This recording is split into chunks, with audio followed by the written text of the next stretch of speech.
Professor Ubier's house. Looks pretty creepy. I'd been away from Paris and hadn't seen Nico for nearly 6 months. I wanted to celebrate our reunion, but she had other plans. An appointment with an archaeologist. Something to do with a Mayan stone she came across while researching the story. The guy who answered the door didn't look much like an archaeologist to me. I had a bad feeling about this.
I glanced over the books, vaguely hoping to find a copy of How to Deal with Poisonous Spiders While Tied to a Chair. No such luck. But I noticed one corner of the bookcase was supported by a loose block of wood.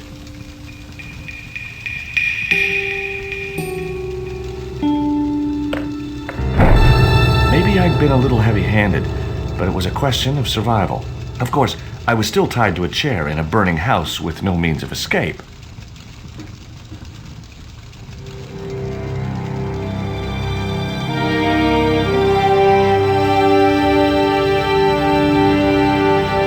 Mighty bound, our hero was free. Now I had to deal with that fire.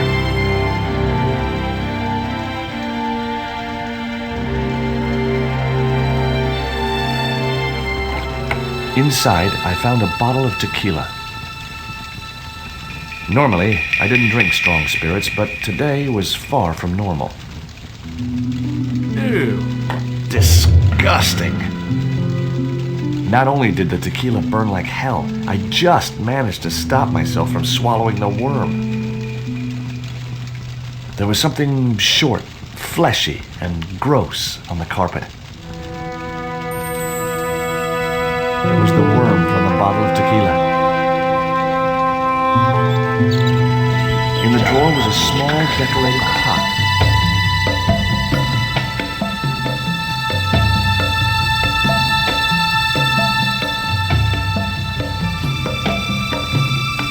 The pot contained a key.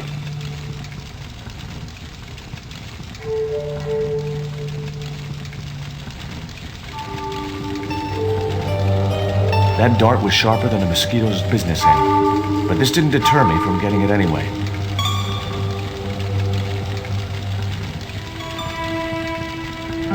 It was a stylish little canvas number containing a lipstick, a handwritten note, and a pair of nylon panties with a large love heart emblazoned across the front.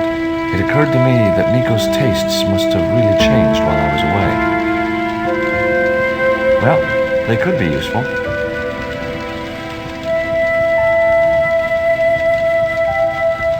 I guess I had no business reading the note, but I figured it might give me a clue to what Nico was involved in. It was from André Labanau, the history student Nico had known at college. The letter was sentimental mush, and revealed that the exotic lingerie, as he called it, was a gift from him. It gave his telephone number. Lobino figured himself as a rival for Nico's affections, but I couldn't believe that that creep was in the running.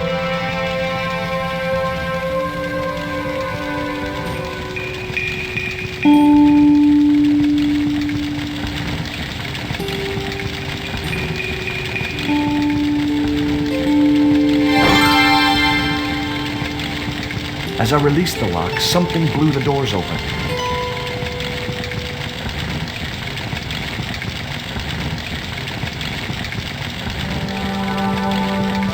The panties I'd found in Nico's bag were just what I needed to wrap around the hot cylinder.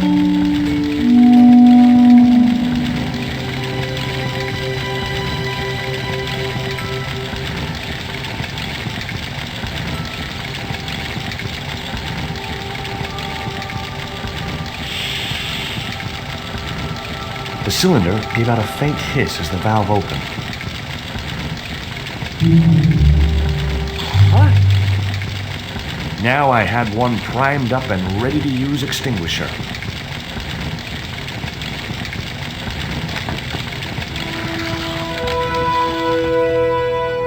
With a well-aimed squirt of a soda fountain, our unshakable hero saved the day.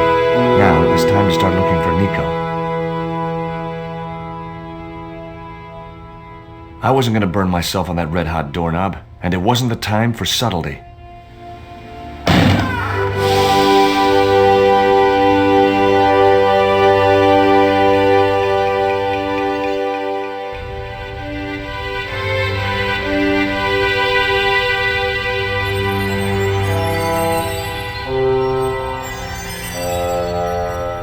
I'd found a piece of newspaper folded in two. It referred to a forthcoming eclipse of the sun. Unfortunately, it wouldn't be visible from Europe. The best place to view the eclipse would be Mexico. It was the newspaper clipping referring to the imminent eclipse. Wrapped inside it was another small piece of paper. It was a bank statement for Ubier's account from an automatic telling machine. The last 5 withdrawals were for large amounts, and all made in Marseille. Much as I disliked him, Lobino might be my only hope of finding Nico.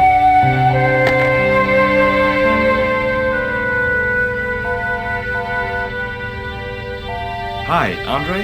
Who is this? It's George Stobart, Nico's boyfriend. Don't you mean ex-boyfriend? Look, I didn't call you just to pick a fight. I need to talk to you about Nico. Can't you accept she's just not interested in you? Listen, Andre, we need to talk. Nico's life depends on it. Okay. You remember the cafe at Montfaucon? Sure. Andre? You'd better show, you creep. I felt an irrational urge to wipe my ear.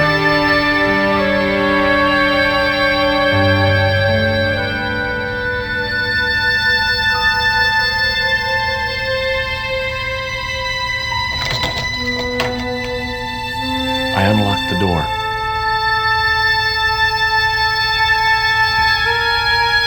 I wasn't looking forward to meeting Lobino again, but he was my only link with Nico.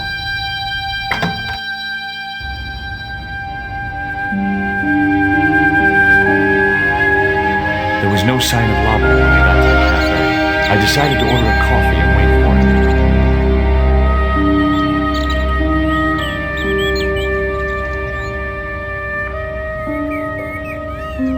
Pardon me, but don't I know you? Huh? You were here the day I found the catacombs. I was? Ah, yes, I remember you. Yeah. Are you still in the police force? No, not anymore. I'm a man of leisure. And what brings you back to Paris? My girlfriend. What it is to be young and in love. Will you share a bottle of wine with me? Hey, listen, I'd love to, but I need to keep a clear head. So my company isn't good enough for you.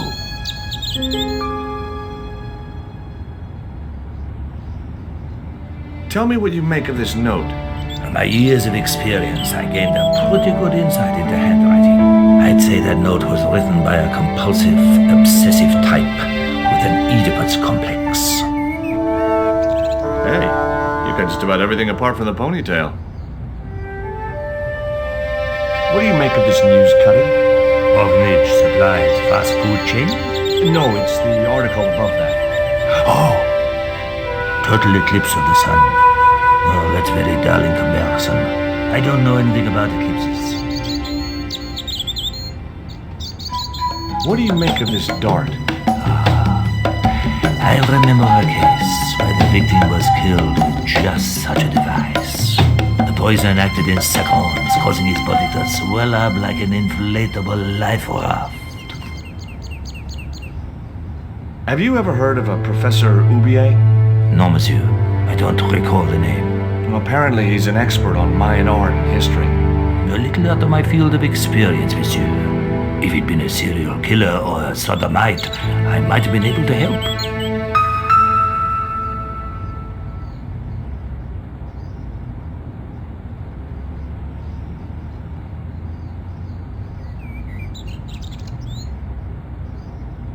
Oh, garçon. He ignored me. I'm sure it was deliberate. It was a small silver flask from which the man was topping up his glass.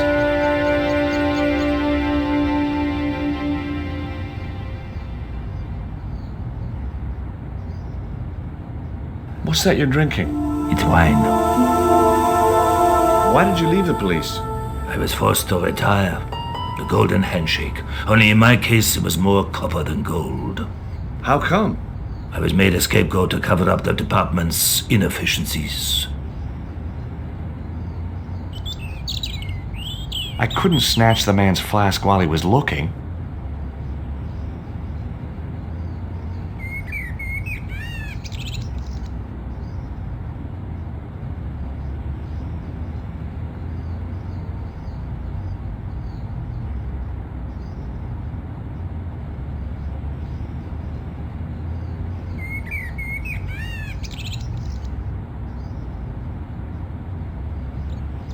Hey, you. Quoi? I'd like a cup of coffee if you don't mind. When I finish serving this gentleman.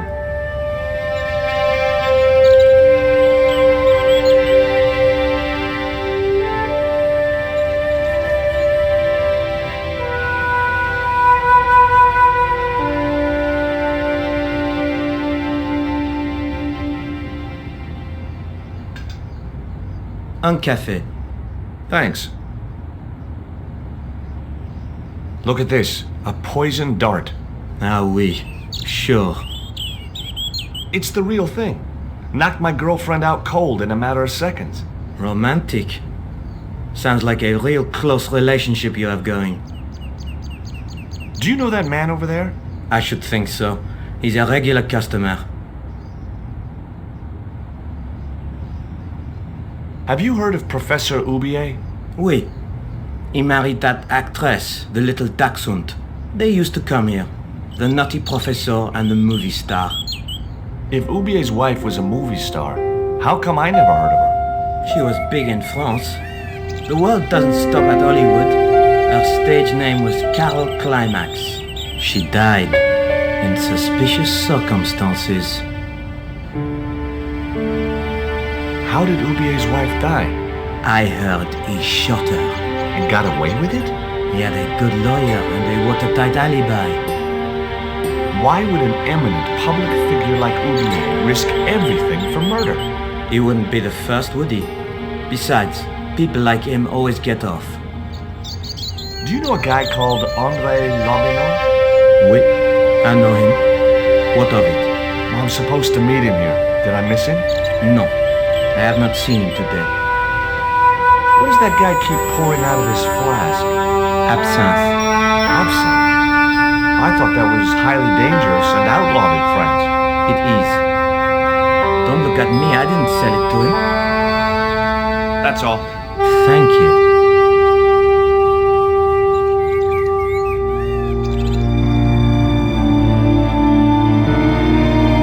Well, this is a surprise, Georgie.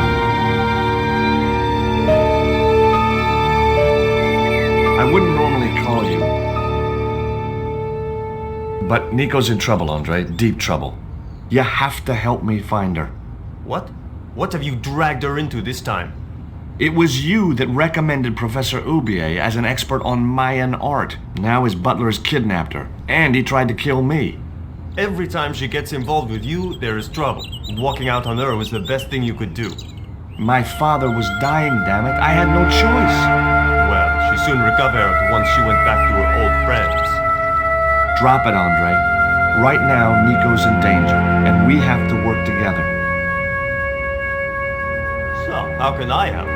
Nico needed to speak to Oubier about a stone. Oh, you mean this stone?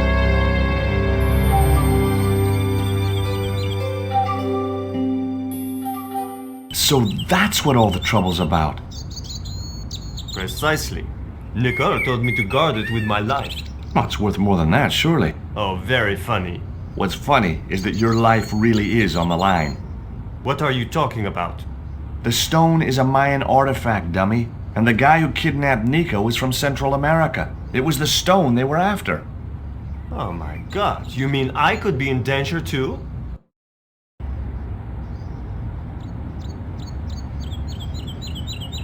Take a look at this, Andre. It's a bank statement? Yeah, Professor Oubier's account. 5 large cash withdrawals in the space of 3 days. All from an automatic teller in Marseille. Suspicious, isn't it? You're even more crazy than you were before. What can you tell me about this pot?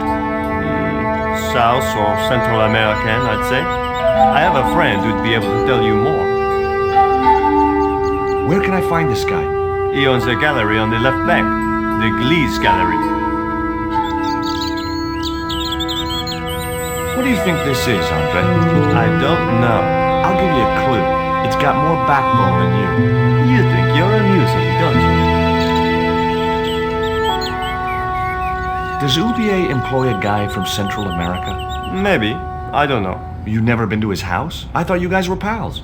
Fellow academics, Georgie. It's not quite the same thing. Why didn't Nico take the stone to Oubier? I don't know. Perhaps she suspected something like this would happen. If she's been hurt, Andre, I'll break every bone in your body. No, that's typical of you. Do you think I don't care what happens to Nicole? It occurred to me that slugs don't have bones to break, but I kept that thought to myself. Tell me about your friend Oubier. He's more of a professional acquaintance than a friend. I see. So you don't really know him at all? No, I don't. What do you suppose the carving on the stone means? I don't know. I haven't shown it to anyone. Why don't you just give it to me? I don't want your death on my conscience, George. Where did Nico get the stone? It was sent to her. From where? Who? I'm not sure I should tell you. Oh, you should. It was something to do with smuggling.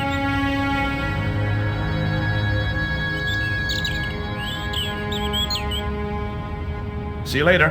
Goodbye, Georgie.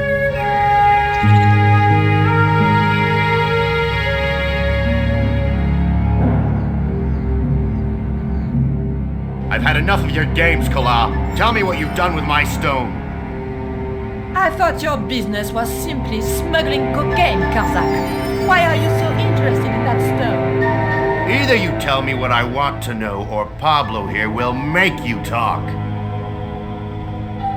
Okay. Well, I figured someone at the university would be able to help. So I had a word with one of my girlfriends, and she told me her boyfriend was a lecturer.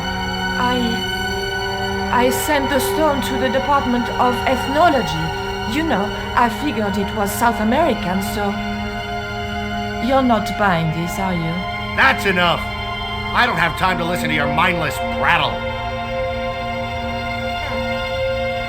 We'll leave you to think it over. Come the morning, you'll be ready to talk.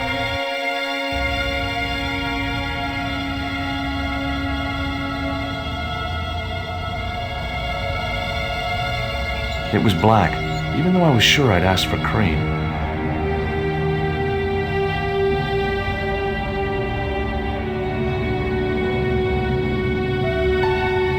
The coffee was very bitter and only lukewarm. There was also an unpleasant coagulated lump at the bottom of the cup. That was undoubtedly the most disgusting cup of coffee I'd ever tasted in my life.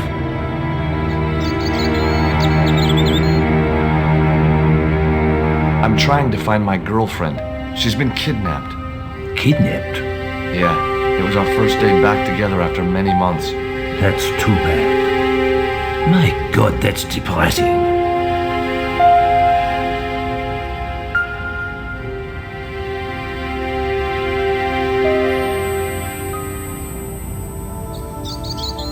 I grabbed the flask and was struck by a powerful smell of absinthe, a highly potent and illegal alcoholic drink. Excuse me. What? I'd been looking forward to seeing my girl, but she wanted to rush off to see some professor. I see. And you think she's having an affair with this professor? Look, forget it. It doesn't matter. Ever heard of Carol Climax, the movie star? Yes, but I don't care for the kind of movie she's made. It's smut like that which has caused the moral decline of the Western world. Is it true that Carol Climax was murdered by her husband? First I heard of it. I thought she just retired. Do you miss being a gendarme? Yes, of course I do. When I wore that uniform, I commanded respect. Not anymore. Excuse me. Leave me alone. You need anything else? There's something incubating in the bottom of my cup, garçon. You asked for it. That's the cream. But it's all in one lump. No problem. I'll bring you a fork.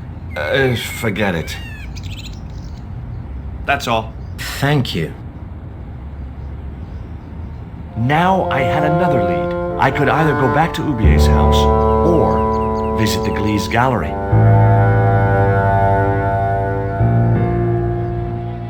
The Gliese Gallery had style and class, but very few customers.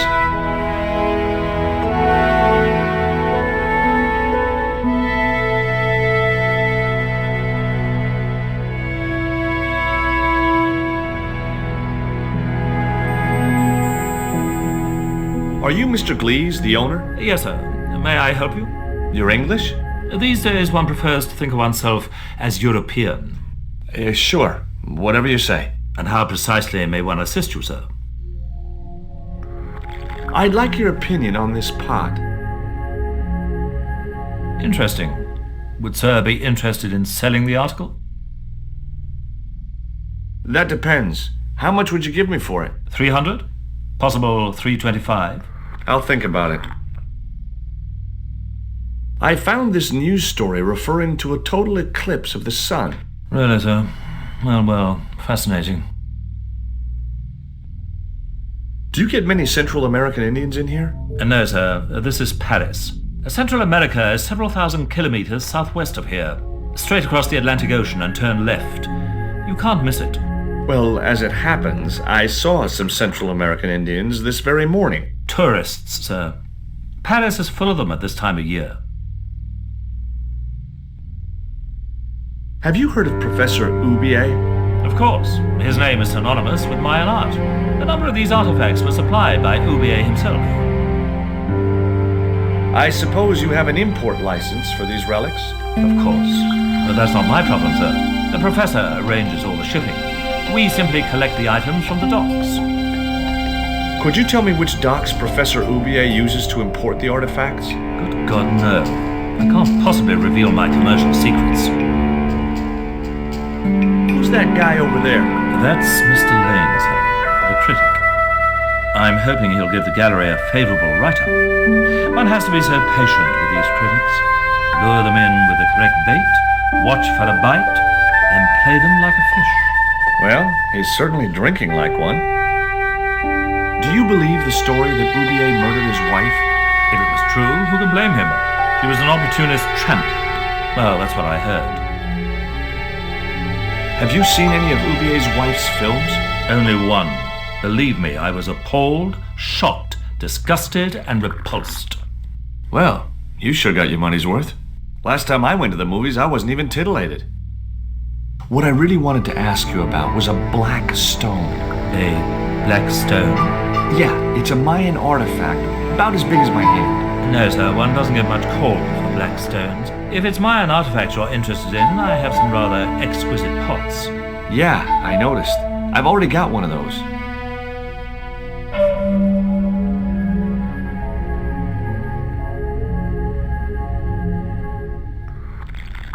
You're Lane, the critic, aren't you? Correct. Can't you see I'm busy? Busy? Doing what? Appreciating the art. Or depreciating it. I have a reputation to uphold. I could tell this guy was going to be hard work. Would you give me your opinion on this pot, sir?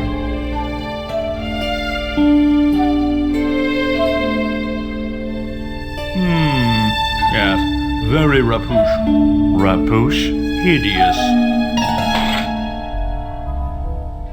What the hell do you think you're doing? You smashed my pot. Certainly, it was not only worthless, it was ugly and offensive. To you, maybe. Believe me, I was doing you a favor. What's that you're drinking? I'm not sure, but I have a suspicion it might be urine. Glees can't expect a favorable criticism of his gallery when he serves this muck. That pot you smashed belonged to Professor Oubier. Did it really? I thought the man had more taste. I wasn't going to waste any more breath talking to that pompous blimp. Maybe I could turn the situation to my advantage, and at the same time, get my revenge.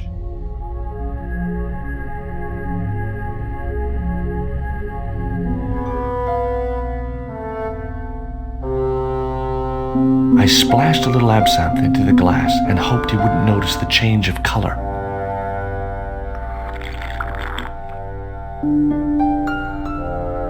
Did you put something in my drink? Yeah, I did. What do you think? Well, it's certainly an improvement over Glees's wine. In fact, I could grow to like it.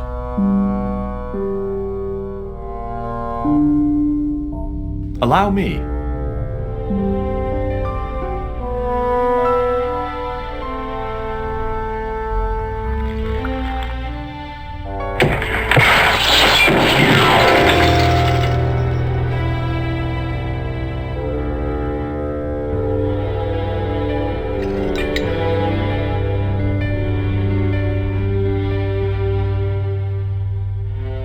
Were those pots very valuable? The pots are insured, but not the shelving.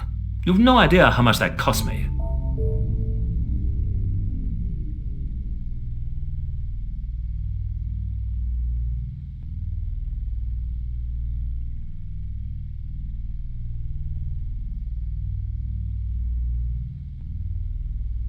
There was nothing in the case but styrofoam packing, but pasted on the side was the remains of a label.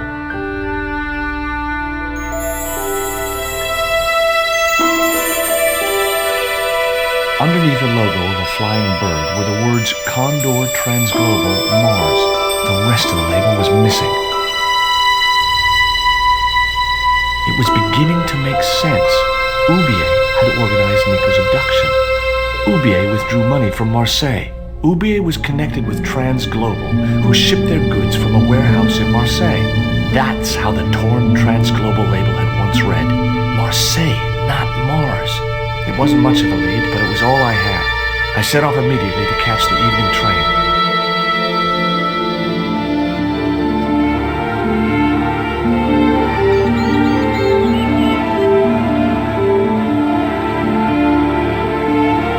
It was almost dawn when I arrived in Marseille. I traced Condor Transglobal to a desolate dockside.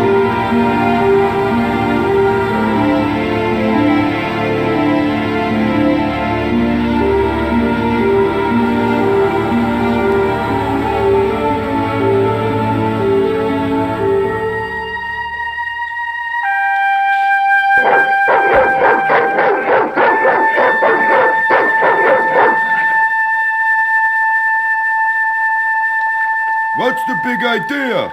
I don't know. The dog went berserk for no apparent reason. He's trained to do that. The idea is to deter any would-be intruder. Oh, I get it. Okay, I'm sorry. That's okay. Just remember, he's a trained attack dog. A killer.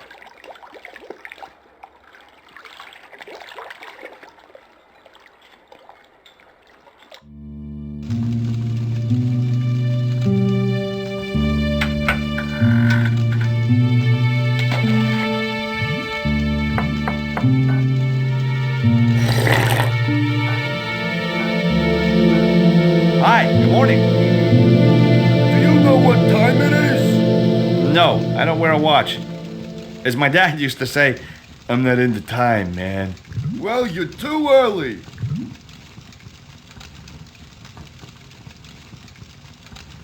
Take a look at this letter. That's sick. Did you write it? Oh, no. No, it's a letter from my girlfriend's admirer. If I was you, I'd smack him in the mouth. Well, that's not my style, but thanks for the advice. Have you ever seen anything like this before? No, pal, what is it? A poison dart used for hunting. What would you hunt with that? Mice? No, monkeys and stuff. The tip is dipped in poison. Hey, what you got against monkeys? I love monkeys. I was just using them as an example. Well, don't. What's cooking? Beans. You know a man can live on nothing but beans. Not this one. Don't you ever get tired of eating beans? Sure I do. What do you take me for? And what's the alternative? Peas. I can't eat them too often, though. They play hell with my digestion. Have you ever considered... What's wrong with beans and beer? You need me to tell you? You're pumping out enough methane here to fill a dirigible. Have you ever heard of Professor Oubier? Me? None of my friends are professors or anything like that.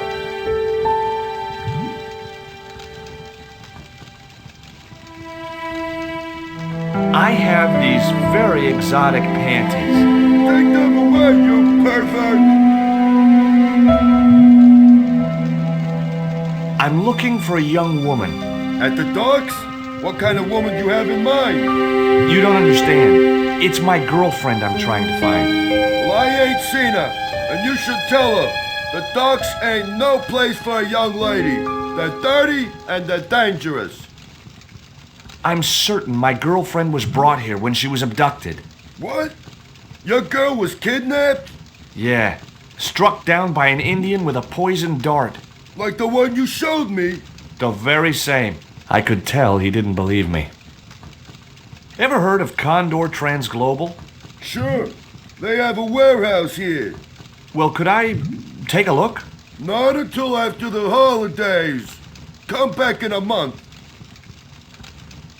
I have to make a delivery to Condor Transglobal. Where's your rig? About half a mile down the road. And you walked here?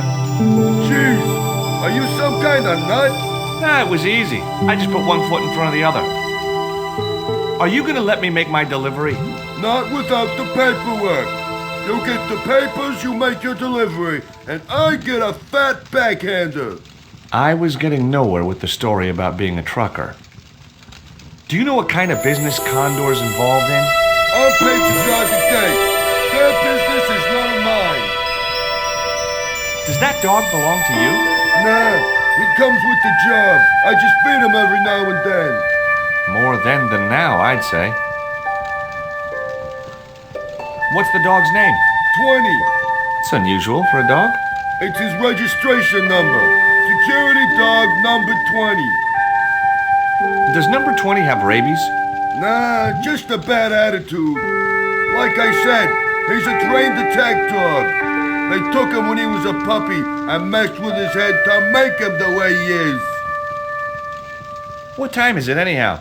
The big hand's on the 4. Why aren't you in bed? I can explain everything. Never mind, I ain't that interested. What time do you open the gates? 7. Do you mind if I hang out here till the docks open? Please yourself, but you'll have a long wait. It's Sunday, and tomorrow is the start of the national holiday. Everything is Oh, wouldn't you just know it? I gotta go now, but I'll be back. Can't wait.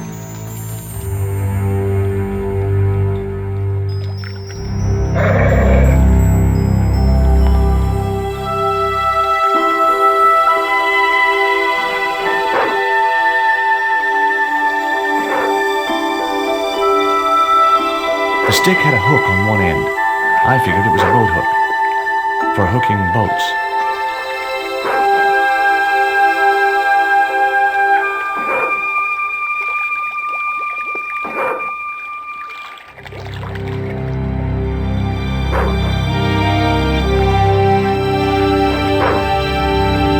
I just knew that boat hook would be useful for something. As for the bottle, even if I couldn't find a use for it, I'd cleaned up the dock a little.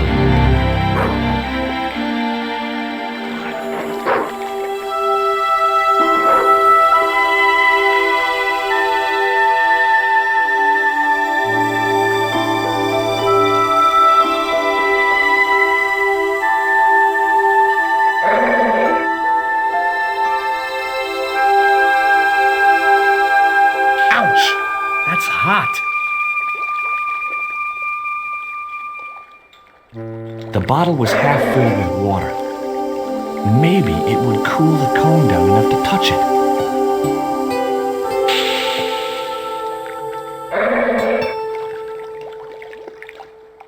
Now I could see into the pipe which formed the chimney.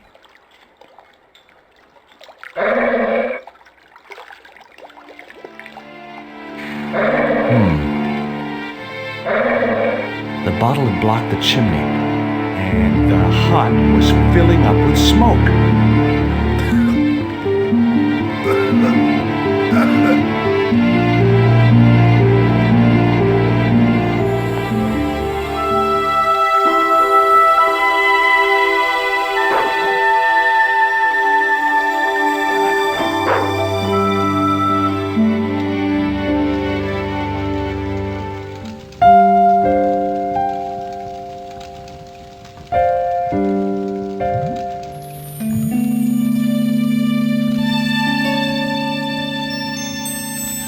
The packet was full of dog biscuits.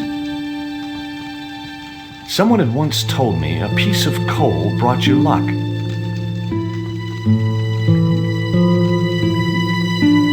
Who was I to argue with irrational superstition?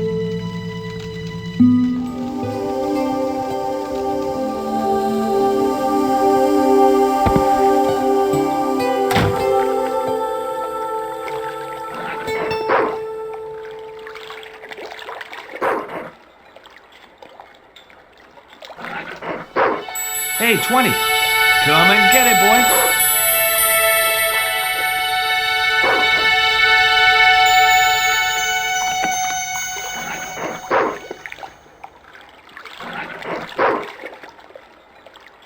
I felt a slight twinge of conscience as I prepared to give the dog a dunking. It soon passed.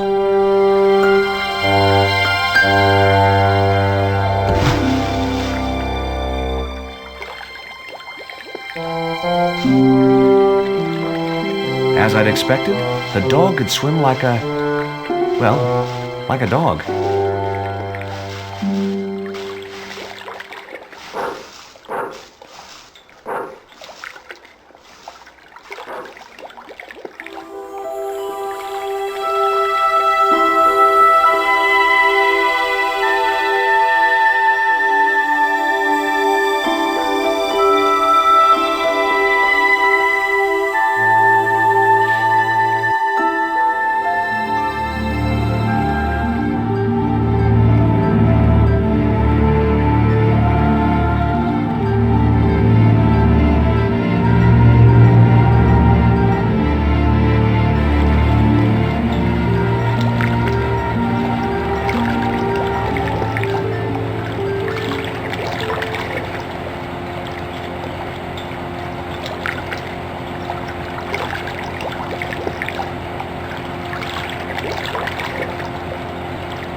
That did the trick. The fan clunked and shorted out as its blades were mashed by the boat hook. Hey, you make any more noise, I break your arms. That bully needed to be taught a lesson. Garzak's already mad because we didn't get the stone. You give me any trouble, I'll tell him it was all your fault. Karzak? That must be his boss.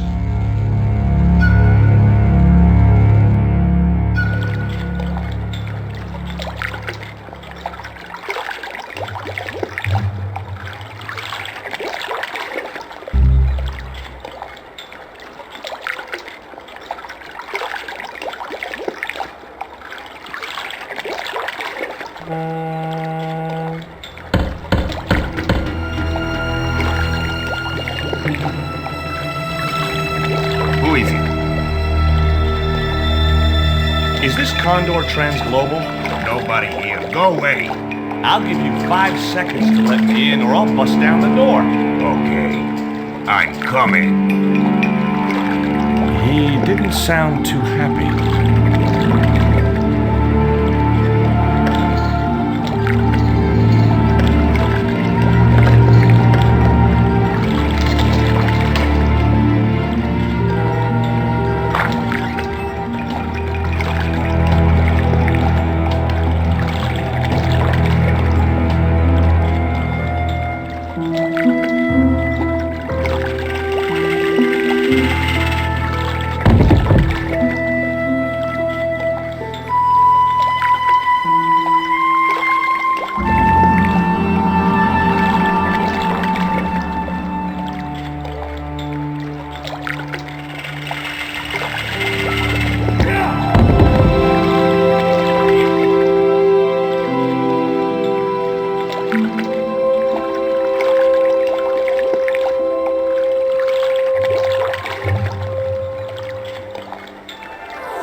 The only interesting thing I found was a small brass key.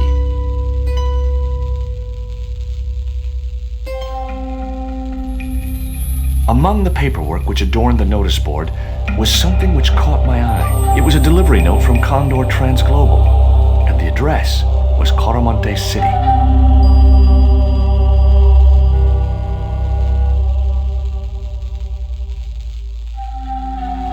Whoa!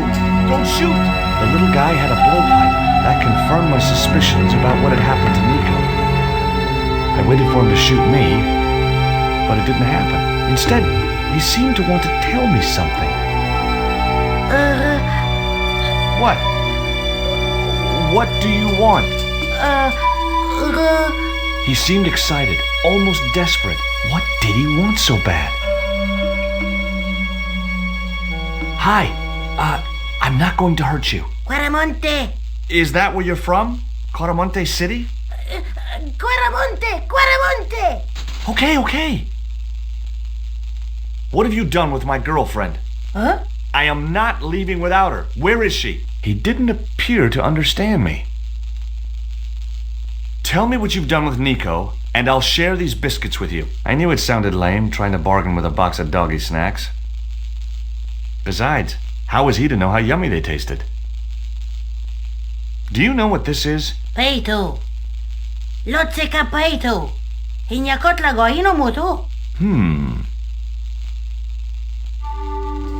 This was the dart you used to knock out my girlfriend. If she's come to any harm, I will count you personally responsible. Lotseka peito fnor. What does this key unlock? Huh?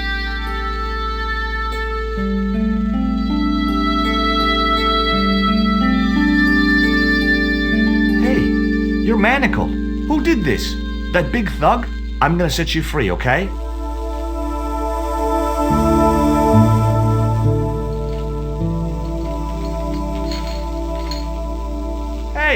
Come back here!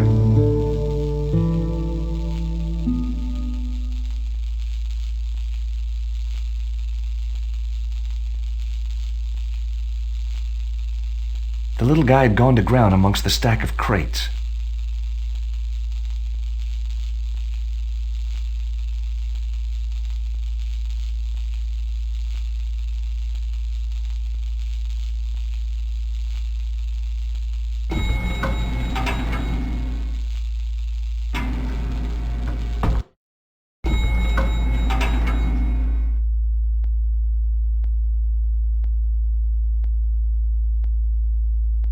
Just in time.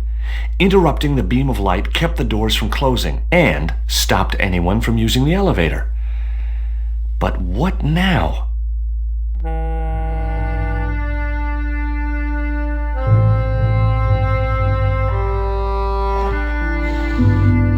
There. That would keep the doors from closing.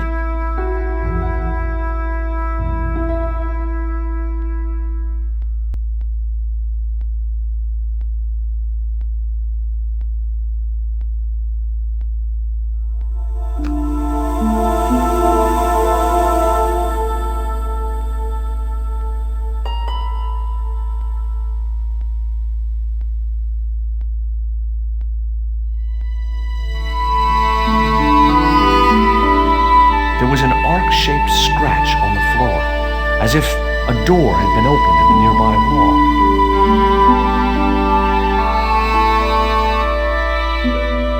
My fingers traced the outline of a secret door in the wall. Then I found a small round stud, which was set flush to the surrounding wooden paneling. Just as I hoped, a secret room. Nico!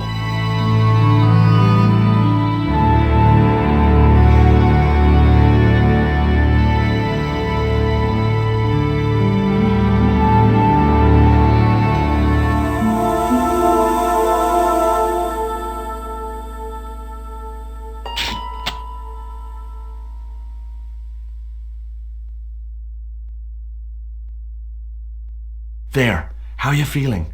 Oh, thanks, Georges. How on earth did you find me? I knew Oubier had been in Marseille, but never mind about me. How about you tell me exactly what's going on, starting with that Mayan stone? I picked it up from one of Carzak's men in Paris. I was expecting a consignment of narcotics. Drugs? Yes. The proof I needed to expose Carzak's smuggling operation.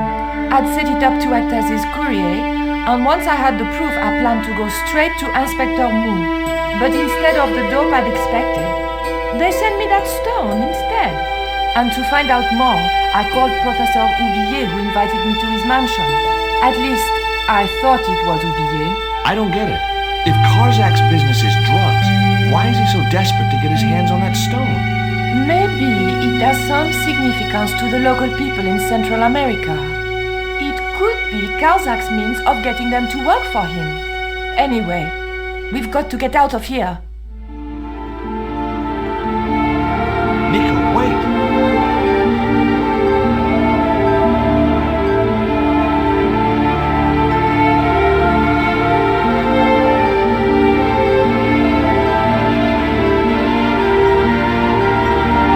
I decided to keep the masking tape.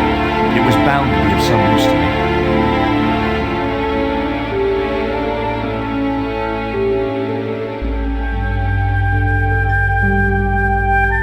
We can't use the elevator. If that thug Pablo's recovered, he'll be waiting for us. We've got to do something. Where does that door lead to? I'm not sure.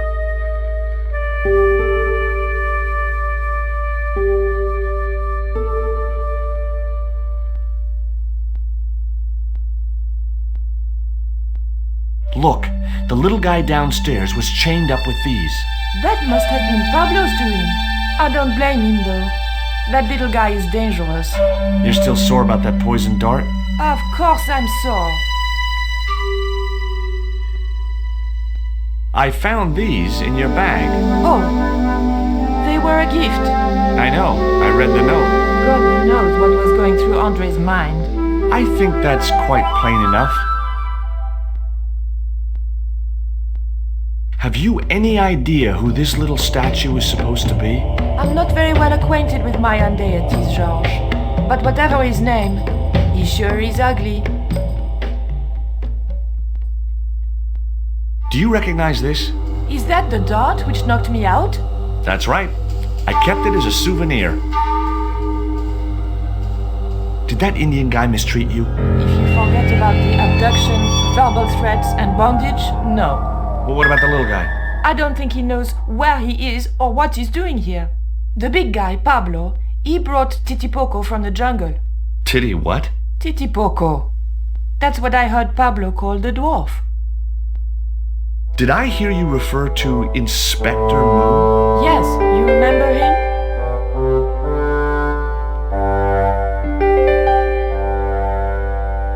Well, of course I do. But I thought he was dead. Oh no, he reappeared after the broken suitcase had blown over. When he found out who was in with the Neo-Templars, he went into hiding. Moon knew more than was good for him.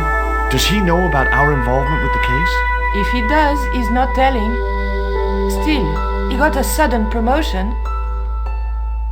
Did you know Ubier's wife was a film star? No, I didn't know he was married. What happened to her? She died. In mysterious circumstances, apparently. How mysterious? I heard she was murdered. Possibly by Ubier himself. A murderer, huh? André said he was something of a celebrity.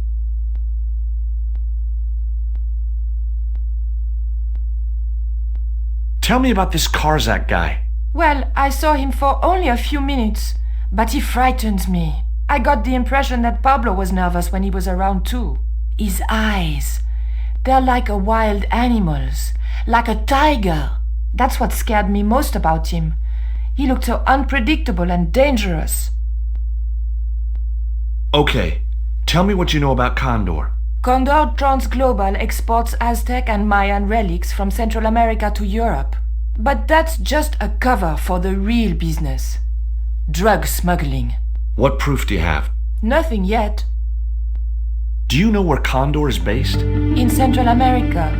A place called Quaramonte. I saw that name on a docket downstairs.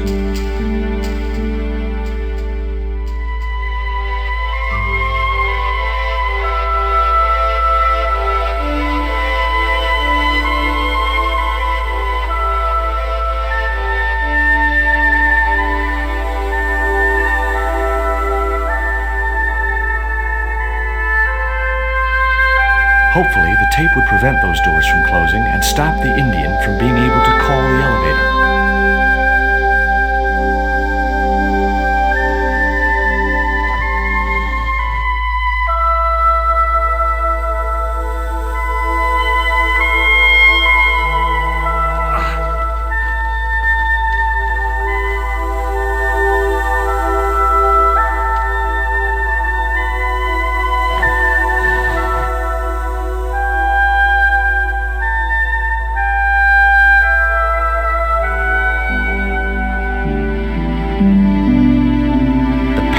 About 6 inches off the floor, and I said a silent prayer to whoever had discovered the power of hydraulics.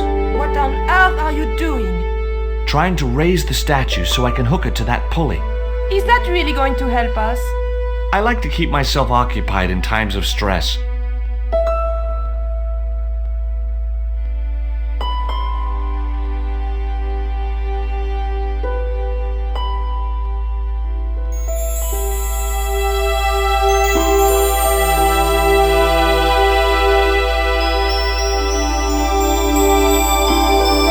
I could do with a pulley that didn't have any rope.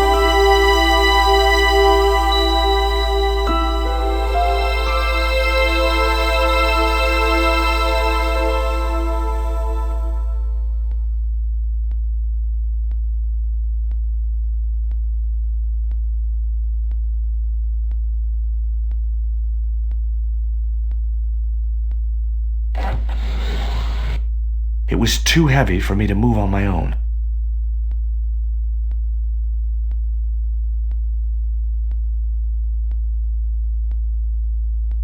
Could you give me a hand to push this statue? What for? This, my dear, is our passport to freedom. If you say so, dear.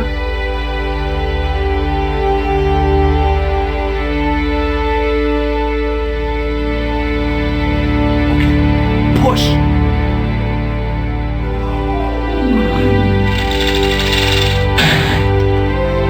Great teamwork. Nice to be working with you again, Mr. Stobart.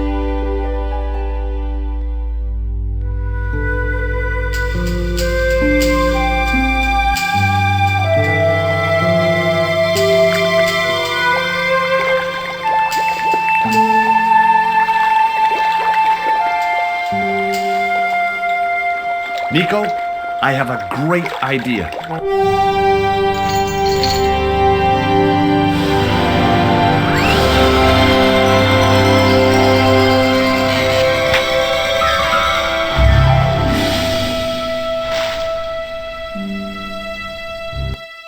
George, where have you been? Never mind that. Do you have the Mayan stone?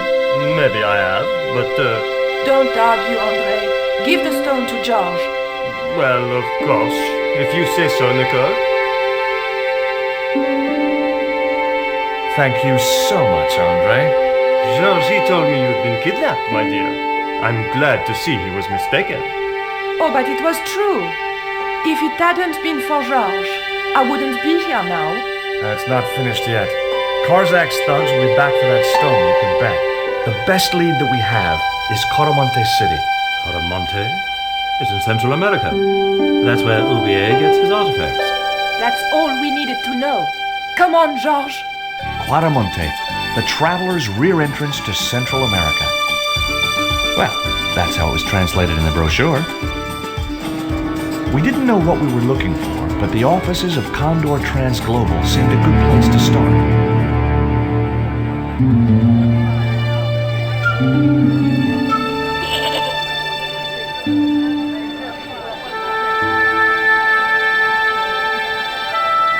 Hey, it's market day. I don't see any cabs. Let's ask someone how to get to Quaramonte City. Okay. Keep your eyes peeled for any sign of Condor Transglobal.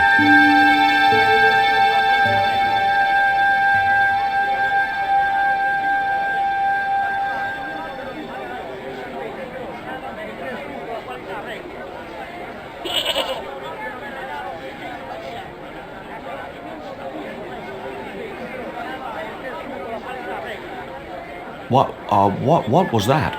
It's a lump of lucky coal. Coal?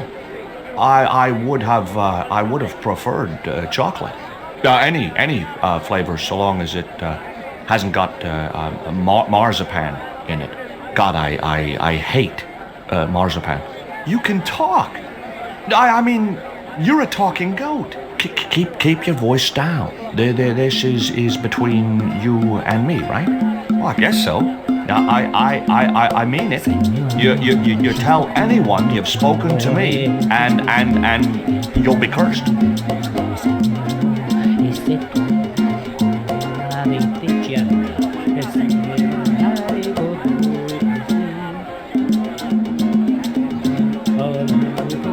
Hey, cheer up, guys. What's with the long faces?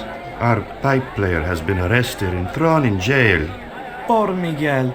He never broke the law in his life. Do you guys know anything about a total eclipse? What is it? It's like when the sun is hidden by the moon. He's crazy. My cousin Alfredo swears he saw it happen once. But that was after he stupidly consumed a cocktail of peyote and antibiotics. Take a look at the design on this label. I have seen that before. Where? There was a ship flying a flag just like that. When did you see this ship? 3 months ago. It was here, at the docks. What do you make of this little worm? No good. It's dead. Sure it's dead. You think I'd carry it around in my pocket if it wasn't? Have you seen anything like... I, the hungry chief. Why are you carrying that thing around with you, senor? Don't you know who it is? No. Do tell me.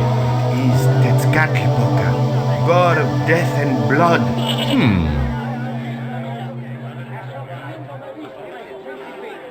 Have you any idea what this is? No, senor. Me neither.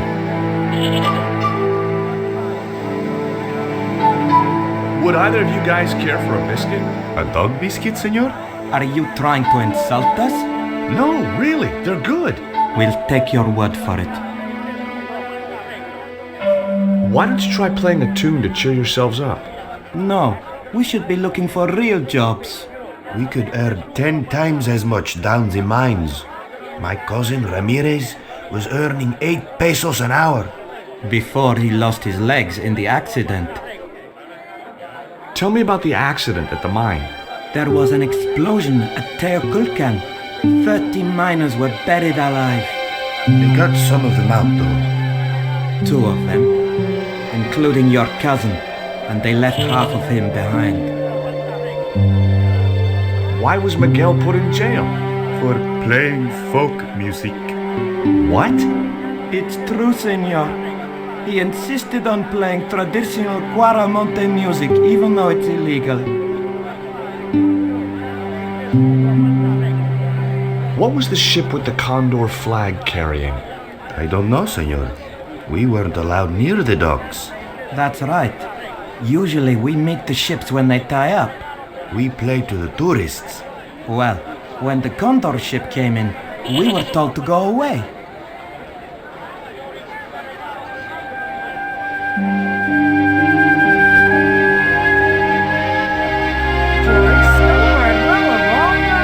Mrs. Henderson. Boy, this is some coincidence, huh? When you've been married to a fruitcake like Dwayne as long as I have, you stop believing in coincidence. I'd met Pearl and Dwayne on the other side of the globe in Syria. He was an Army veteran who suspected he was working for the CIA, but wasn't sure. She was less obviously deranged. Take a look at this news cutting, Pearl. You'll have to read it to me, George. I left my specs in a gay bar in Santa Barbara. Well, it's about an eclipse of the sun, which is due to occur in a few weeks' time. You'd think the government would warn us about these kind of things. It's not dangerous or anything. Apparently, the best place to view the eclipse is right here in Cuaramonte. Oh, my. She didn't appear to be the slightest bit interested. Look at this, Pearl. A tequila worm. Don't you bring that thing anywhere as near me, honey. I swear I'll scream like a hog on a hot plate. What do you make of this statue, Pearl? Hoo-wee, that's a spitting image of Dwayne's brother Sheridan. A little less body hair, maybe, but it's him all right. What does this mean to you, Pearl? What cute little feathers. Why, if you had 2 of those, they'd sure make nice earrings. This isn't intended for frivolous personal adornment, Pearl. It's a dart, tipped with a fast-acting, muscle-numbing poison. Pardon me, I stand corrected, honey. Sometimes I got the feeling that communication with Pearl was like sending signals out into space. Maybe, if you waited long enough, you'd get an intelligent answer back. But it was a long shot. What do you make of this stone, Pearl? Oh, that's pretty. What's that thing supposed to be, a rabbit? I believe it's a coyote. Well, it sure is cute. I was surprised she didn't ask me where she could buy one. What brings you to Cuaramonte, Pearl? What takes me just about anywheres. The market.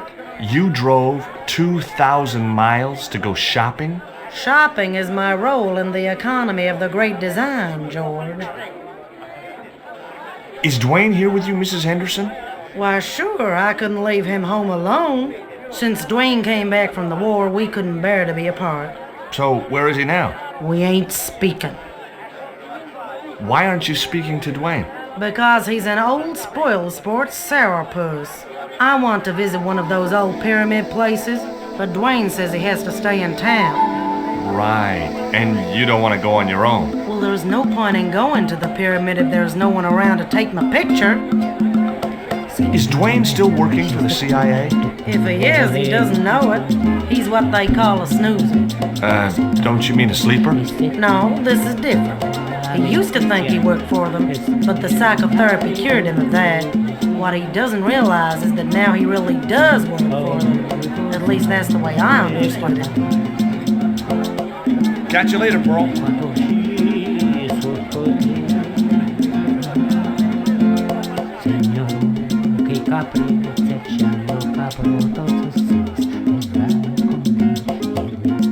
It was Pearl's husband, Dwayne. Hey, Mr. Anderson. Good to see you again. Do I know you, son? George Stobart, remember? In Syria? I sold you a statue.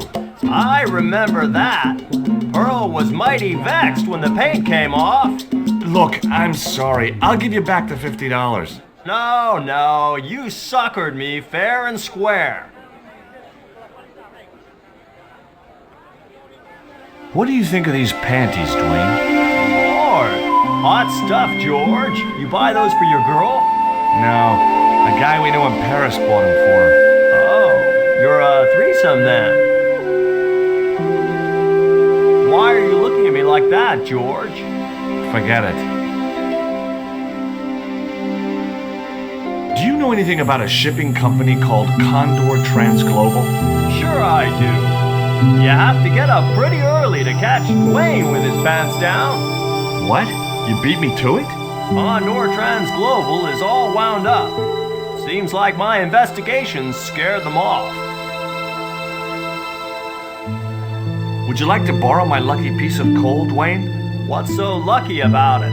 Well, we made it to Quaramonte in one piece. When you've been here a few days, you won't look on that as luck. Would you like a biscuit, Dwayne? Oh no, those gourmet dog snacks bring me out in a rash. You've tried them? They were on special offer. Pearl bought a whole crate. When I asked her if she was thinking of keeping a dog too, she just laughed. Did you drive all the way down here? Hell no. Pearl did the driving while I followed the maps. The way she handled the wheel, you'd think she'd been trucking half her life. Why did you bring a huge truck like that? George, I'm on a top secret classified mission for Uncle Sam. This truck is a rolling bomb. 400 pounds of nitrate fertilizer with a plastique initiator. They'll hear the bang in China. Gee, I'm really looking forward to this. I spoke to Pearl earlier. Yeah? Did she mention that we had a kind of falling out? Yes, she did. She'll get over it. Did you know that traditional music is illegal in Caramonte? Is that so? Seems reasonable to me. No, really. The leader of the band in the square has been in prison just because of the music he played. I don't know who you've been talking to, but that fella, Miguel, he's an agitator. What's the real reason the musician was imprisoned? Handed out subversive literature at the mines. That so-called general was waiting for Miguel when he got back into town. Marched him off to jail at gunpoint on a charge of inciting a riot. Does the name Karzak mean anything to you? Sounds like a comic book villain to me, son. He's the man behind Condor, and the rat who kidnapped Nico. You know, the first time I met you, I was deeply impressed with your naive simplicity. I said to Pearl, if we ever had kids, I would have wanted a boy like George. But I underestimated you, son. Are you still working for... you know who? You know I can't talk about my work, George. That's between me and Uncle Sam.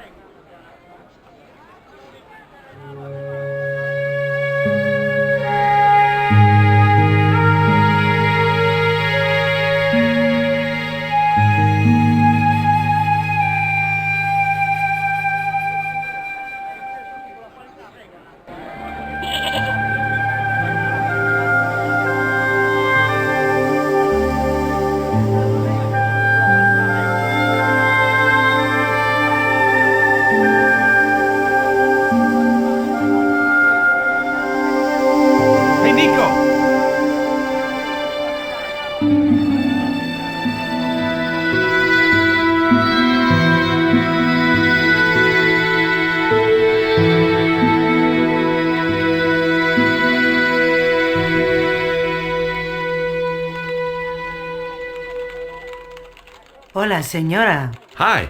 We were wondering... I was talking to the lady, Chico. Hi, my name is Nicole Collard. Concha Garcia. How can I help you, sister? The corporation I represent is considering a major investment in Quaramonte. Your advice, as the head of an obviously successful concern, is precisely what I'm after. My assistant, Mr. Stobart, has a few questions he'd like to ask you.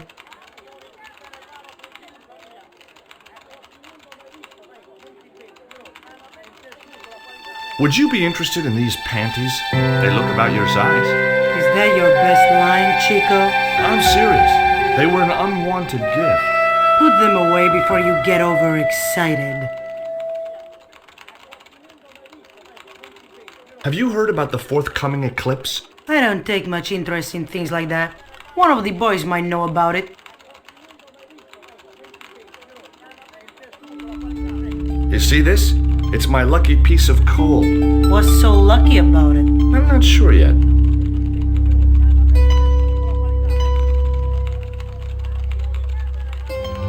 Nice buns.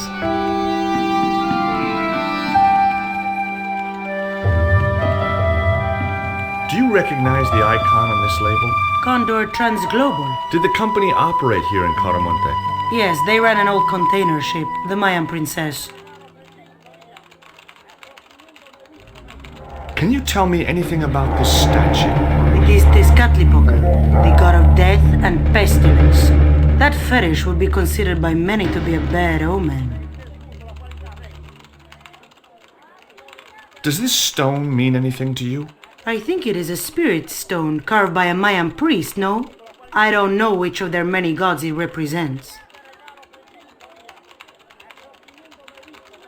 Would you like a dog biscuit? Would you like a smack in the mouth, Chico? Can you tell me about the accident at the mine? Accident? It was sabotage. Somebody wanted my mine closed down for good. Do you have any evidence that the mine was sabotaged? Not yet, but I'll get to the bottom of it. There'd been trouble at that mine for several months. The workforce was getting smaller every day. Someone had started a rumor among the men that the mine was cursed. Now the entire operation has been closed down. Where's the site of the mine? Several days upriver at a remote area known as Teoculcan. Have you heard of a man named Karzak? No? Who is he? He's the reason we came to Quaramonte. We think he's running a drug ring. Well, I hope you find him, but I've never heard the name before. Do you know who owned Condor Transglobal? I've no idea.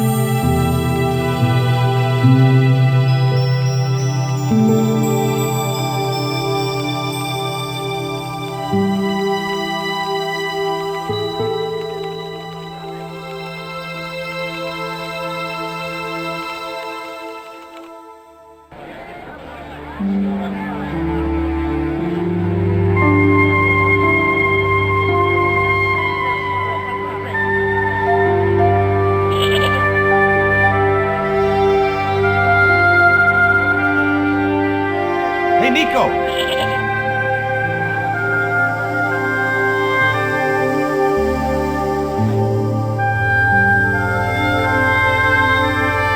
I have done just as I have been instructed, Professor. With the mine closed down, there'll be no one around to observe your excavation. Ah, I have visitors. Just remember what I told you, General. There's really no need to make a martyr out of that man.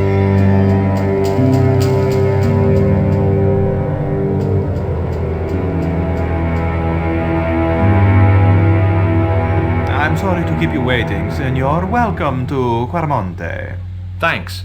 My name's George Stobart from California. But what is this? An angel come down to earth. Nicole Collard. Enchantée, mon général.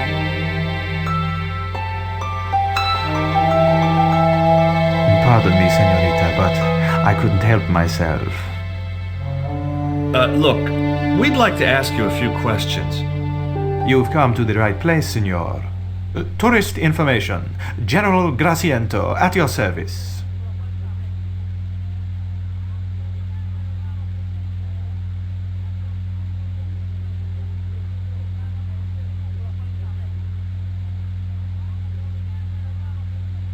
Do you know anything about the forthcoming eclipse, General? Such things do not interest me, senor. Take a look at this label. Si, senor. Condor Transglobal. Can you tell me where to find their offices? No, senor. I never heard of them, and neither did Ronaldo. The lady at the mining company told us a ship belonging to Condor was here recently. Conchita Garcia is crazy. If there had been a ship, do you think I wouldn't have noticed? What do you think of these panties, General? Oh boy, fabuloso. They're yours if you'll tell me all you know about Karzak. Karzak? I never heard of him. Do I get the panties now? I told you all I know. You told me nothing. Have you ever seen anything like this before? That's a native carving, isn't it? Where did you get it? We picked it up in the market as a souvenir. Would you like a biscuit? Are you trying to bribe me? Well, every man has his price. Mine is more than a dog cookie, Senor Stobart. Who was the guy you were talking to when we arrived? Professor Ubier, a visitor, senor, like yourselves. Did you say Ubier? Si, senor. Professor Ubier, a French archaeologist.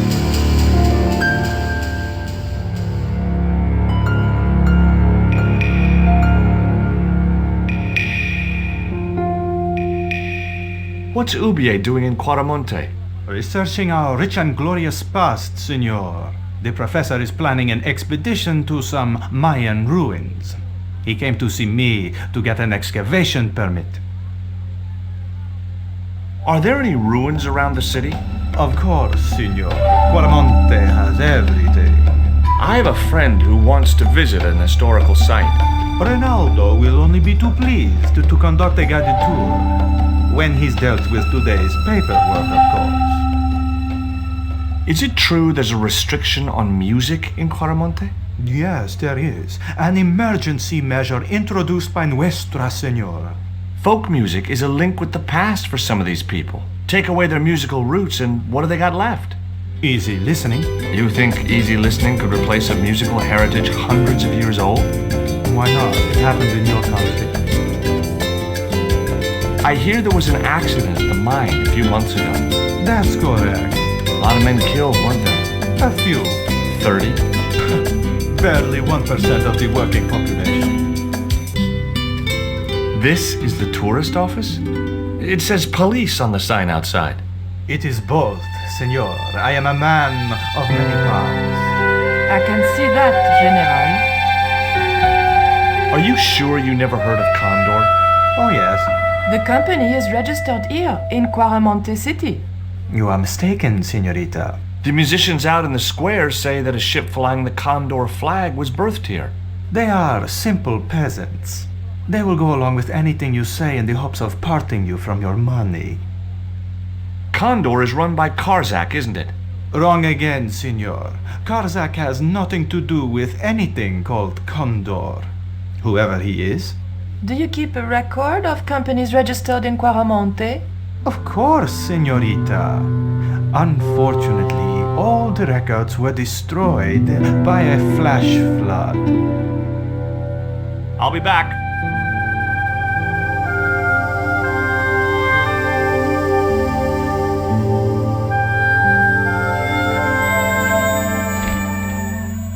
Senor. Leave that child alone.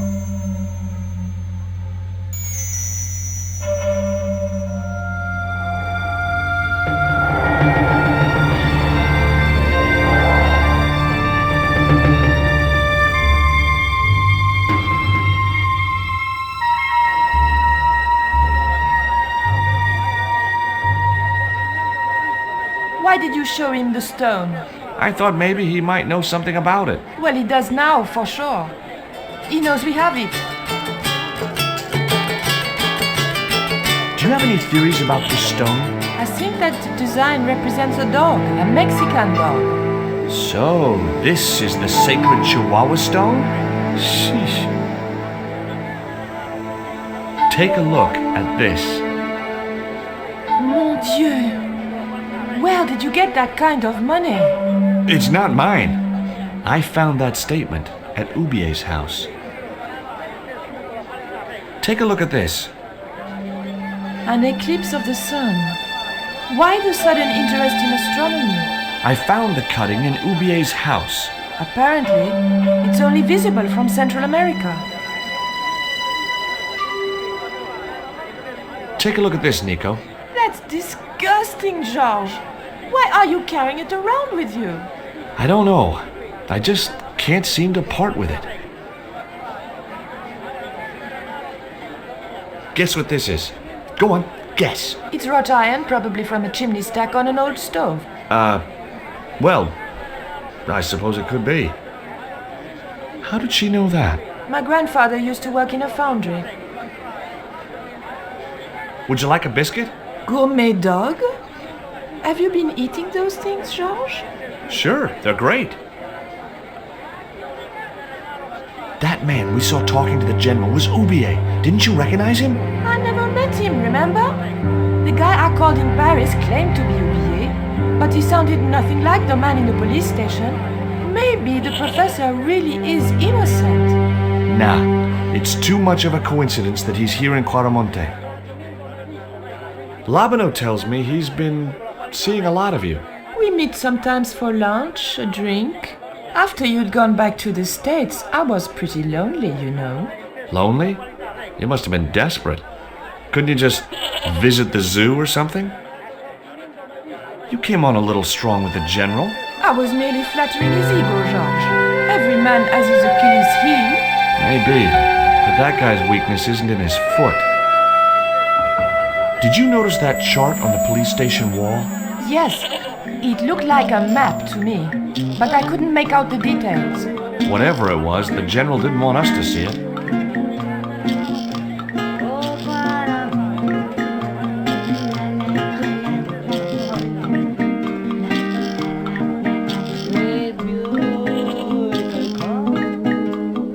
Professor Ubier? Yes? Who are you? My name is Stobart. George Stobart. Take a look at this, Professor. What have you got to say about that? Where did you get this? Never mind that. How do you explain these withdrawals? I left my financial affairs in the hands of my secretary. Including the withdrawal of funds in cash from your personal account? I trust Gwyneth implicitly. And why Marseille? Why the very place my girlfriend was taken? That's obvious, Stobart. We are both the victims of the same devious plot. What plot? I have no idea. Do you know anything about this eclipse, Professor? Of course. It's not the reason I'm here in Quaramonte, but I'm looking forward to seeing it all the same. Do you see this label? Yes. It refers to a company named Condor. What of it? I traced that company here to Quaramonte. Do you know where I can find the offices of Condor Transglobal? The company no longer exists. They went bankrupt recently. I have proof that you are directly involved with Condor. I used them as shippers to transport artifacts to a gallery in Paris. Beyond that, I have no connection with the company, which, as I said, no longer exists.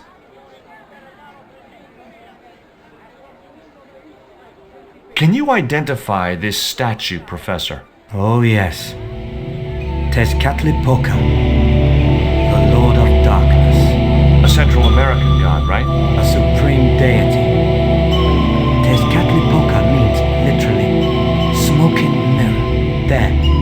You see the mirror shield in his left hand? The Mayans believed he could look into the mirror and see into the hearts of men. He was the wind which came howling in the night in search of victims, and victims they gave him by the thousand. Human sacrifices?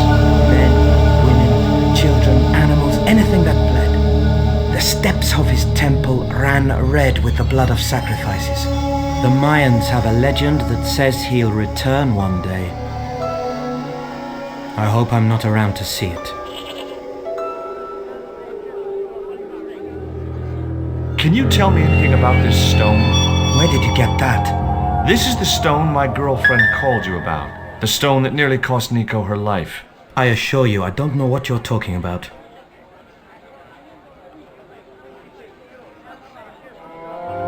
Would you like a biscuit? No, thank you. You should, they're good. I can't get enough of these things.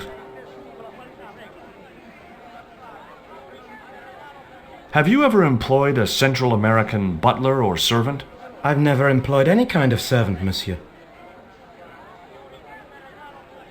What are you doing in Caramonte, Professor? Seeking Mayan artifacts. Central American history has been my life's work. What do you know about my girlfriend's abduction? I don't know what you're talking about. She was invited to your mansion in Paris. Not by me, she wasn't. I haven't been home for nearly 7 months. Tell me about your wife, Professor. Please, I don't want to talk about her. Maybe you don't, but I do. Why was she known as the Little Dachshund? It was just a silly pet name I used to call her. Somehow some damned reporter found out.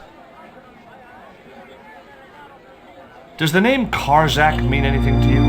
Yes, I know him. In fact, if it wasn't for Karzak, I wouldn't be here. What? He's financing my expedition. What's your interest in the eclipse, Professor? Oh, it's purely a layman's curiosity. History is my subject, not astronomy. But I've been fascinated by the movements of the heavenly bodies since I was a child. I wouldn't miss a total eclipse for the world. Does the eclipse have some special significance for you? For me? No. For the ancient Mayans, it marked the end of the 5th age. Perhaps we should be celebrating. Ah, no. The end of each age heralds destruction on a global scale.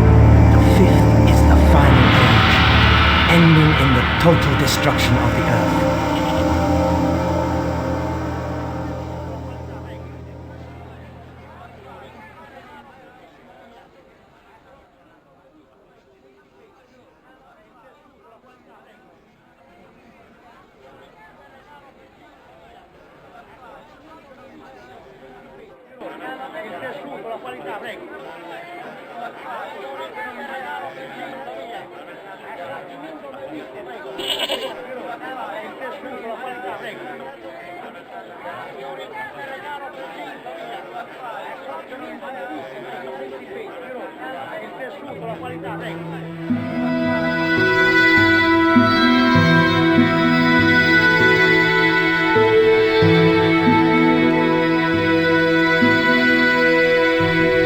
Professor Ubier?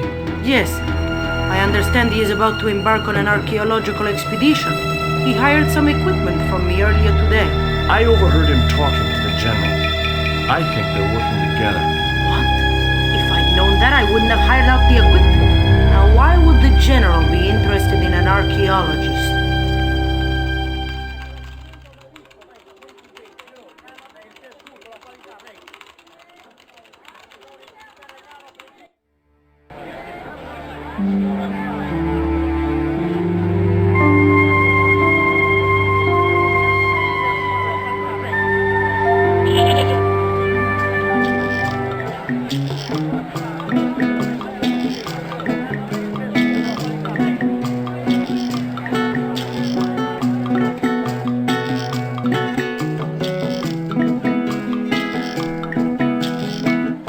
Is Miguel the reason you're here?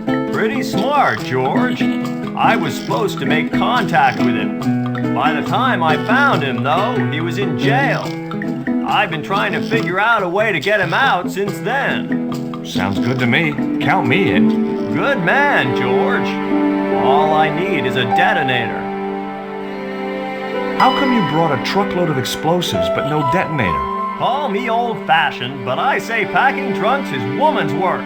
I left the packing to Pearl, and I can't find a darn thing. Just hope she remembered to bring my denture polish. I'd sure hate to arrive back in the States with tar on my teeth. Do you think the general was involved with Condor? Hell no.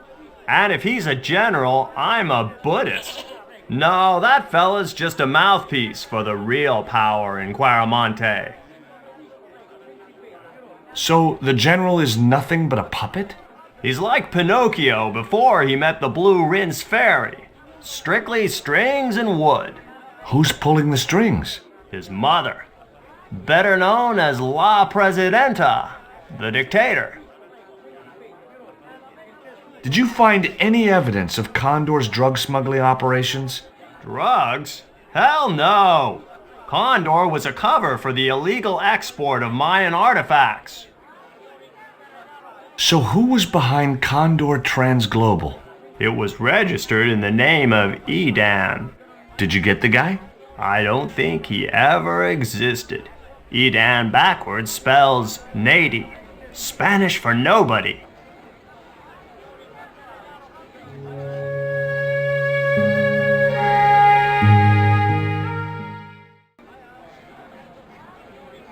I had nothing else to ask him.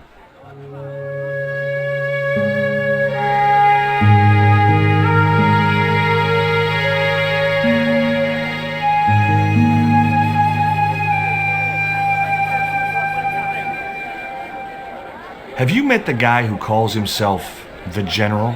No, I haven't. Is he a real general? I guess so. He wears a lot of medals on his chest. The wrong side of his chest. At least for any army I'd ever seen. I hear you drove all the way to Quaramonte in a truck. That's right. You would not believe the state of some of those roads. It makes me downright sad to think there's still some places you can't reach in an automobile. In this day and age, you'd think there'd be decent highways just about anywhere folk choose to go. Did you know that the truck was full of explosives? Whatever gave you that idea, as if I couldn't guess? Your husband. He was exaggerating, wasn't he? Sometimes I wonder how I'm gonna cope with Dwayne's over-fertile imagination. Do you know where I could buy a detonator? Did Dwayne put you up to this by any chance? Oh, I get it. This is to detonate the truckload of explosives, right? Hey, come on, I was kidding. Did you think I was serious? I know what you boys are like when you get together and make plans. Dwayne says he could solve all the world's problems if he had enough missiles. Catch you later, Pearl.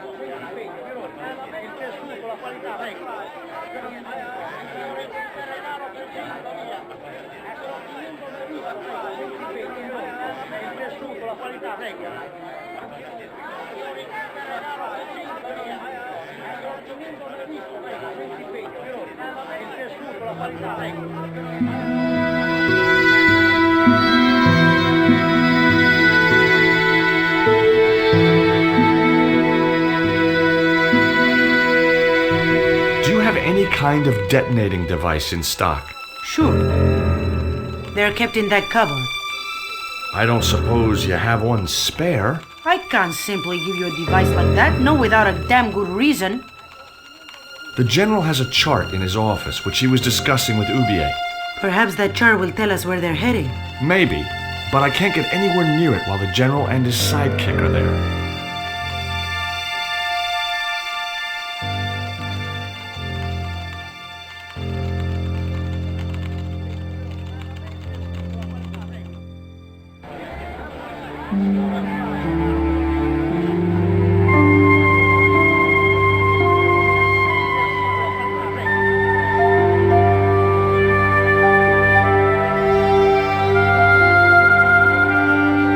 Distract the General while I took a look at that chart? You're kidding. Did you see the way he was leering at me?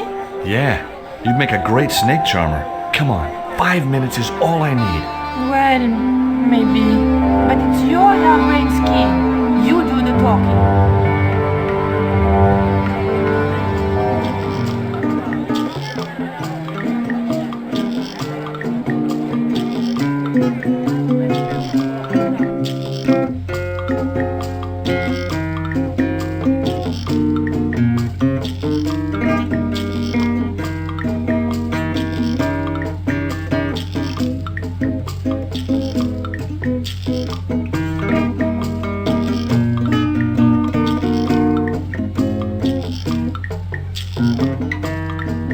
have a map of Quaramonte? A map? I'm sorry, senor, but I don't. What about the one on the wall? Ah, that is an archaeological survey map, senor. Not suitable for tourists. My girlfriend has a favor she wants to ask you, General. For you, my dear, anything.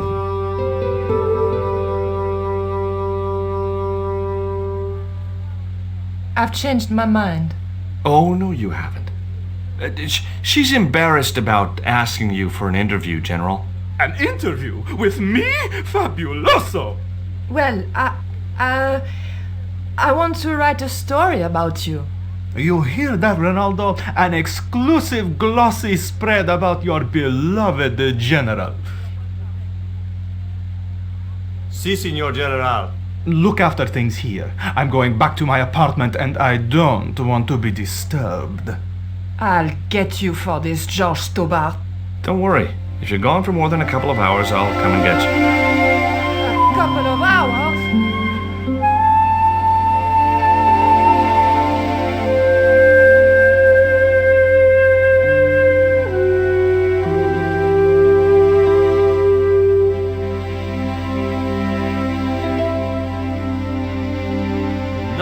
No, Signor.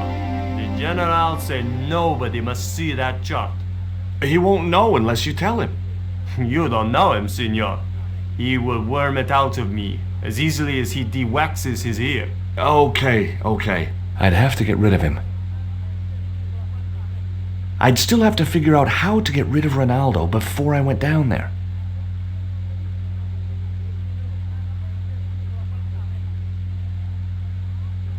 Hi, I'm George Stobart. Hello, Signor. How can I help you? I'd like to visit your prisoner. Condemned prisoners aren't allowed visitors. Condemned? To death. He is to be executed. Knowing my luck, I will probably have to shoot him myself. Amnesty International is going to hear about this. I thought Miguel was arrested for playing the wrong kind of music. Si, Signor, he was. And that carries the death penalty? No. You think we're crazy? While being questioned, he confessed to being an anti-government agent. You know anything about this eclipse? No, Signor. El General keeps me in the dark about most things. Do you recognize this statue? Tezcatlipoca, the night wind. Take it away, Signor. That stone is cursed. Would you like a gourmet dog snack biscuit? I would love one, Signor, but I would have a problem with my teeth. Toothache? No, Signor. If the General catches me eating on duty, he'll knock them out. Are there any ancient pyramids near Quaramonte? Si, Signor. But it's not very impressive. It's in ruins. That's perfect. Would you take my friend to the ruins now the General's gone? I'd be honored, Signor. Thanks. I'll go get her.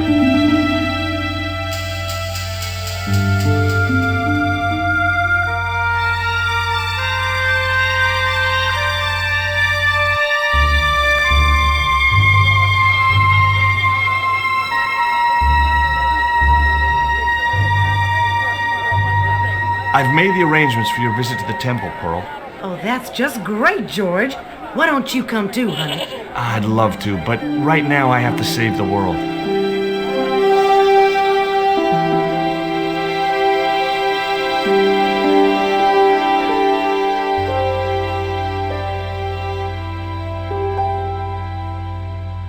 Listen, sweetie.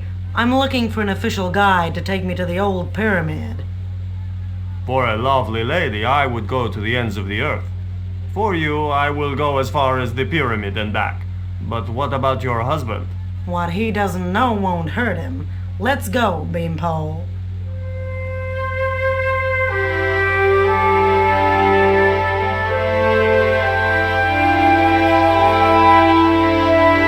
As Pearl and Ronaldo set out for the ruined pyramid, I prepared to search the police station.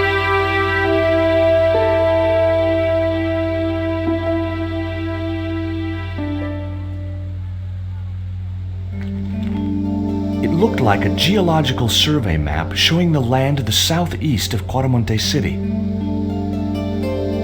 About 60 miles inland and upstream was an area marked Teoculcan.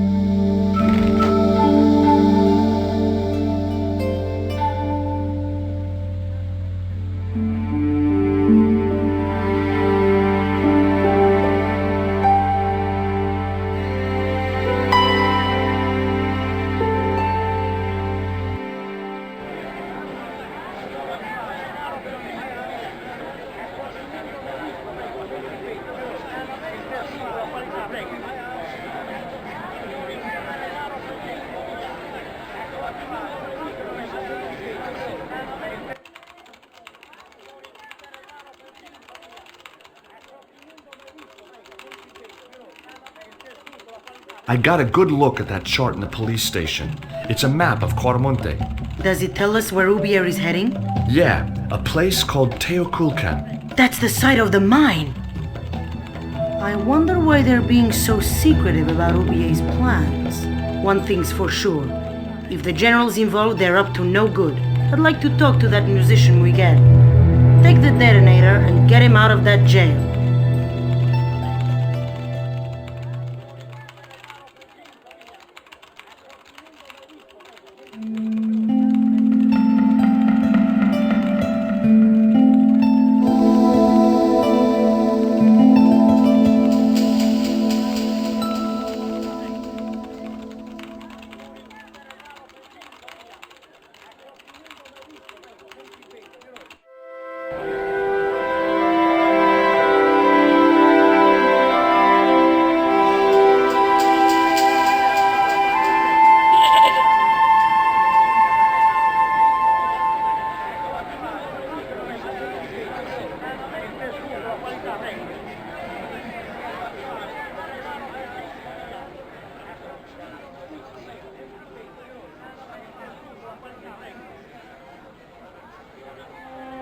Here is the detonator, Dwayne.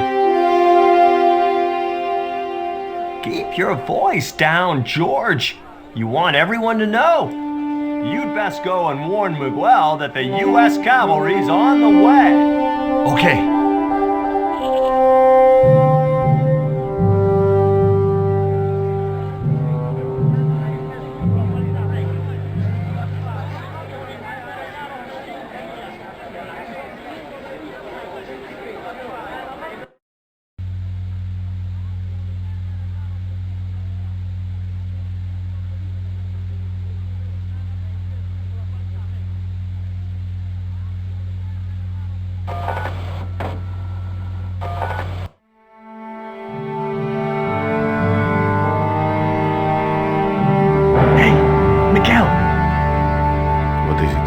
What is happening?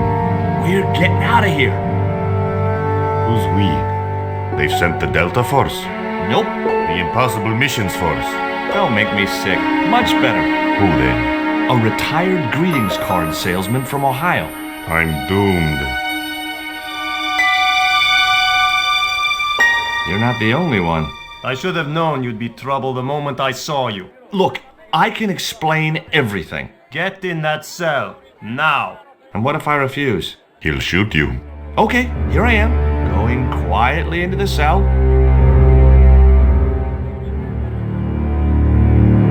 Very wise, North-Americano scum. One of the reasons I hate guns so much is the way they make people so damned impolite.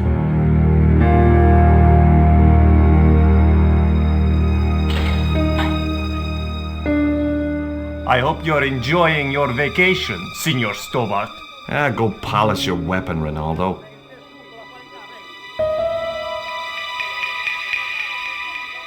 This was part of your plan, right? Well, in a manner of speaking, no. I was all out of ideas. It was up to Nico now.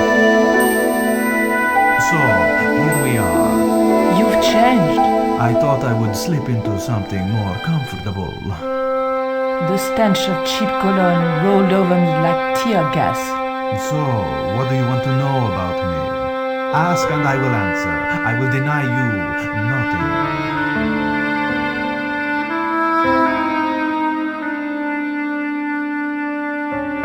I am a very giving person. How nice for your friends. Your eyes are glittering like stars. His damn cologne was making my eyes water. I was running out of sofa.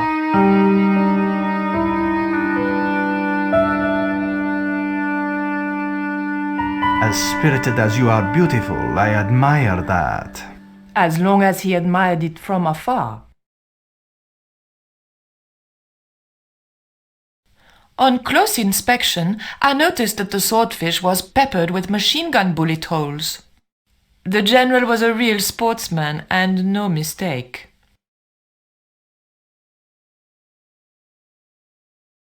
The tiger was beyond help.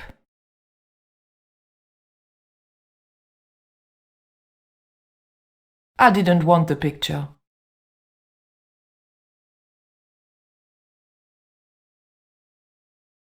I didn't want the lava lamp. A lava lamp, hip in a retro way. I had no doubt the general thought it was hip, full stop. Cutting-edge technology, in 1978 at any rate.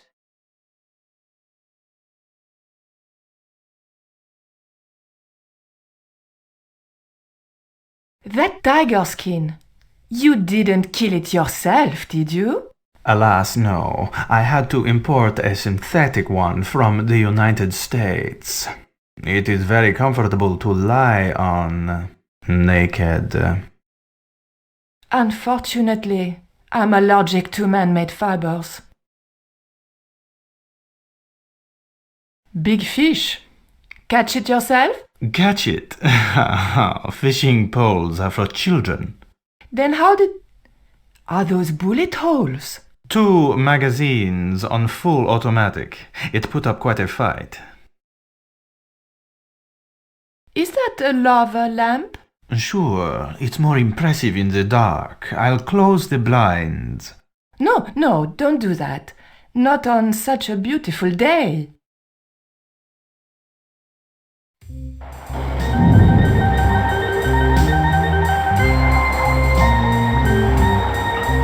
Who's the guy with the hat and the fat cigar? My mother.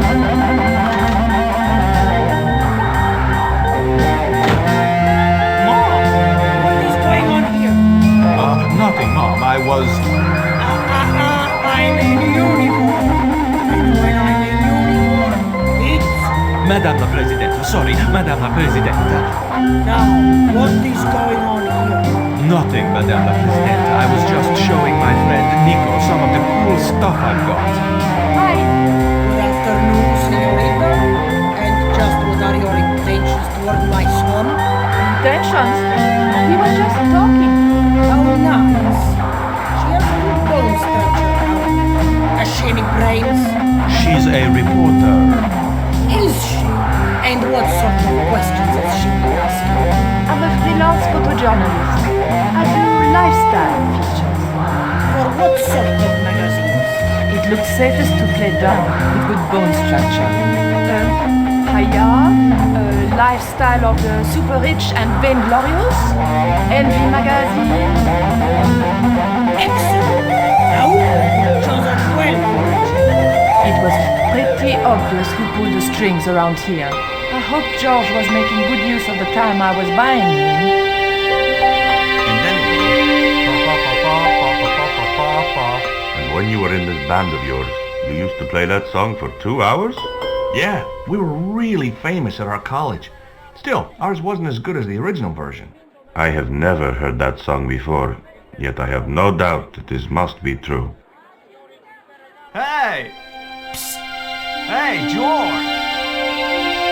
Dwayne Henderson. Boy, am I ever glad to see you.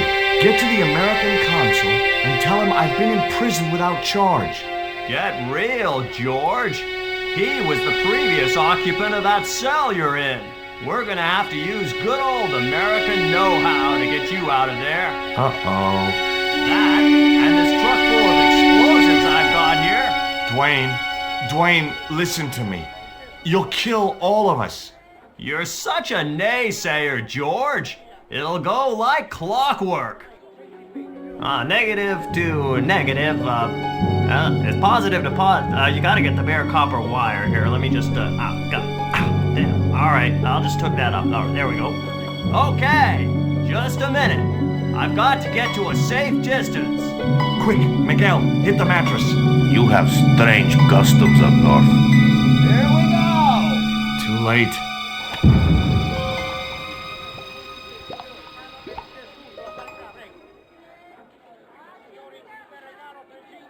Are we dead yet?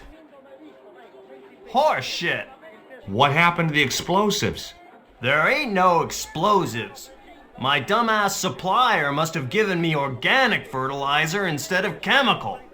All I got here is 400 pounds of lightly fried horse apples. That's a lovely image, Dwayne. Never mind, I'll think of something.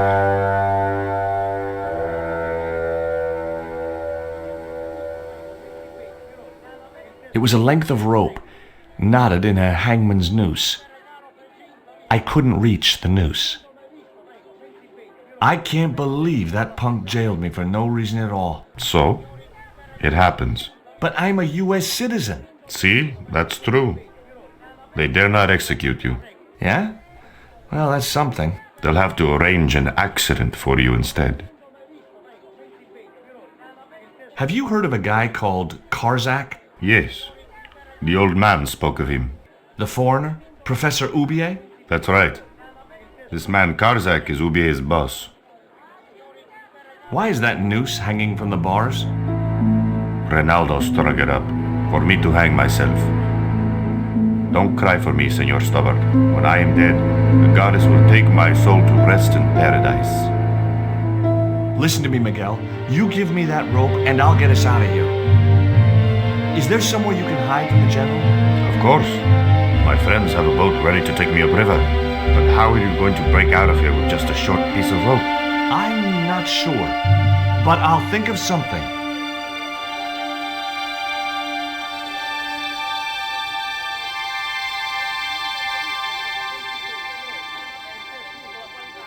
If your plan doesn't work, will you let me hang myself in peace?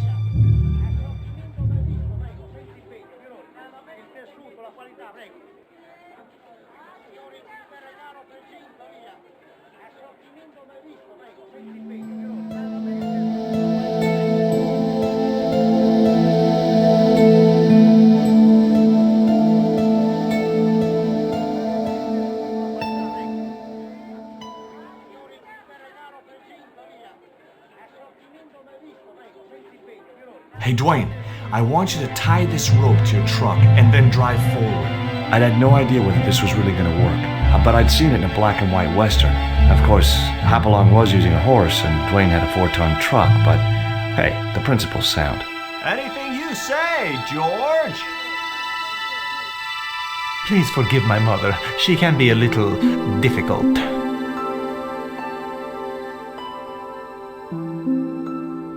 Oh, my feet, Raoul! Propose, you idiot! Don't mind her. She just wants grandchildren. Don't think I can't hear you, Raoul.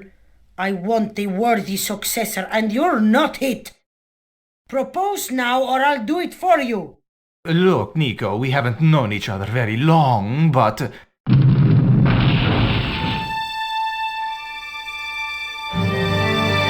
the hell was that? I didn't know what was going on, but Georges had to be involved in it somewhere.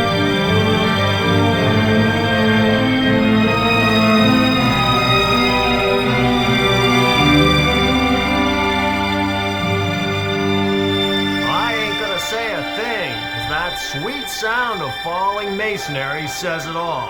Quick, senor, the river. Huh? Wait! What about Nico?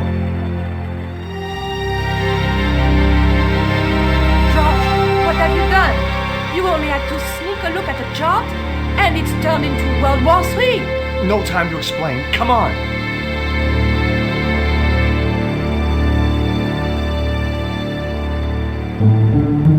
Don't move, terrorist scum.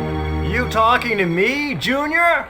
Yes, I'm talking to you, fat man, and my name's not Junior. A word to the wise, Junior. You carry on waving that pea shooter in my face, and the next person who sees it is gonna be your proctologist. Savvy? General, I am happy to report that I have apprehended the terrorists. You idiot! Not them! The other American and the French woman! They're the ones!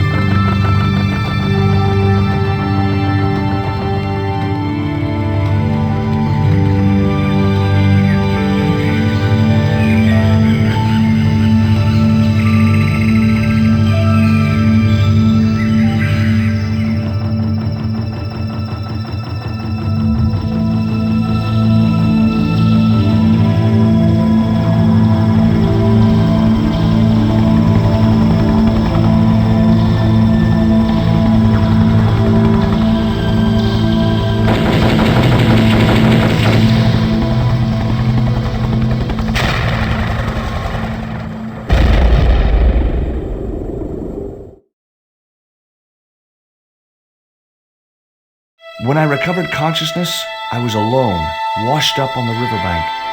My head was aching fiercely, and my mouth tasted like a swamp. At first, I thought the music I heard was in my head. Just my luck to wind up in paradise with a migraine. But I followed the sound and discovered a treehouse in a nearby clearing.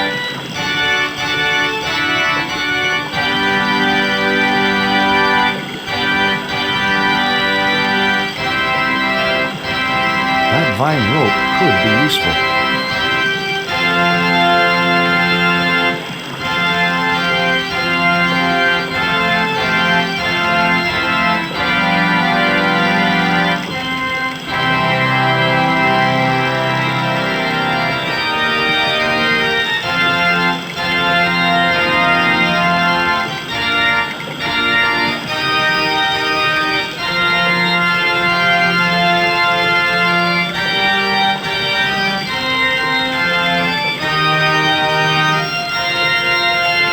The vine provided a drive belt to connect the two stones.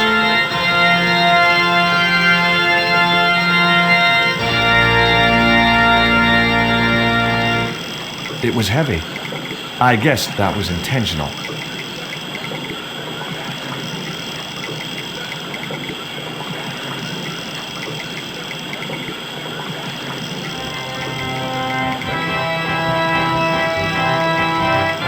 Now I had the contraption working.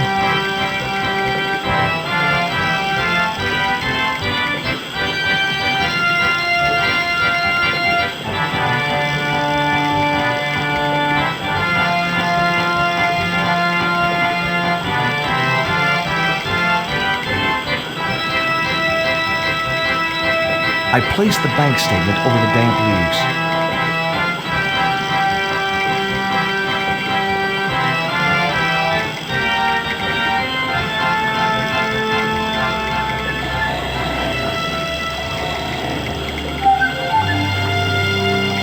As I held the fetish to the iron rim of the wheel, a shower of sparks cascaded onto the leaves.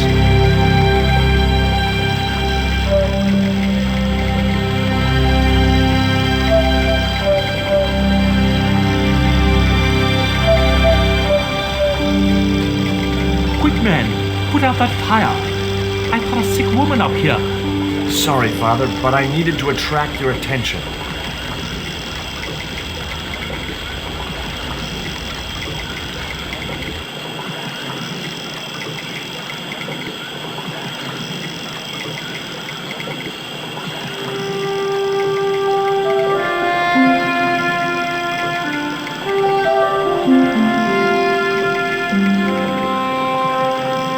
Who are you? And what do you want? My name is Stobart, George Stobart. I'm Father Hubert.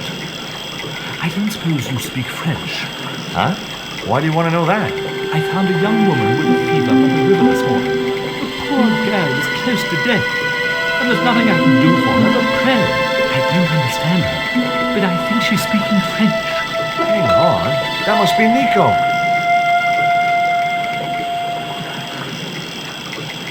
That's my girlfriend you've got in your treehouse.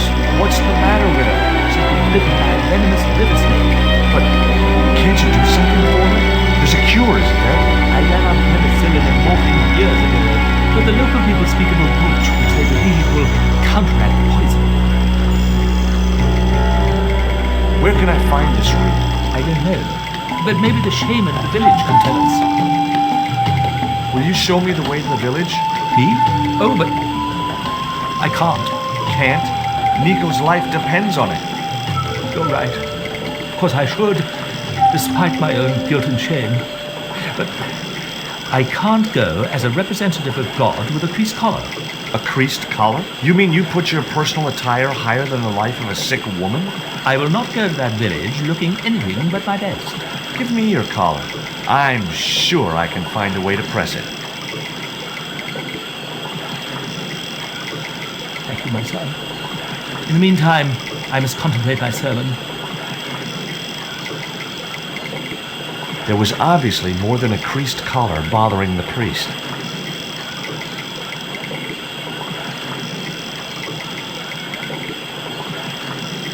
What are you doing out here in the jungle? God's work.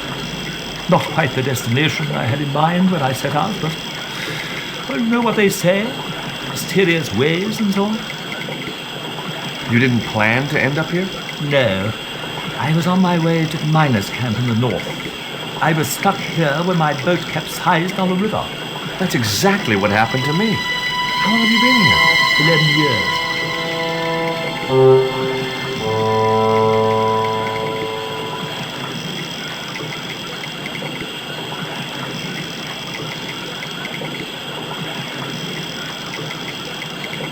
So there I was, hundreds of miles from civilization, doing the housework for a priest. It's a strange world.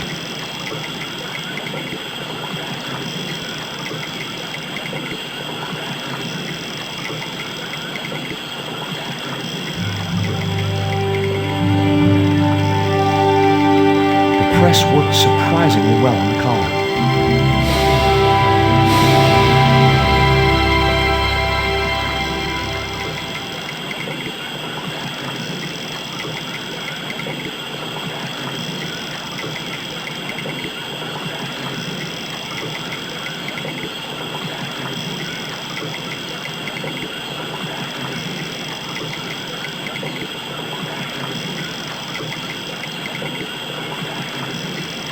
Here's your collar, Father.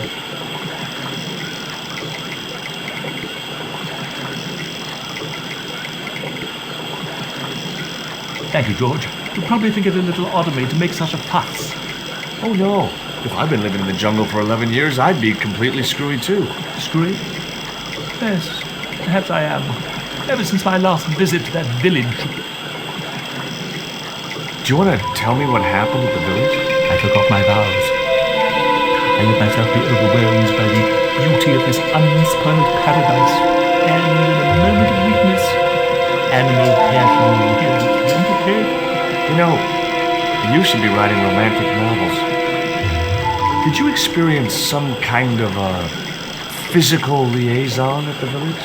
Yes, I'm ashamed to admit it, but I found myself doing the monkey dance. I've never heard it called that before. And I didn't want to pry any deeper into Hubert's murky past. Now you've got your collar back, will you take me to the village? I've still not finished my sermon. Look, Father, I still don't know why you're so reluctant to visit that village, and it's none of my business. Whatever the reason, it can't be more important than saving Nico's life. You're right. I must be crazy. We must make haste if we're to reach the village before nightfall. By the time we reached the village, it was sunset.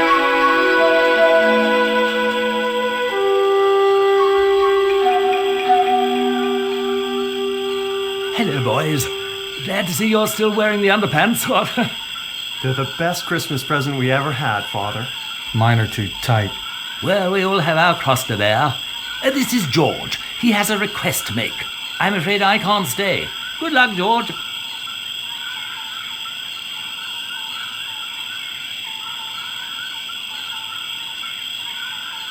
That's a relief. I never feel comfortable with him about. Me neither. These damn pants keep riding right up my butt.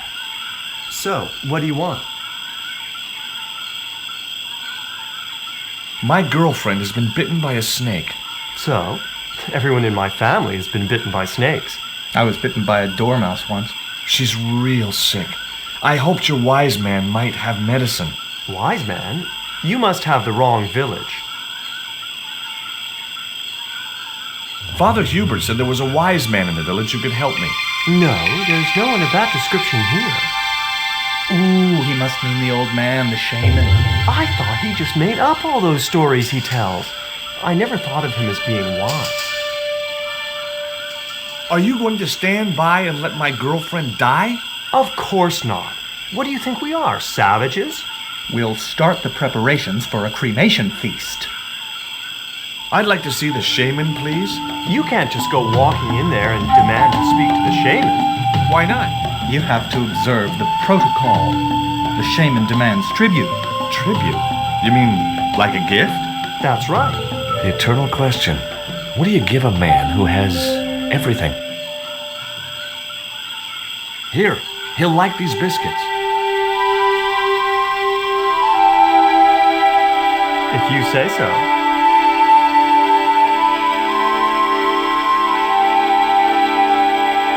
So, is this your first visit to our planet? I am from the same planet as you. I'm from California. Why, we're practically neighbors.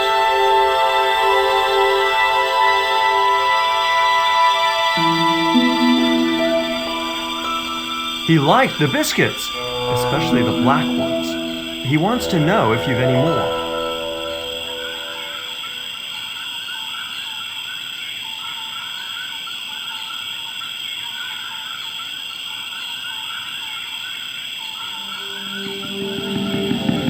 I put the Mayan stone in the empty box.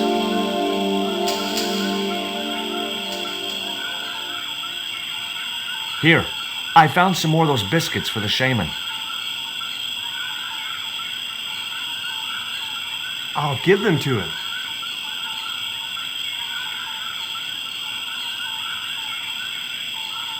What do you do for entertainment here in the jungle? We make documentaries. Me and Tabtic, we've appeared in 7 TV films and an article in National Geographic.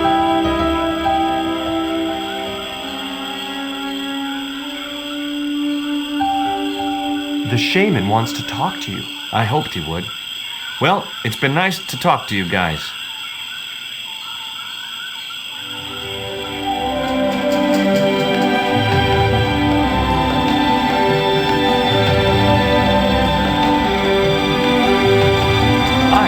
My name's George Stobart. Please, sit down. Welcome, George. Thanks. It has long been foretold that a white man would bring the Coyote Stone to this village.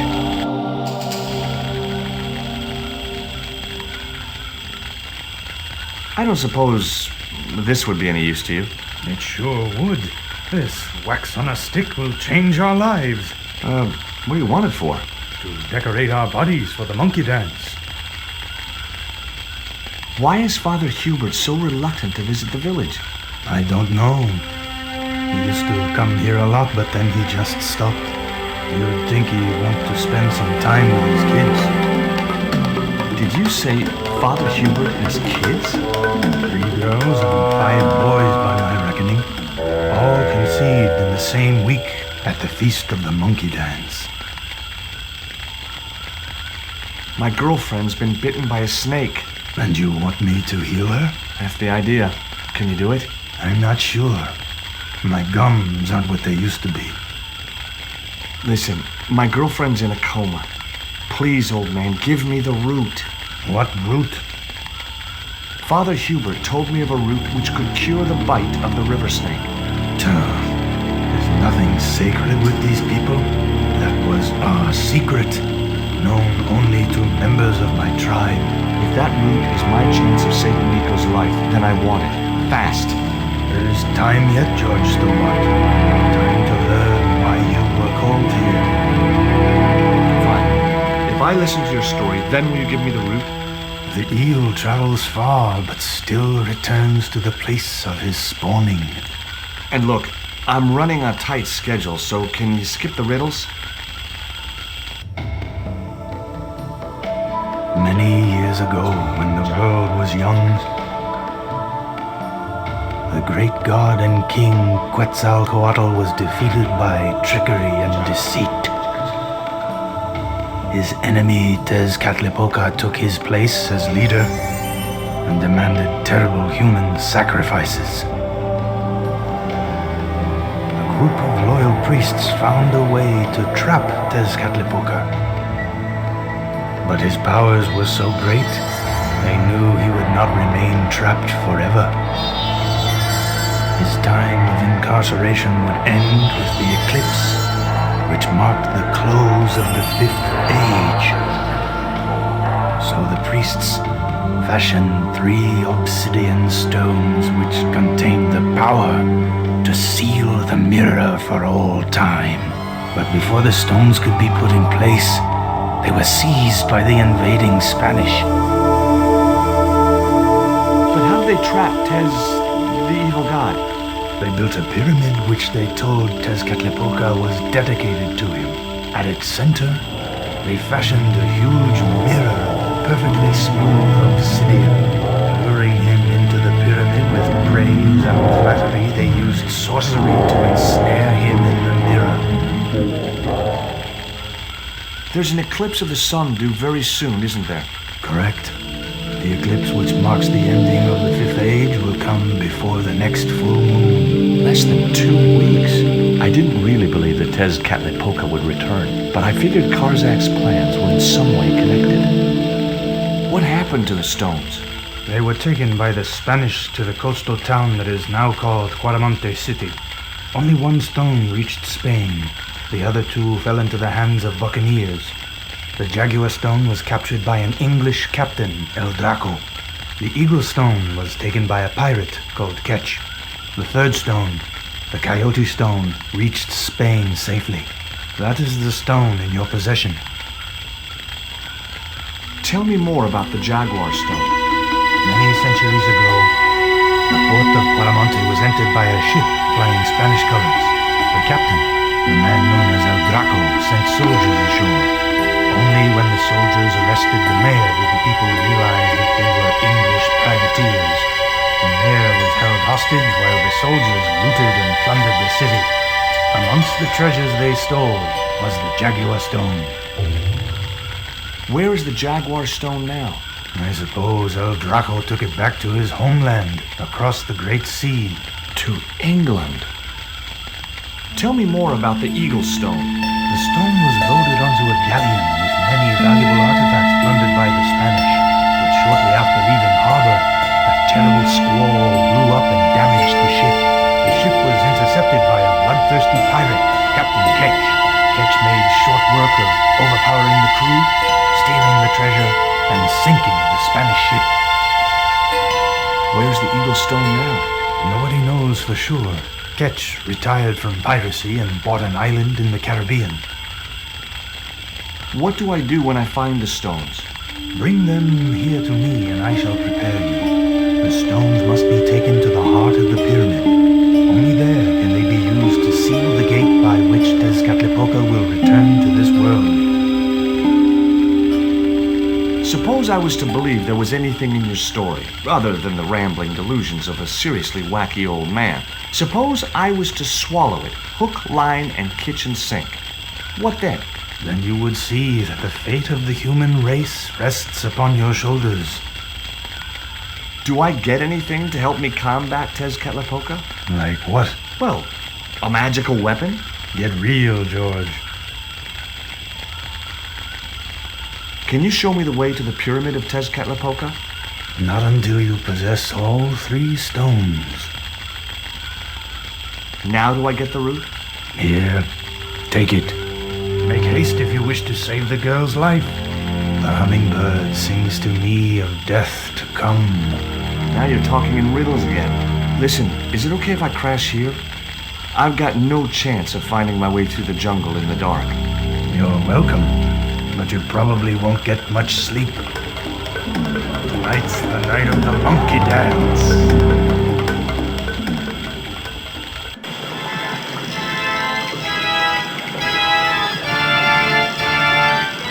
I left the village at dawn and stumbled back through the jungle in a post-party daze. It was just like sneaking back to my parents' house when I was younger. Except Oakland didn't have monkeys or parrots.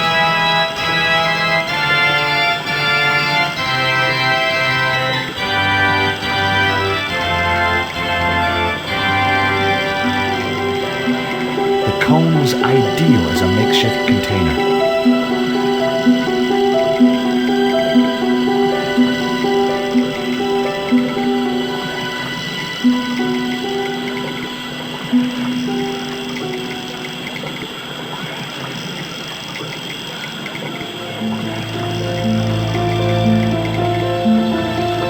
As the liquid was squeezed from the root, it collected in the cone.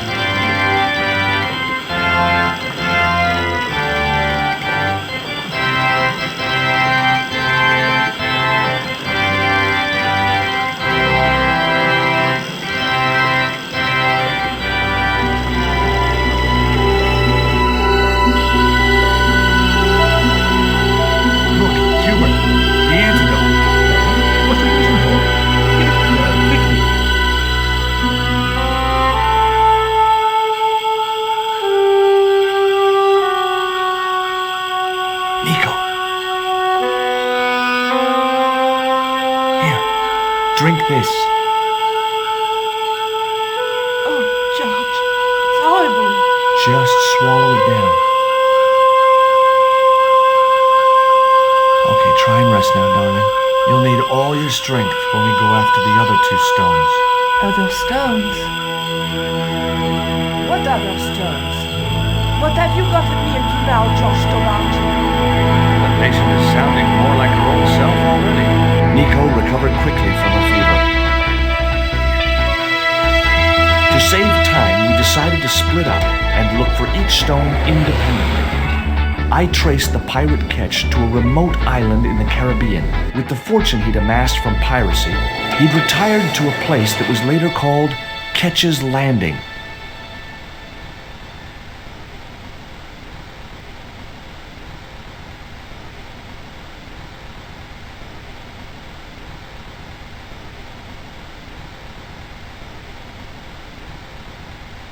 Hi, is this Ketch's Landing? Yeah, that's right. My name's George Stobart. You're a surveyor, right, Mr. Bronson. And of course I'm a surveyor. Why the hell else would I have a theodolite? I don't know. Hobby, maybe? Yeah, right. What brings you here, anyway? I'm searching for an ancient Mayan artifact. What is it? Some kind of jewel? No, it's obsidian. A black stone with supposedly mystic powers. You're nuts. Look at this. An article about a total eclipse of the sun. Oh, yeah?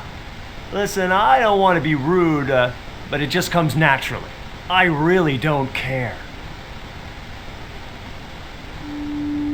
This is similar to the stone I'm looking for. What makes you think you'll find it here?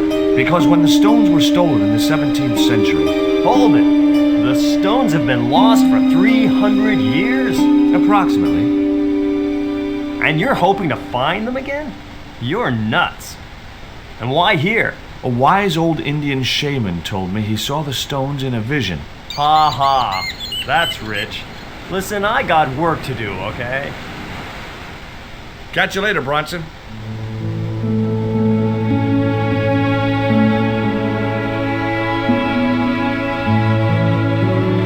I just had to sneak a look at those plans.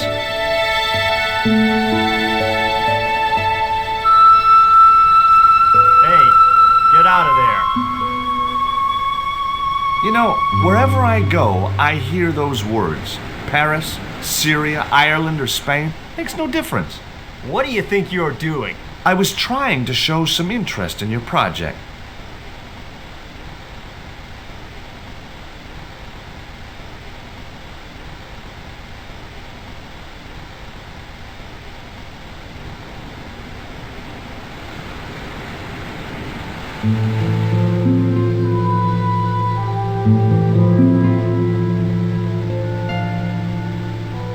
wanna buy some fish?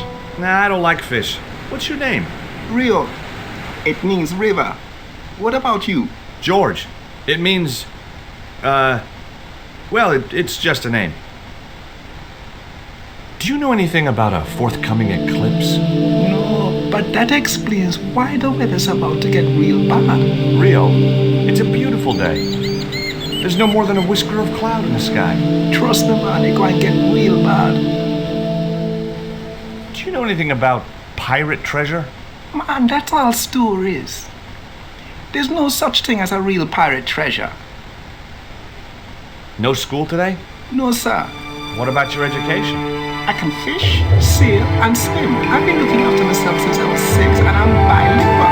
Aren't you a little overqualified for a beach bum? Well, you know, there's a lot of competition. Is it true that Captain Ketch lived around here? That's right. That's his house up on the hill. It's a museum now. Yeah? That's exactly what I need. Thanks, kid. You won't get inside, you know. The old ladies close it down. Who are these old ladies you mentioned? Miss Frost and Miss Mina Ketch. How come the old ladies closed the museum? It's Branson's doing. He made the plans for redeveloping the museum. They quietly regret it, you know. The man's a crook. What do you know about Captain Ketch? Just what everybody knows around here. He was a pirate and get himself hung. Will you help me get those plans? I don't want to go nowhere near that man. He promised to drown me when he found the fish I left in his sleeping bag.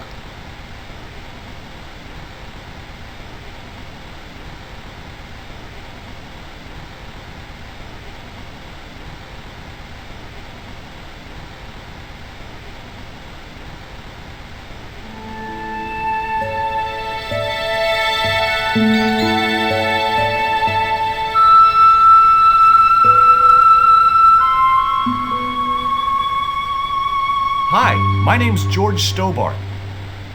Good afternoon, Mr. Stobart. Would you care for tea? No, thank you, ma'am. I don't like tea. Is that your cat? Yes, it is. That's Ruddles. Do you like cats, Mr. Stobart? I love them. They're so cute with their claws and their little puckered butts. Aren't they, though? Don't encourage him, Mina. Can you tell me anything about Captain Ketch? More than you can tell me about your great-great-great-great-grandfather, no doubt. You're his descendants? Certainly. Captain Ketch was born in Dorset, England, in the reign of King Henry VIII. His family were undistinguished farmers, but young Frederick Ketch decided to go to sea. We have plenty of seamen in our family, Mr. Stobart. Are you interested in history, Mr. Stobart? Yes, I am.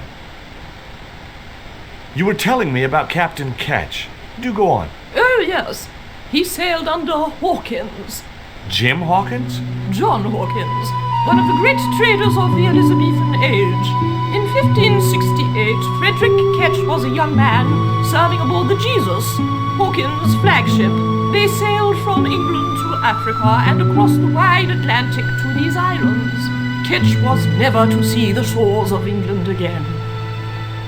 How come Ketch never made it home? Because the Spaniards sank the Jesus in an act of treachery. You said Hawkins' fleet traded between Africa and the Indies. What was it they were trading? Black men with no shirts. You have to understand, Mr. Stobart, that this was the 16th century. But that doesn't alter the fact that Hawkins and Ketch were slavers and pirates. Would it surprise you to learn that Hawkins was also a devoutly religious man? He transported slaves in a ship named after Jesus Christ. In my book, that makes him a hypocrite. What happened to Ketch? Was he killed? Oh no, he got away and returned to this island, to this very house. The Frederick Ketch Memorial Museum. Is it true Frederick Ketch was a pirate? Frederick Ketch was emphatically not a pirate. They hanged him, you know, down there on the beach in front of his family. Didn't bother with a trial, just whipped him out from his breakfast table and hoisted him up in chains. Well, if he wasn't a pirate, what did they hang him for? Envy. Pure green-eyed envy. He had been a successful privateer, you see, and had accumulated great wealth. As rich as a mink in a paddock. Shut up, Mina. Yes, Frost. The small-minded governor and his lackeys wanted his money, trumped up some ridiculous charge about breaking the conditions of his letter of marque, and hanged him like a common thief. The blackguards! Letter of marque? The document that permitted him to engage and destroy the enemies of the crown. The difference between a lawful privateer and a pirate. Yoo-hoo! Sorry, Frost. Well, why didn't Ketch just say, take a hike, guys, I've got a pirating license? Frederick Ketch was not a pirate! But he did show them his letter of marque. But they destroyed it and hanged him anyway. I've been talking to Rio, the little fisher boy. I'll thank you not to mention that little wretch in my presence. Dirty little whelk. Nasty fishy boy. That will do, Mina. I gather you don't have much time for the little boy. That child is a delinquent, Mr. Stobart. Yeah, well, he's only, what, 11, maybe? A knave with one hand on the tops. What is it about Rio that you don't like, Miss Frost? Well, once upon a time, he and Emily... Be quiet this instant, Mina. What can you tell me about Emily? Emily? What business can she be of yours? Her parents were killed in a typhoon. We, as her only living relatives, took it upon ourselves to raise the child. That's good to know Charity isn't dead. Oh, but she is. Washed overboard in the typhoon. Mr. Stobart wasn't talking about Emily's mother. He was being sarcastic. What else can you tell me about Emily? How dare you pry into our family in this way? I refuse to answer any more of your impertinent questions.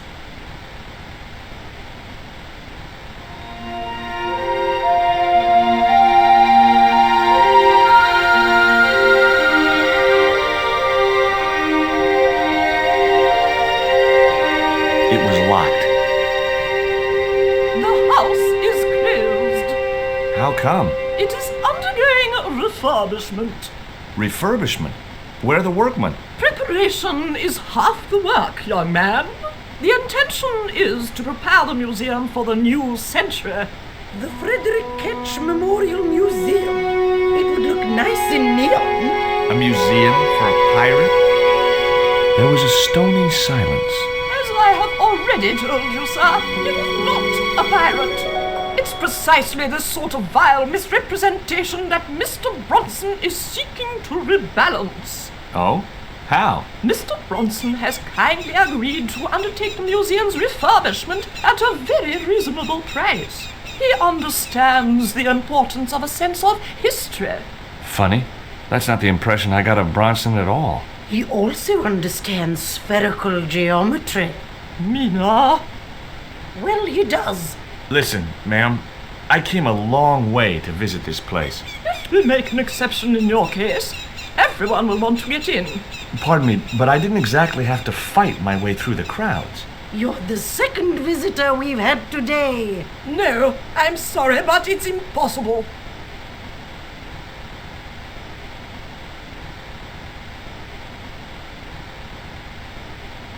You're really fond of that cat, aren't you? He is our companion and our solace. I thought about catnapping the little monster until they let me in, but it wasn't my style. Maybe there was some other way I could use their affection for the cat to get me into the house.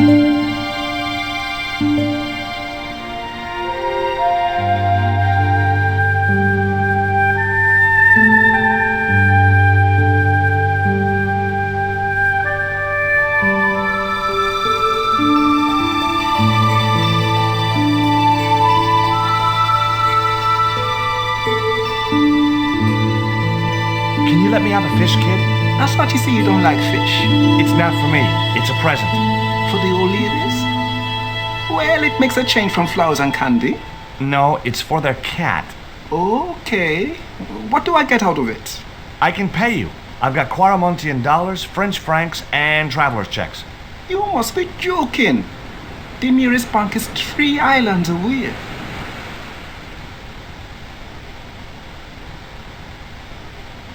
Tell me about your friend Emily.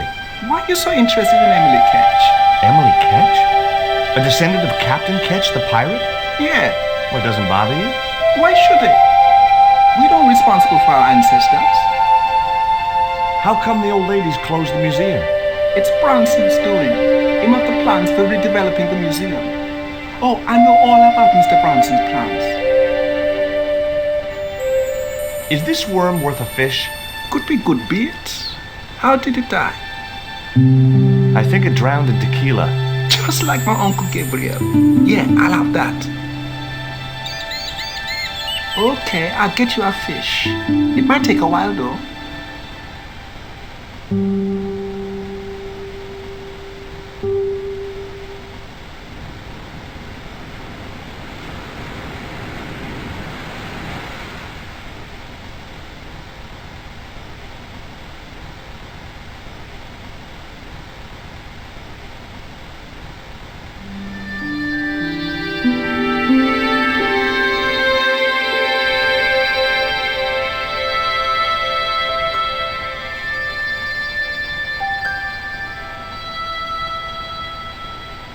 Okay, it was time for diversionary tactics. I thought I saw a little girl down on the beach. You must be mistaken. He must be mistaken. Mustn't he, Frost? I'm sure I'm not. A little girl and that young fisher boy. What? It's not possible. What were they doing? Oh, the kinds of things that all little boys and girls get up to at their age. When I was a little girl, we used to play cows and milkmaids. Woe betide you if you're lying to us, Mr. Stobart. Heaven help you.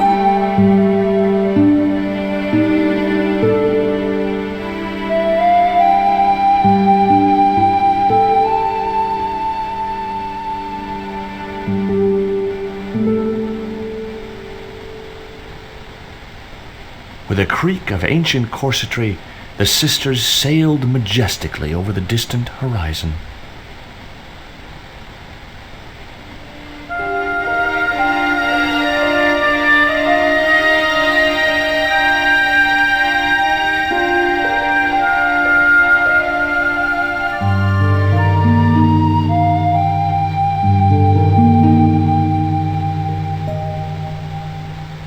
Did you see the weird sisters come by here? Did I? They look madder than usual, so I hide until they're gone by. Just as well. They thought you were playing with Emily. Boy, were they steamed. Emily? You're madder than them. There was nothing else I wanted to ask the boy.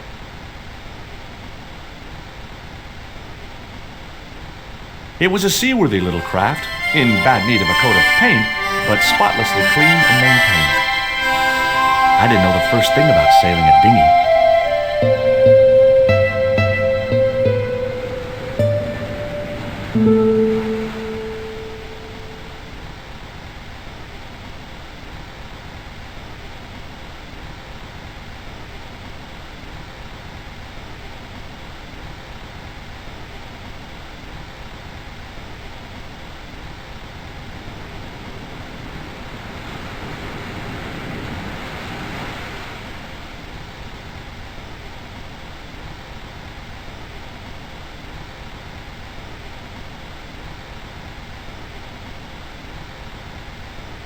Tell me about the two old ladies. Who? The Ketch sisters. One of them's crazy as a coot, and the other will turn you to stone if you're not careful. Say, was that kid giving you trouble? The fisher boy? No, he was very polite. Ha! He's a juvenile delinquent. I suppose he told you I was a crook. Oh no, he's a good kid. He'd never say anything like that. Sure he would, the little punk. Did you see the sisters go by? Yeah, they wanted to string that fisher brat up. Of course, I told them where to find him. A fink as well as a creep. Nice. But he'd managed to vanish somehow. Catch you later, Bronson.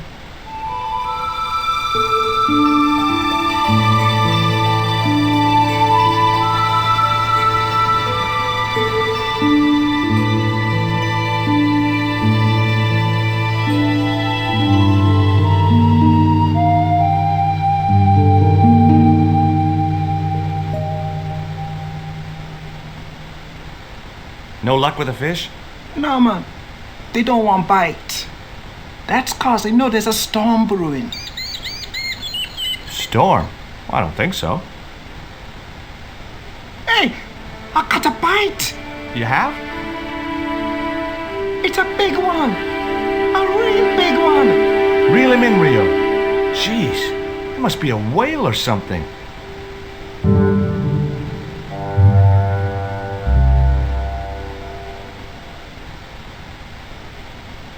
Rustiest whale I ever see. I still need a fish, Rio. Okay, make me try again. Maybe you better change your bait.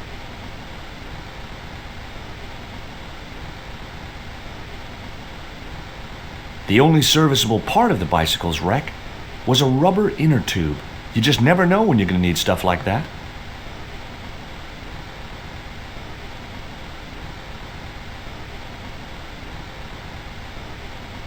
There's a fish, my man.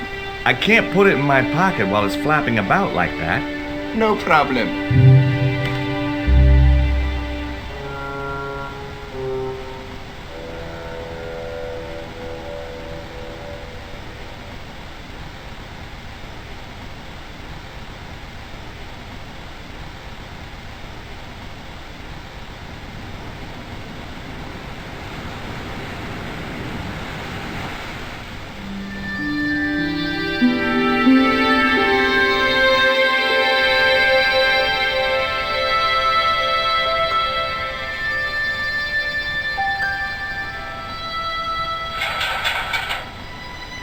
The ladder extended easily.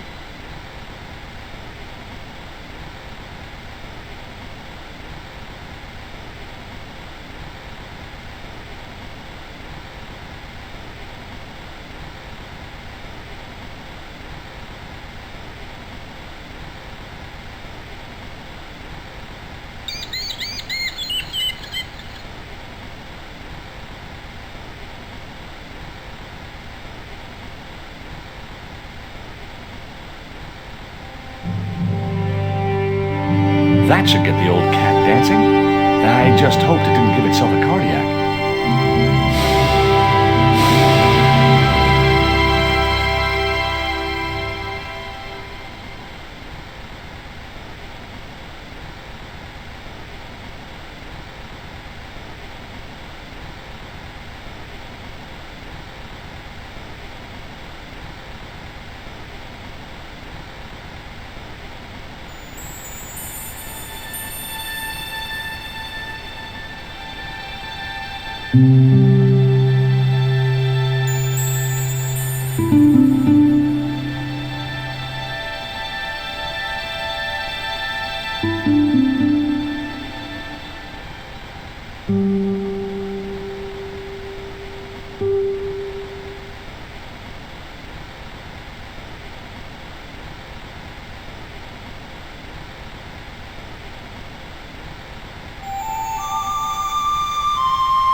I put my lucky lump of coal in the catapult.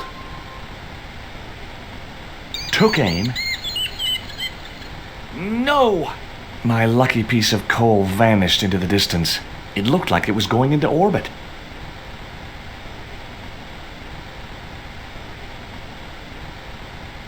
I put the ball in the catapult. Took aim. Yes! Okay, so it was a lucky shot, but I knocked the Theodolite target clean off the end of the flagpole.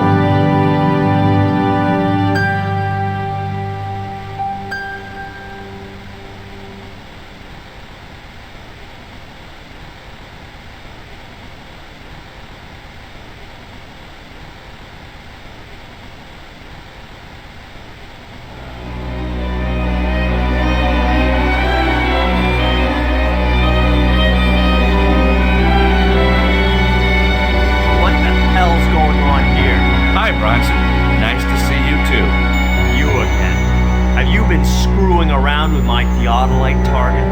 Where is it? I had to climb out of the window to put that one on. Damn it, I'm gonna have to go through all that again. Not this time. The house is locked up and the sisters aren't here. Hell's teeth! I'll have to put the spare target on the other flagpole. A whole morning's work wasted. I'm gonna fix all this, and then I'm gonna fix you, you hear? Yeah? Fine. I'll be waiting.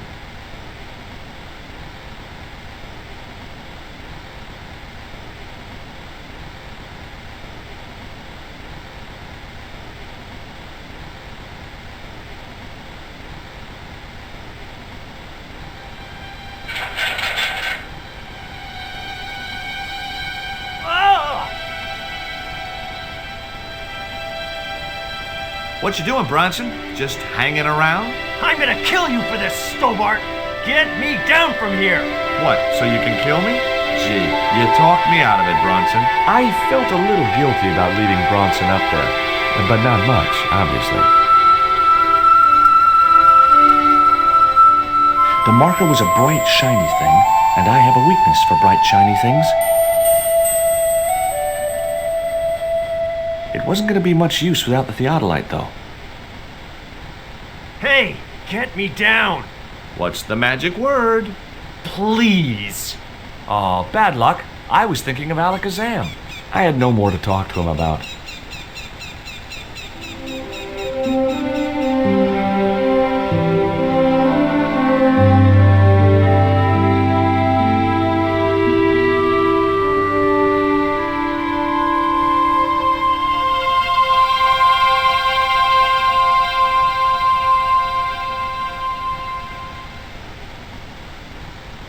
With Bronson out of the way, I could finally get a clear look at the plans. Engineers' drawings didn't mean much to me, but one thing was clear. These plans were for a 5-story, 200-roomed, luxury, pirate-themed hotel. Another stain on the bedspread of paradise.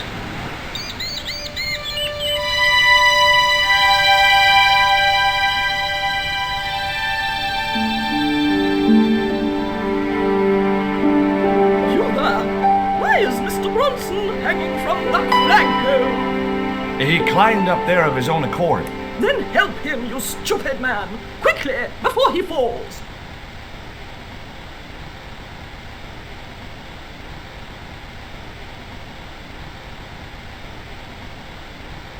Here, Bronson's plans.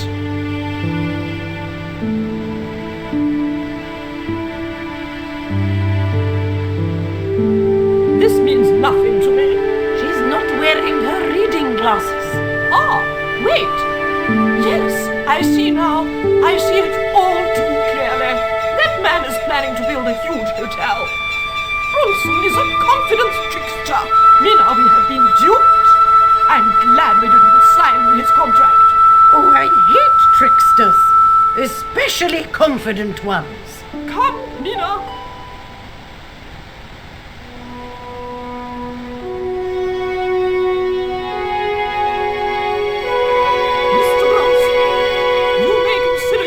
Persona non grata. Yes. How may Canaan? Kindly disentangle yourself from our flagpole and eject yourself from our property this very minute. Disentangle. Eject. Hey, cut that out, you crazy old bat! How dare you! Mina isn't crazy, she's just engagingly eccentric. Yeah, as a bedbug. Ouch! Lovely as this little vista is, I'd be really grateful if you could let me into the museum now. Certainly, young man. We are most grateful to you for exposing this scoundrel, Mina the Lock.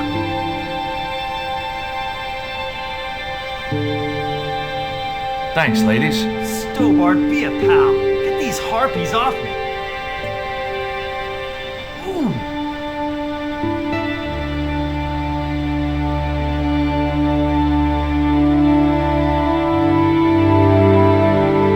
While George was basking in the sun-drenched Caribbean, I went to London. It was a long shot, but I thought I'd start my search for the Jaguar Stone at the British Museum.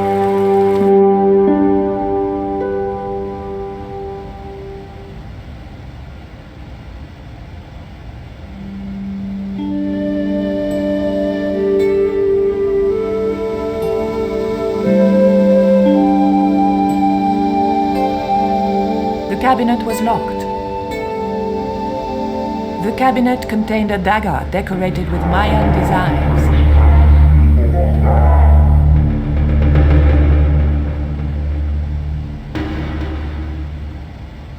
It was a small, flat square of polished obsidian, nothing like the one I was looking for. According to the caption, this was the scrying mirror given to Dr. John Dee by Sir Francis Drake.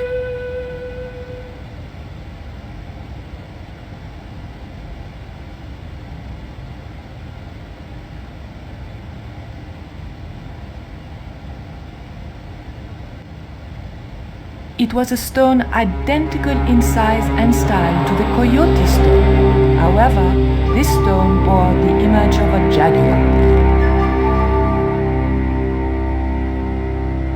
The cabinet was locked.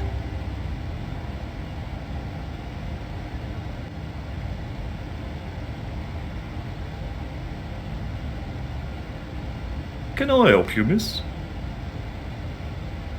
What can you tell me about the scrying mirror?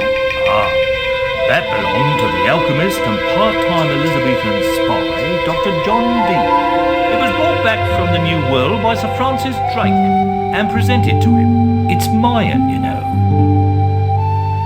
What is a scrying mirror? It's rather like a crystal ball, and you can't see anything in it. Apparently, he had a partner who used it to talk with angels. If you ask me, you were barking mad. Have you ever heard of an English sea captain called El Draco? El Draco? Not a very English name. I think that's what the Spanish would have called him. It was about the time of the conquistadors. 16th century. Oh, I know. That's what the Spanish called Sir Francis Drake. Francis Drake? Have you got anything here that belonged to him? Indeed, miss. We have a couple of artifacts he brought back from one of his journeys. What can you tell me about that stone with a jaguar on it? The so-called Jaguar stone was brought back from the Americas by Sir Francis Drake and presented, with, as you already know, the more famous scrying mirror, to John Dee. The old loony didn't like the stone, though. Reckoned it was tainted by the devil.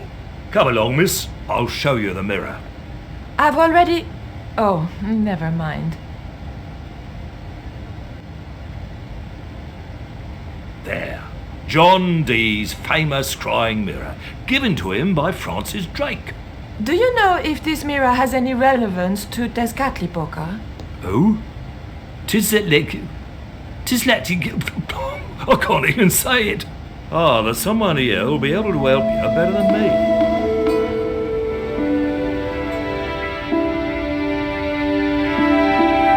This young lady has some questions to ask, Professor. I think she's from France. Professor Aubier? Eh? What? You two know each other, do you? Excuse me, the telephone.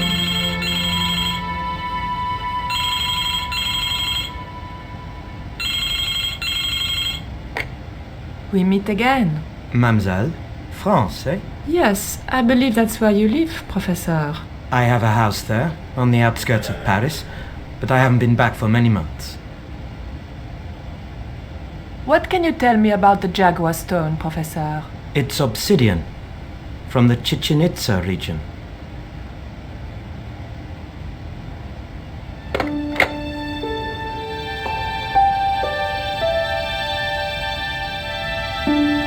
Professor Aubier, your taxi's here. If you'll excuse me, I have some urgent business to attend to at the docks.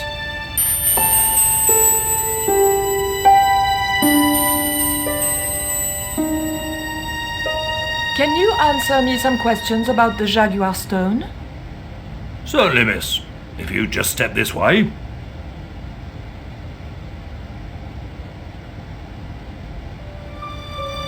It's gone.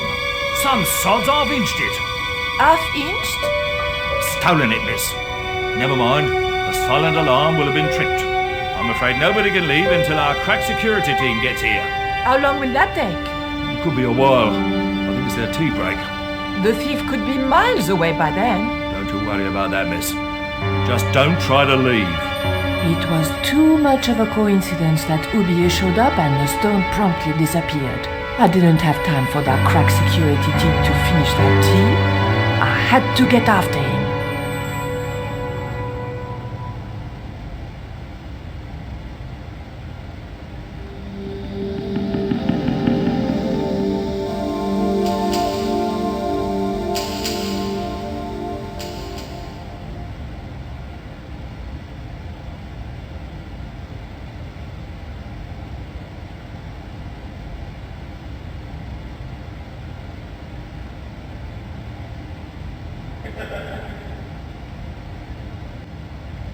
The key unlocked the case.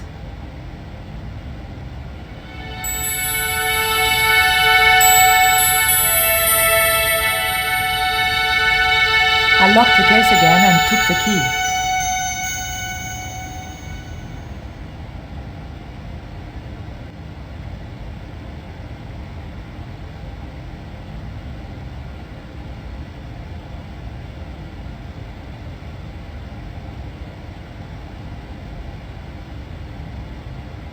Don't you think it's suspicious that Oublier has urgent business at the docks? Not in the slightest, young lady. He's gone to oversee the unloading of cargo, an exhibition of Mayan sculpture on loan from Mexico City. What's the name of the ship? The Xibalba Princess, moored down by Tower Bridge. Why do you ask? Just wondering. I didn't steal the stone. I was nowhere near it. So who do you suppose did steal it? It must have been Oublier. Begging your pardon, but he's a man of letters. A professor. So was Moriarty. Man of letters or not, he's your culprit. Take a look at this. What are you doing with that? Just looking. What was it used for? It's a sacrificial dagger, and I'd feel a lot happier if you put it down.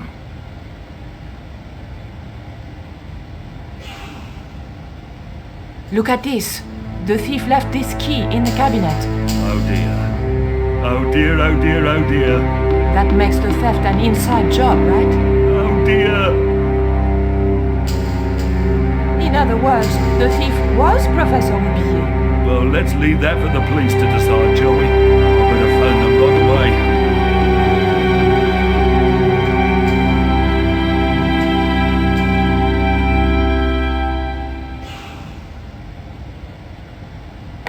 Hello?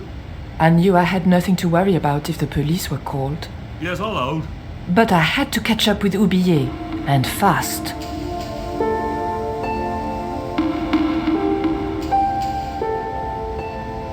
There was nothing very useful in my bag, just a single hair clip.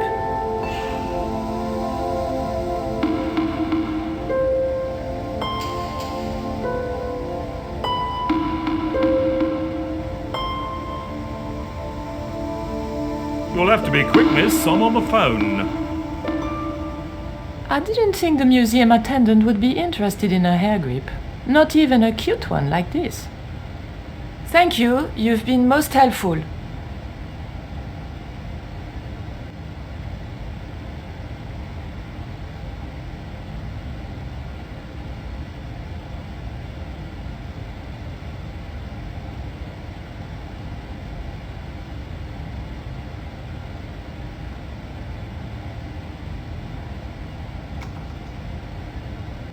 I levered the handle open with the thin dagger.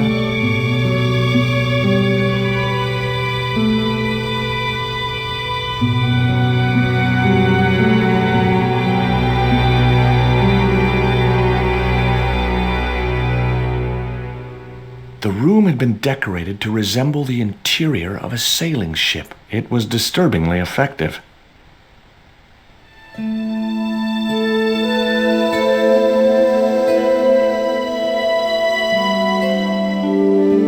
That might come in useful in ticklish situations.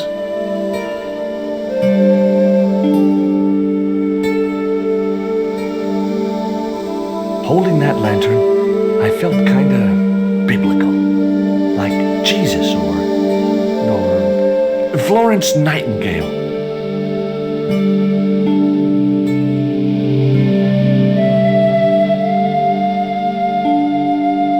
lantern fitted so precisely in the inkwell, it could only be deliberate.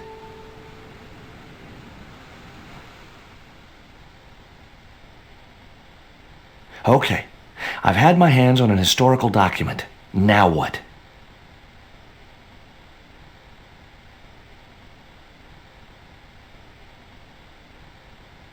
The chart fitted exactly into the recess on the top of the desk.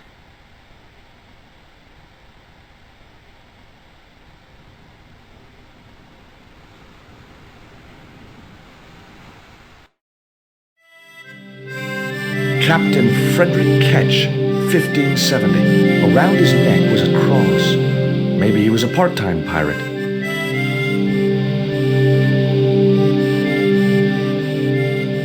It was the portrait of Captain Ketch. The portrait might have made a nice souvenir, but it was too large to carry.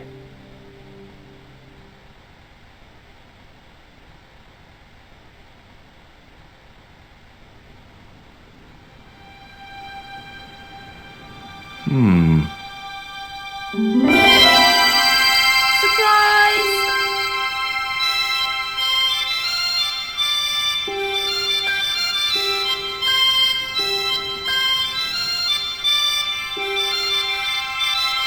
What the? Who are you? I'm Emily. What were you doing in there, Emily? Hiding. What are you doing here? Grown-up stuff. Grown-ups? Pfft, I'm never gonna grow up, I'm not. You shouldn't be here. What's your name? I'm George. Pleased to meet you, Jaws. George. Jaws? Jeez. Make your mind up. What can you tell me about Captain Ketch? That's him on the wall, in the picture. Yeah, I know. Scary looking guy, huh? He was my great-great-great-great-grandfather. Yeah, you have his eyes. Why don't you go play with Rio? I'm not allowed. How come? Because Aunt Frost says I'm not allowed out of the house. That's why, Mr. Nosy Beak. Too bad. Why don't you ask your other aunt if you can play with Rio? Aunt Mina's cuckoo. Aunt Frost says so. She says when the Lord handed out common sense, Aunt Mina was off getting double portions of chin. That Rio's a smart kid. He helped me outwit Bronson. Rio is clever. He can spit ever so far. Look, an ancient Mayan stone. Is that a magic stone? Well, I don't know about that. No. That cross you're wearing, Emily? It's my lucky Jesus cross. It's just like the one Captain Ketch wore. Uh-huh. Can I borrow it? What would you trade for that cross, Emily? A puppy. Well, I don't happen to have a puppy in my pocket right now. Can you think of anything else you'd trade? Don't know. Would you like to play darts? No. Oh, come on. I'll throw, you catch. That's dangerous. Darts will stick in me and make me bleed. Do you know how to use a theodolite? We don't learn anything about surveying at my school. Not until 5th grade.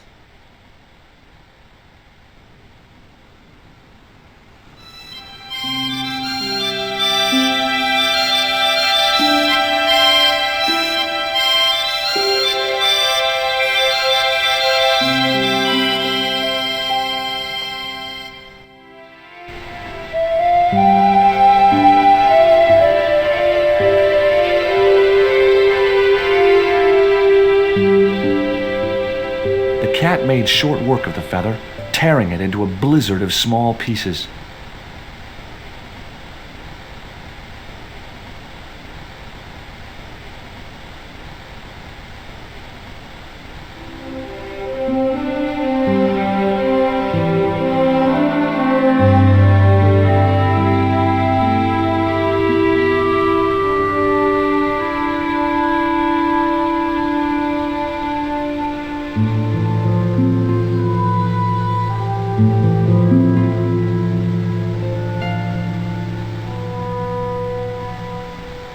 What do you give to a small, irritating girl who asks about everything? Try a conch. Delicate colors, interesting shape, and when you put it to your ear, you can hear the sea. Yeah, why's that? Usually because you're standing next to it. Cool. Have you got one? Yeah, but I promised it to my sister. She well vexed with me. Why is your sister mad with you? Well, last night when I got home with our supper, she went wild. Rio, she said, how come all you ever catch is puffer fish? A sicker puffer fish. What I want is tiger fish. So don't bother come back home till you catch one, boy. I don't see how I'm gonna catch no tiger fish. All I have is a fishing pole and a worm. What do you need to catch a tiger fish? One of them real fancy flies like the rich fishermen use. Hey, this is just what you need to make a fly. Thanks. Let's hope them tiger fish hungry. A deal's a deal. Here's a conch.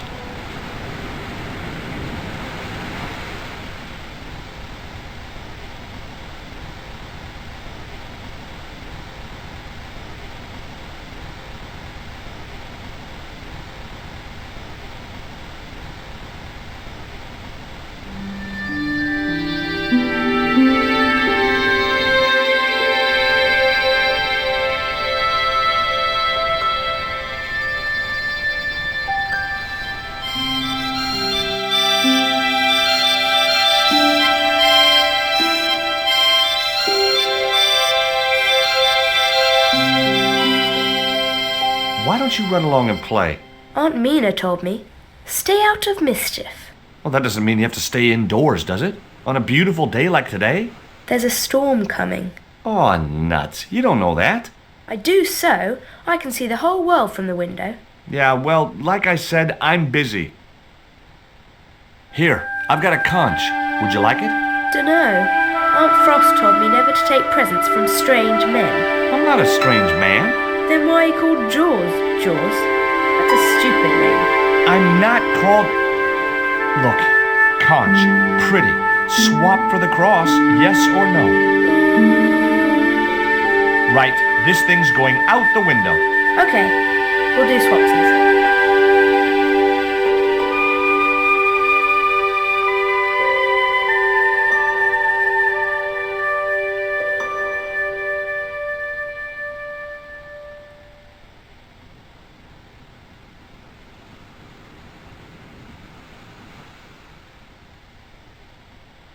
Ketch's cross slipped snugly into the penholder.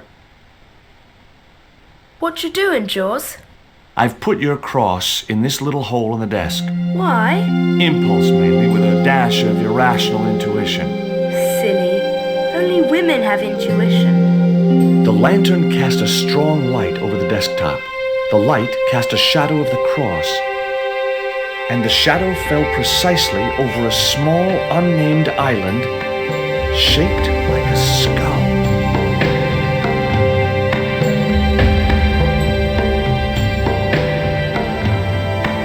That must be it.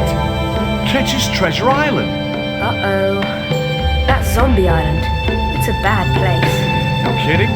Well, bad place or not, that's my next port of call. Can I come too? The hell you can. I never get to leave the house.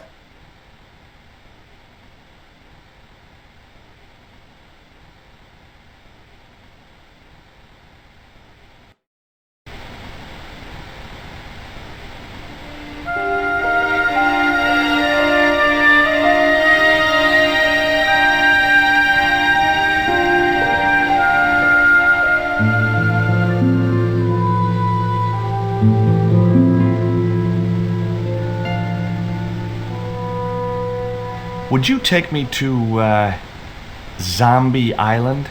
In this weather? You're madman. The rain will keep the zombies indoors. Just say I did meet a zombie. What would you do? There ain't no zombies on Zombie Island. At least, not anymore. It's uninhabited. Good. What do you mean, not anymore? You still want to go? I guess. Well, I ain't had no luck with them tiger fish. And with the mood my sister is in, I'll be safer with the zombies.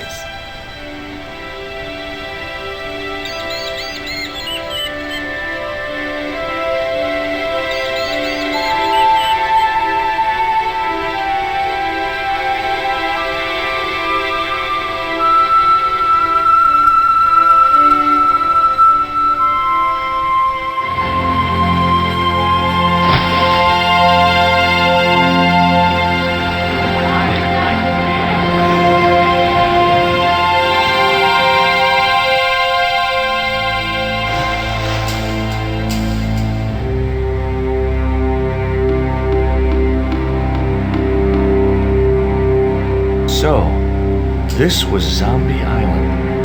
Somehow I'd been expecting something more sinister. Come on, Rio. Let's find that treasure. No thanks. I'm staying right here. Oh, come on. You said yourself there's no zombies left. Yeah, but that was while there was a big pile of seawater between me and this place. All me have now is this little bit between the boat and the shore, and I'm hanging on to it. No, it can't be.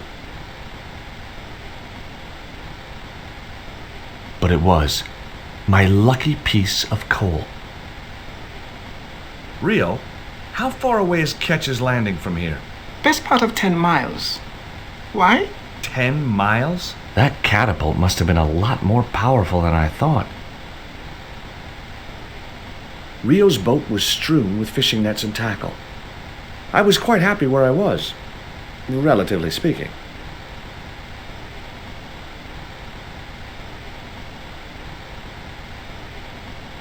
It was too high. I couldn't get up there. The outcrop was about the only feature on the cliff face.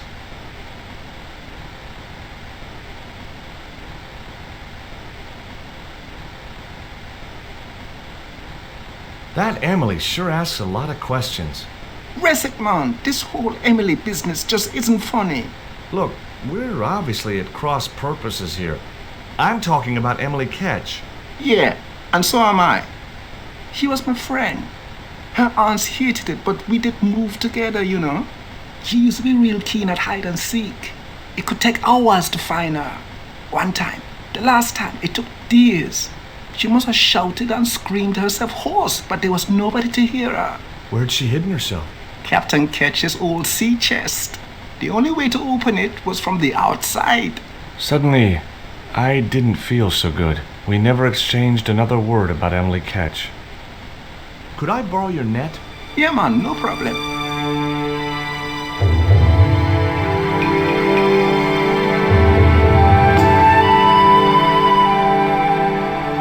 You planning on catching some fish?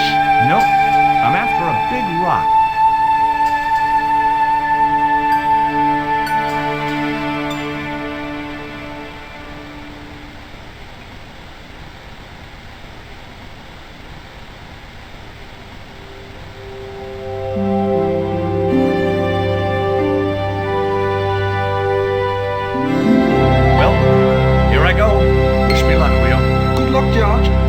Walking Dead.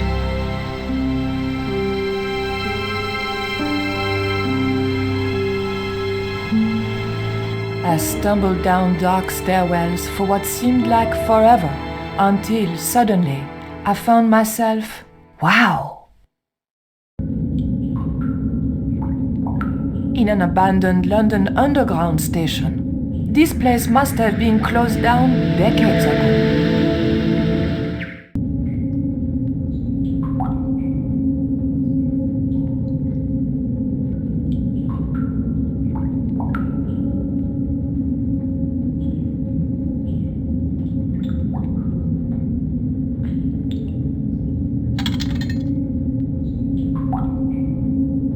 I pushed the hair clip into the slot and whatever was stuck there disappeared into the machine.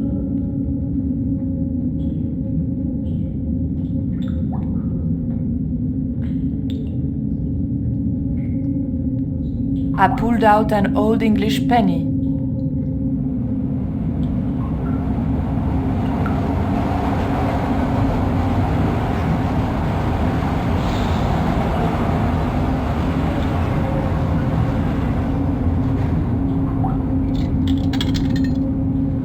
An ancient bar of chocolate dropped into the tray at the bottom of the machine. And as a special bonus, the penny dropped through to the reject bucket.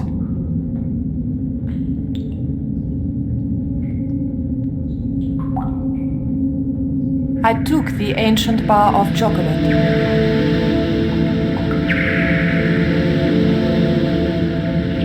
I pulled out an old English penny.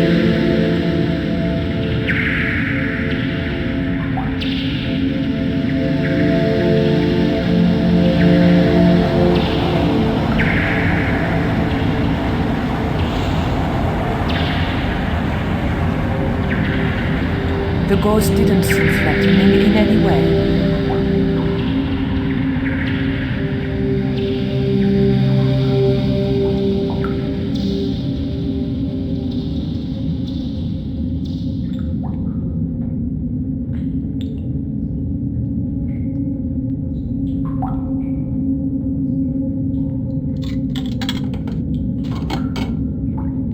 I put the old penny into the slot, the needle twitched rustily, and the machine spat out a card.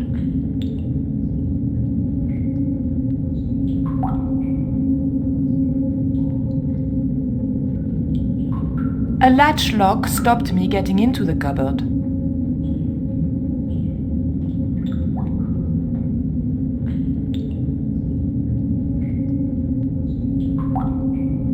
The blade of the dagger just fitted between the door and the soft wood frame. The door gave slightly and then held firm.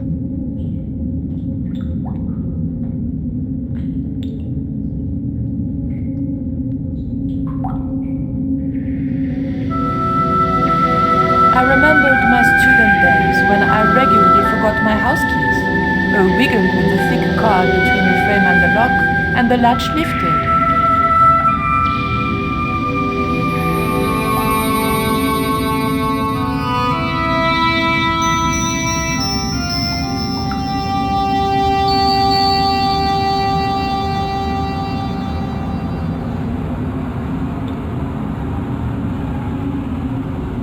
The train was my ride out of it. I could worry about not having a ticket when I got to the docks.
Stay cool, Stobart. It was only a bird.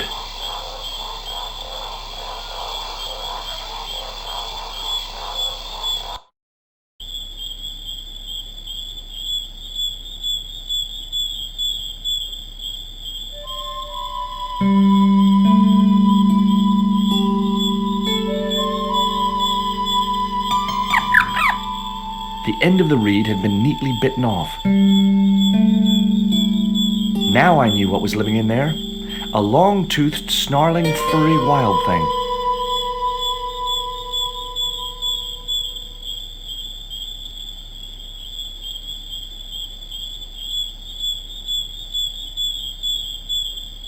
The dart fitted snugly into the reed. Great. I was tooled up and dangerous.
I could see no point in tying the net to the creepers on the rock.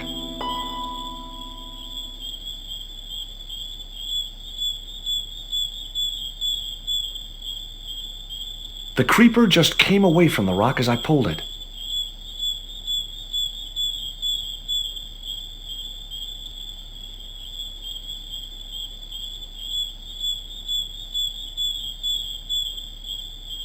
The net attached easily enough to the creeper and seemed secure.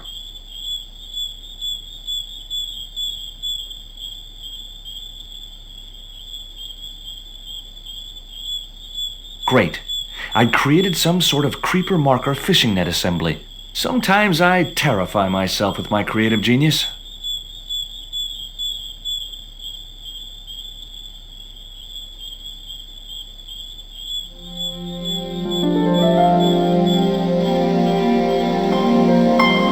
I'd successfully got the marker into a position near the top of the needle simply by using the kind of lateral thinking that can get you institutionalized.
Initials had been carved into the rock.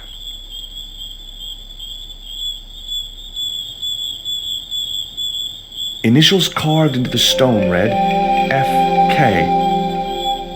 Frederick Ketch had been here.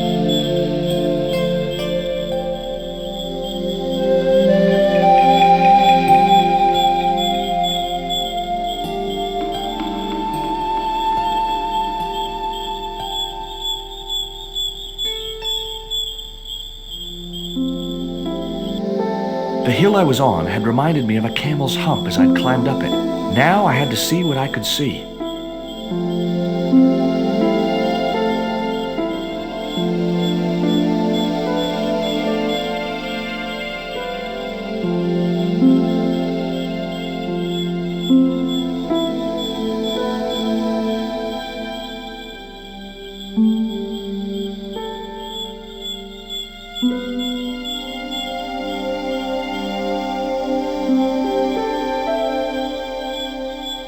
It was the marker which I had raised up the needle of rock. I could see the marker I had fastened on the rock down in the forest, and right in line with it, that had to be where Ketch had hidden his treasure.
Got you.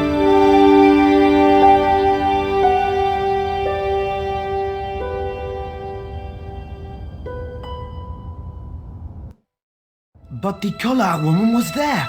They'll know it was me. But you have the stone. The right stone, you're sure? Yes, of course, it's the Jaguar stone. No possible mistake. Here it is. Karzak, please. The police will be looking for me soon. You're going to get me out of the country, aren't you? Stop your whining, Ubier. Do you have any idea what this stone symbolizes? I thought you just wanted it to frighten the natives. Fool. I intend to cast this stone into the sea. But why? It's unique. Exactly. With it gone, the Mayan priest's plan to destroy Tezcatlipoca cannot succeed. I can assure you that Tezcatlipoca is a mythical figure. Such a small mind you live in. Tezcatlipoca is real. I have seen him in my dreams. We have spoken of his plans for this world. We have spoken of your part in these plans. My part? He told me you would be useful. He told me how to crush your spirit by turning you to drugs. My wife died. You know that full well. She was my world, my everything. And now, you are no longer useful. She called out your name as she died, you know. What? What are you saying? And then they thought you'd done it. It all worked perfectly. You? It was you? You bastard! You monster! For the love of God, Karzak! Which one?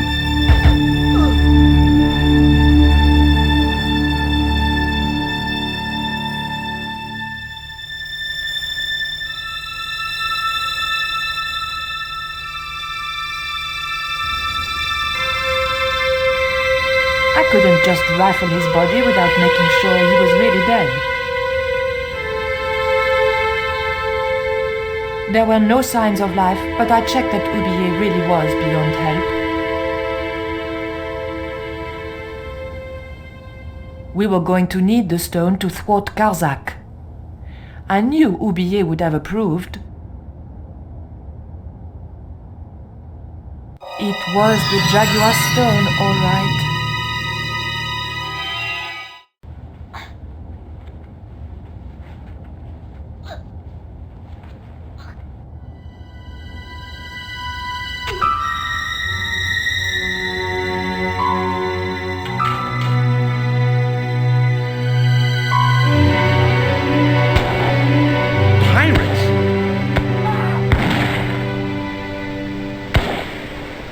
I was about to make good my escape when... What?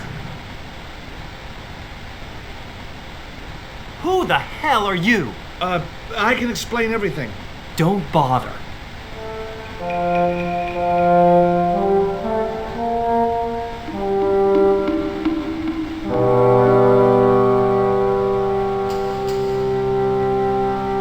I'm sorry. I didn't realize you were making a movie. So who are you? Stobart. George Stobart. 2 B's and 2 T's. It's okay, Mr. Hawks. He wasn't in the shot. Hawks? This had to be Carlton Hawks, the newest enfant terrible of Tinseltown. I'd read about him. Mailroom boy makes good. Nice to know it was still possible to get to be a director armed with only an encyclopedic knowledge of postal charges. Stay out of the way, surfer boy. I'll deal with you later. Surfer boy?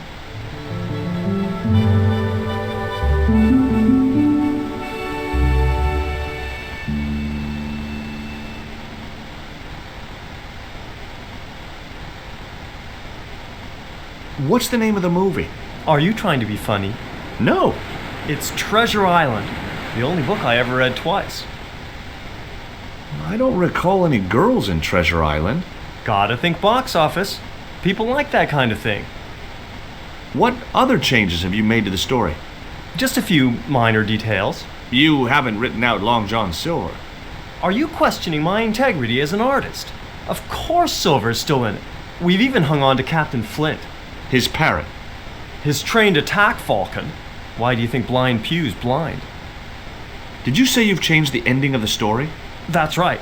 Do they find the treasure? Yeah, but that comes later, after they've escaped the volcanic eruption. A volcano? Sure. Krakatoa. All the millions spent on a movie, and nobody thinks to buy an atlas.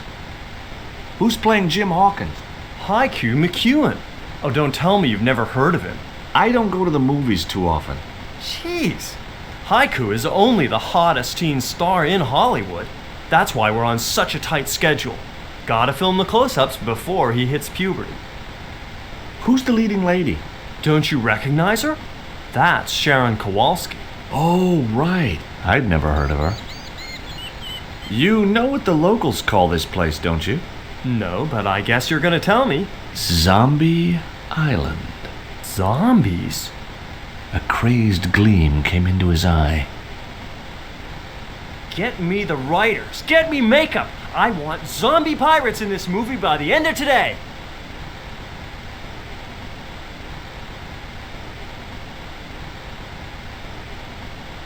Hi, I'm George Stobart.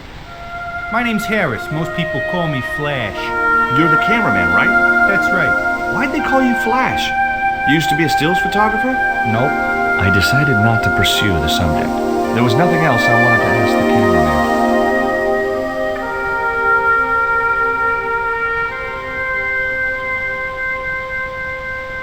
Hi, George Stobart. Hello, mate. You're English, right? Blimey, you don't miss much, do you? Bert Savage. Have you seen what the caterers laid on today? Buns and pancakes. That's awful. It's an improvement on yesterday. The buns are stale, but the pancakes are bloody lovely. How long have you been in the movie business?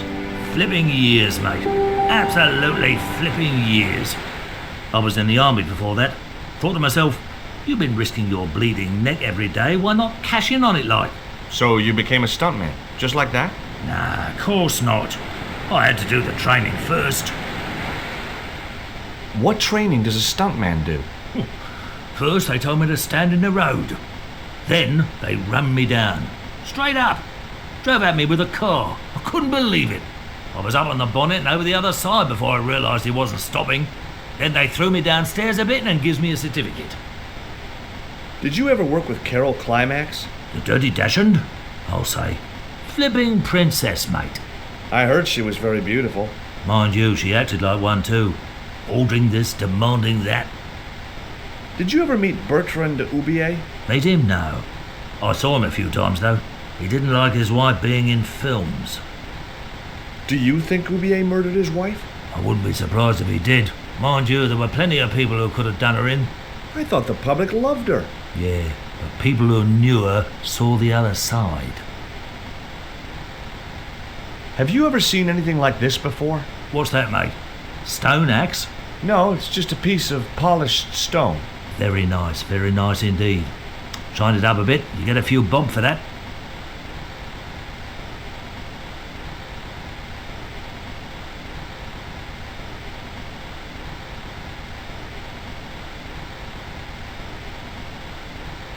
Hey there, I'm George Stobart. Well, hi, handsome. You're cute. I wish it was you playing the lead male instead of that kid. I can't act, ma'am. So what? I bet you can kiss. I couldn't believe I was having this conversation with a real movie star. What's it like sharing the spotlight with an actor who's young enough to be your son? What do you mean? What do you think of Hawk's treatment of Treasure Island? It's okay, I guess. I never saw the original. It's a book. One of my favorites. Really? The novelization's out already? What part are you playing? Pirate Babs, the ruthless and passionate Lady Buccaneer. It's a great part. I get to kiss a lot, and I kick ass. Like the boots? What do you think of these? Ew, they're awful. You have no idea how much you've just gone up in my estimation. Take a look at this ancient Mayan artifact. That's just a hunk of stone with a picture scratched on it. In a way, I guess. You don't happen to have seen anything similar, have you? No. I found this reed in the swamp on the other side of the island. Oh, yeah? Yeah, and I used it to shoot a poisoned dart at a wild boar. It was a real-life drama, not just a scene from a movie. Right. She was having trouble with the whole real life is not a movie concept.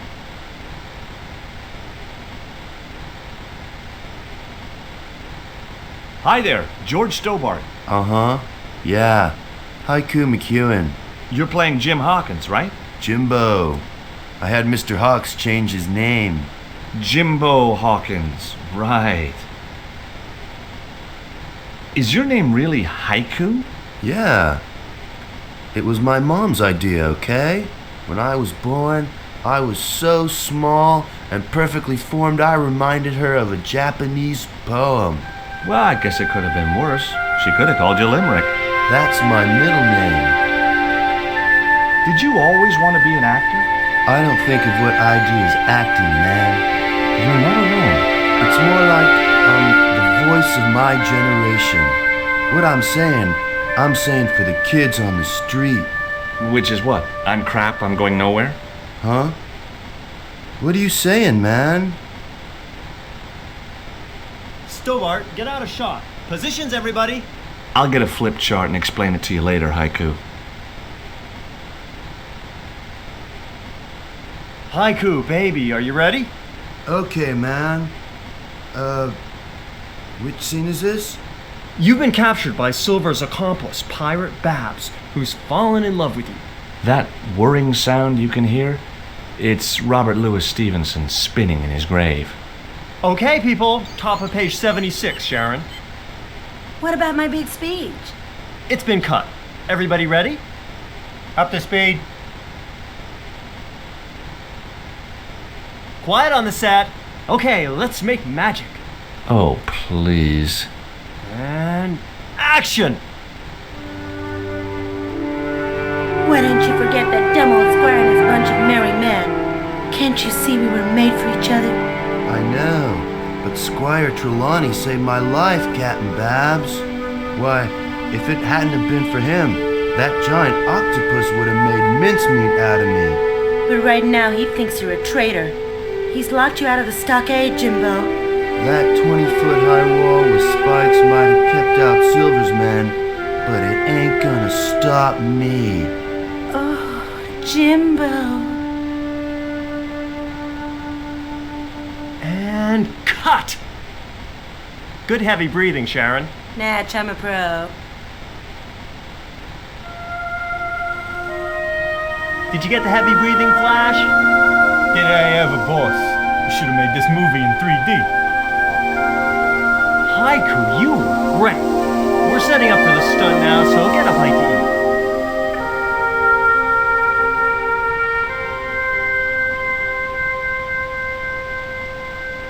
Savage, on set, damn it.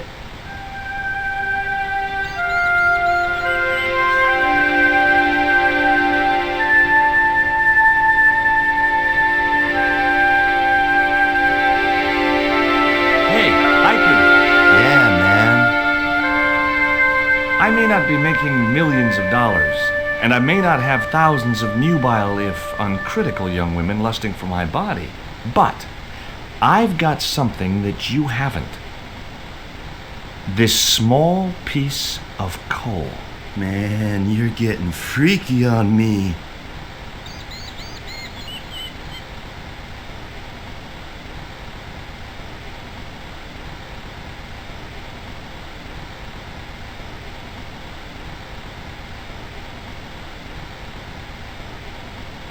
The bun was so stale it felt like a small rock.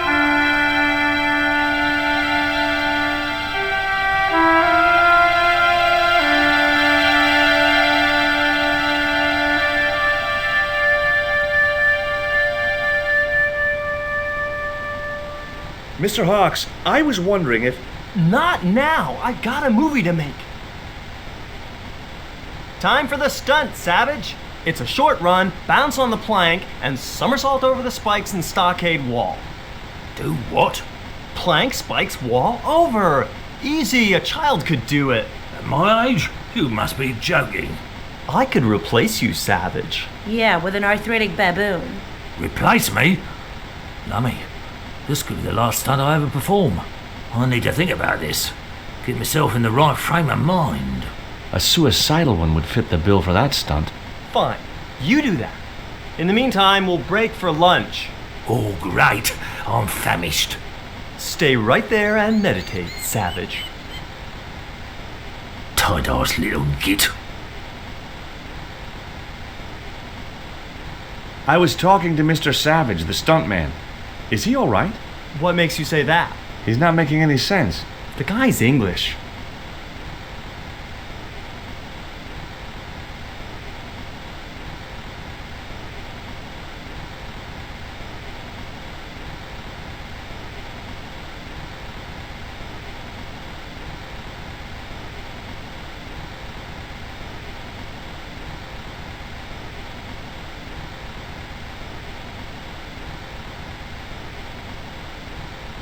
Would you like a bun? No way. The last one I tried cracked my dentures. Would you like a pancake, Bert? Don't mind if I do. The pancake oozed maple syrup all over Bert's chins. Yeah, you put bloody syrup on that pancake. Now it's messed me all up.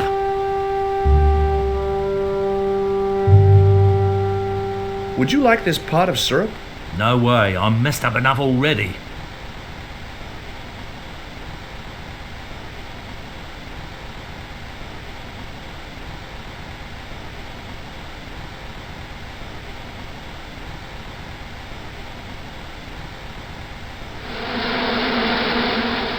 Those hornets were not pleased.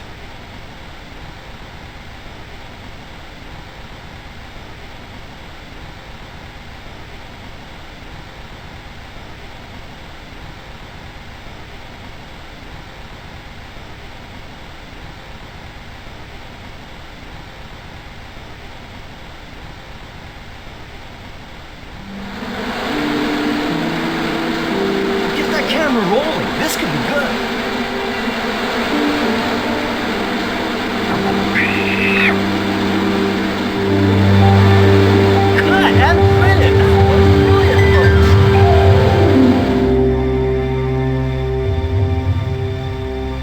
Okay, the next scene is down on the beach. This is where Hawkins finds the treasure in the Cave of the Crabs. Would those be giant killer crabs by any chance? Giant mutant killer crabs with attitude. There it was, the rock I'd seen from the camel's hump. Now that I was close up, I could make out a small cave near the top of the pillar.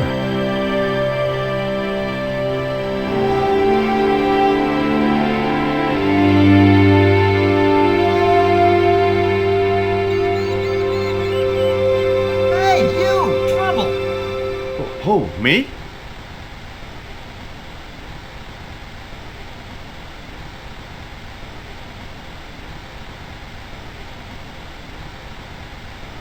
I want you to stay right where I can keep an eye on you. I'm not one of your lackeys, Hawks. I go where I like. Not here, you don't. The movie company has rented this island for the duration. You're trespassing. Do as you're told or you're gone.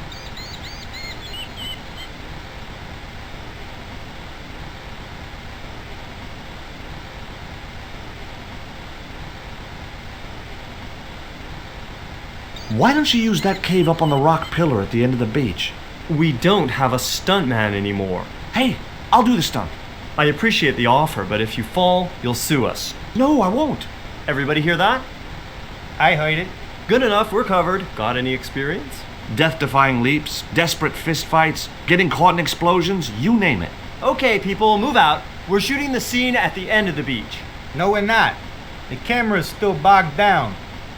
Shoot, I forgot about that. No go, Stobart. We'll have to use this cave after all. You don't look happy. Why should I be happy? Look at that cave. It's supposed to be where the treasure is. So? Look at it. It's crap. Does that look like the sort of place anybody would hide treasure? I should have had props build me a proper damn cave. A cinematic cave. What do you mean, a cinematic cave? One with drama. Danger. One that looks like the mouth of a big stone skull would be cool, but I'd settle for drama and danger.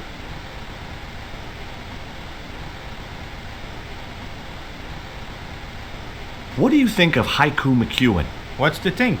The kid will have earned more by the time his balls drop than I'll earn in a lifetime. Good luck to him. Mr. Hawks doesn't like that cave. He says it isn't cinematic enough. Well, that's just too tough. The camera's bogged down in the sand. If he wants the shot done today, it'll have to be that cave. There's a pretty good cave over on the other side of the bay. The one up in that finger of rock? We'd need a stuntman. You got a stuntman. We ain't got no stuntman. Bird injured his back doing that dumb wall jump.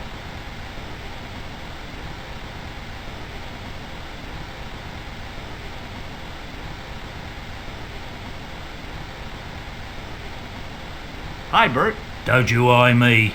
Fine friend you turned out to be. What's the problem? Huh. What's it like to work with Carlton Hawk? Flipping misery, mate. Look, Bert, what's wrong? You got a bloody nerve. If I didn't know better, I'd have thought you gave me that pancake just so them hornets would go for me. Oh, Bert, you've wounded me. How can you think that? Well, by looking at the evidence. I don't know why you still want to be a stuntman anyway. This is all I know, isn't it? If I don't do this, what do I do? Well, how about being a stunt coordinator? Being a what? You stand around in a big jacket and a baseball cap, telling the stunt people what to do. I can do that. Hey, you've done the job for years and you're not dead. That's gotta be good for morale. Well, I don't know. You get your own megaphone. I'll do it. George Stobart, international adventurer and roaming careers advisor. What films have you worked on in the past? Remember Death Stalker of the 10th grade? The psychotic biker what crashed into the school bus? That was me. Or what about They Prayed to Satan? I was the bloke in the hospital scene. You know, the one who caught fire, fell through the flipping skylight. I don't think I caught those. Must be cool getting to travel the world like this. Yeah, nice here, innit? My Beryl used to love the seaside. Day out at Clacton. Bloody smashing. A pint of jellied eels washed down with a bottle of brown. Quick feel on a big wheel and a stroll around the town. Course, them days, you could live like a flipping king on 10 bob a night. Tombola, frothy coffee at the caff or the prom. You know, I don't have the faintest idea what you're talking about.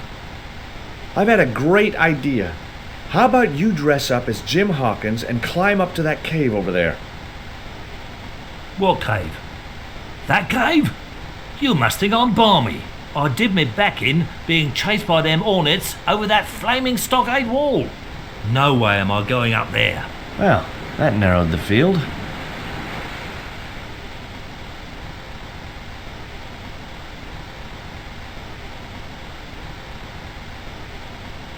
Hey, Haiku.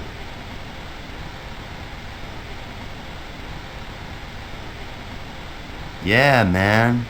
There was nothing else I wanted to ask him. It was a portable movie camera.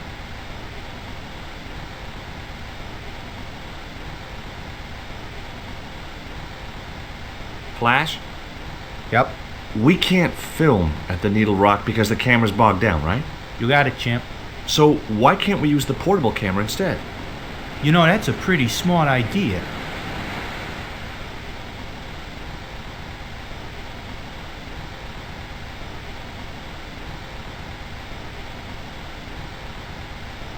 I've been talking to the cameraman. He's got a portable camera. So? So you can use the cave in that rock pillar at the end of the beach.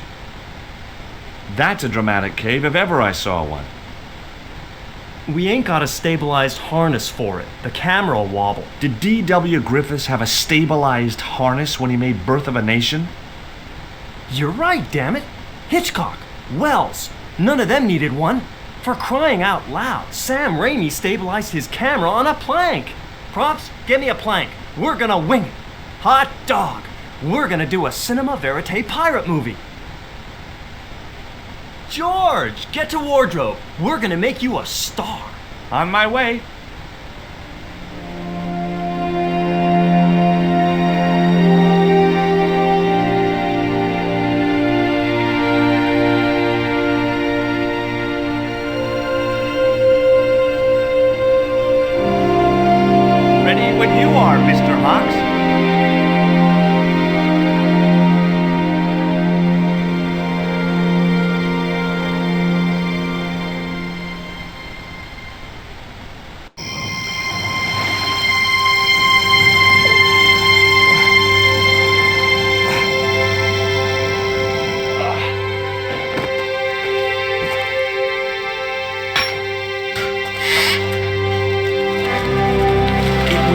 stone which Ketchum captured from the Spanish. The Eagle Stone. I returned to Quaramonte and found that Georges had left a message with Conchita. He'd already left for the Indian village, so I hurried to catch up with him. When I arrived, I found a scene of desolation.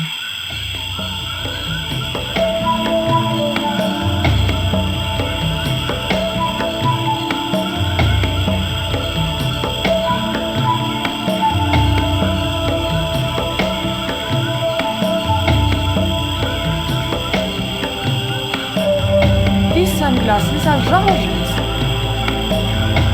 Georges, where are you?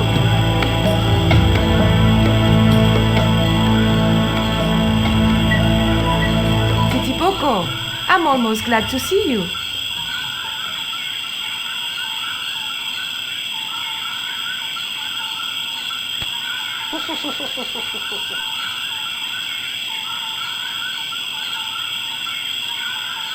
You little asshole!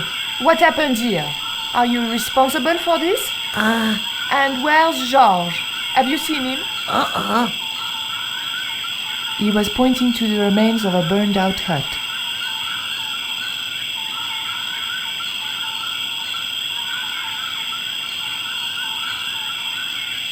It was too hot to pick up.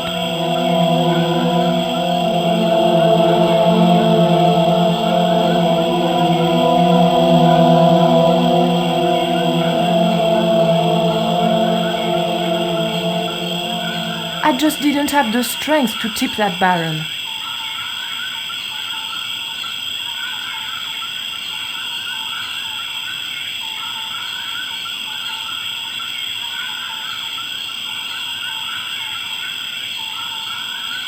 These are Georges' shades, right? Has he been here? Jaws! Where is he now?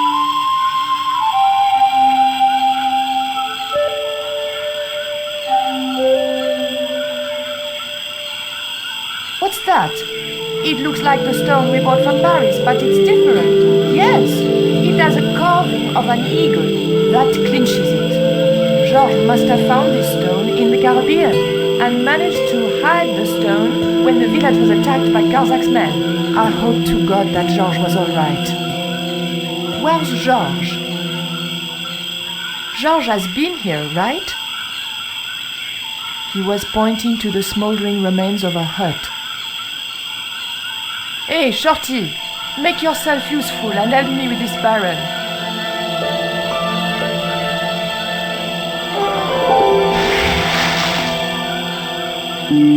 Thanks.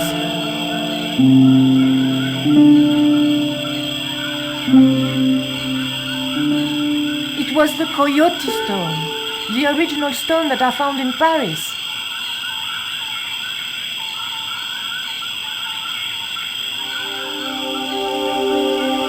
I had the Coyote and Jaguar stones.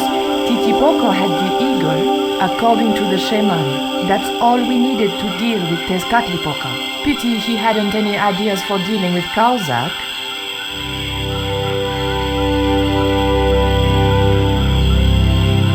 What is it? Where are you pointing?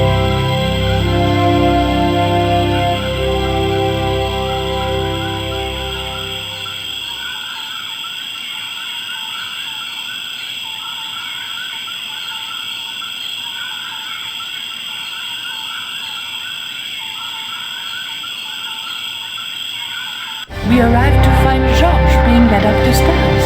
We clearly didn't have much time.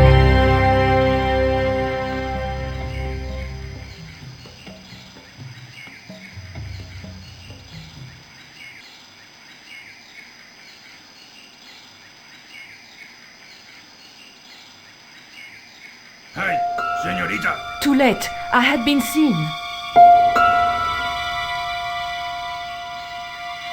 Bonjour, Capitaine.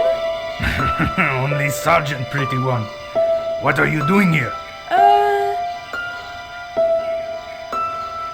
Snuggles said I could come here with him. Snuggles? Oh, I mean the General. We're, friends. May I go up the pyramid? We have strict instructions not to let anybody pass. Oh, but I've told you who I am. Surely nobody would mind. Well, Oh, please, I'd be ever so grateful. I tell you what. I'll ask Pablo if it's okay for you to go up. If Pablo saw me, I'd be dead.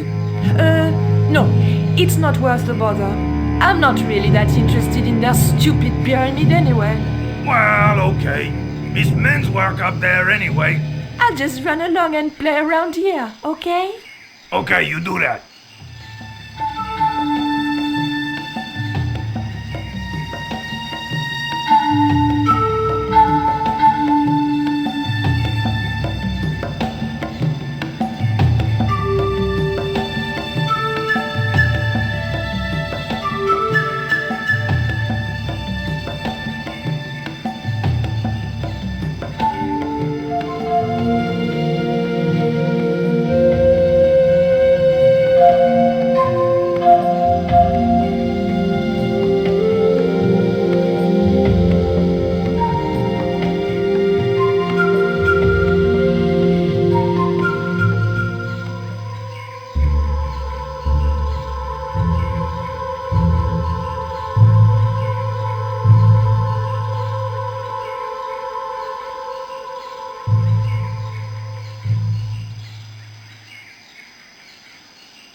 The motor spluttered into life. The engine was working okay, but it wasn't connected to the equipment lift.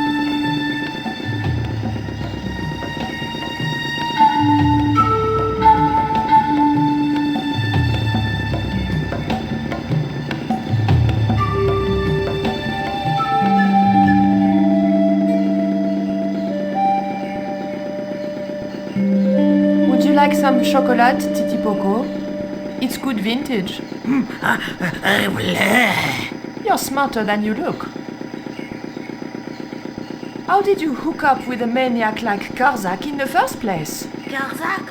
Whoop whoop loco! Yes, he scares me too. Titi Poco, any ideas what I can do with this rope? He just looked at me. If anybody was going to come up with a plan.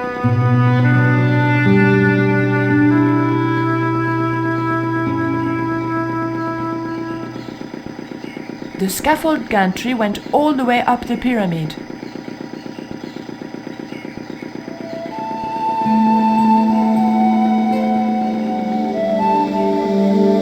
Titi Poco, I have an important job for you. Take this rope to the top of this scaffolding and throw it over the top. Oh.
Titi Poco, when I tell you, I want you to copy what I am doing. Copy.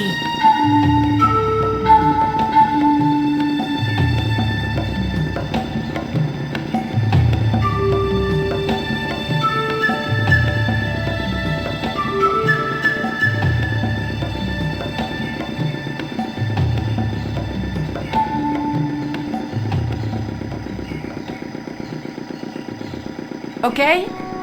Copy.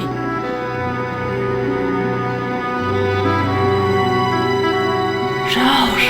I realized those bastards were going to sacrifice Georges to Tezcatlipoca over my dead body.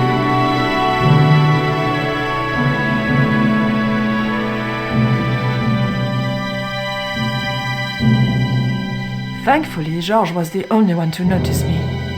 Where are they? The eclipse is about to happen. Patience. Your mother will be here soon and Karzak will be close behind. Just keep the Yankee covered and leave the worrying to others.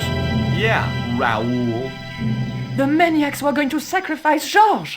Shut up, Stobart! Just shut up! Calm down. He's no threat.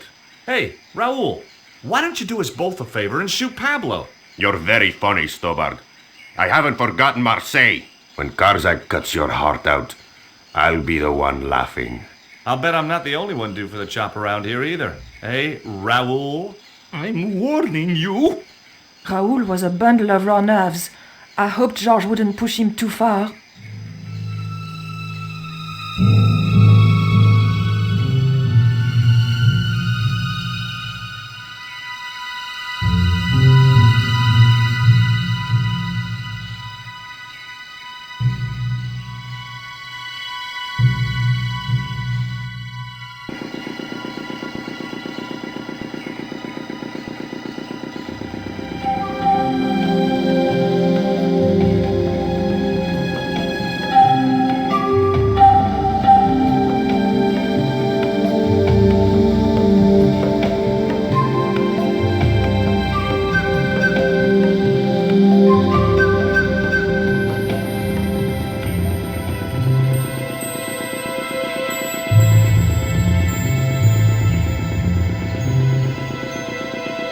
Do you still have that lighter gun you pulled on me so amusingly?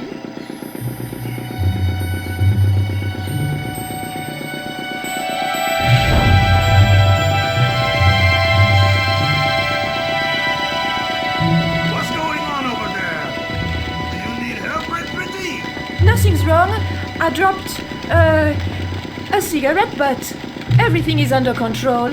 I'll have the fire out in a minute or two.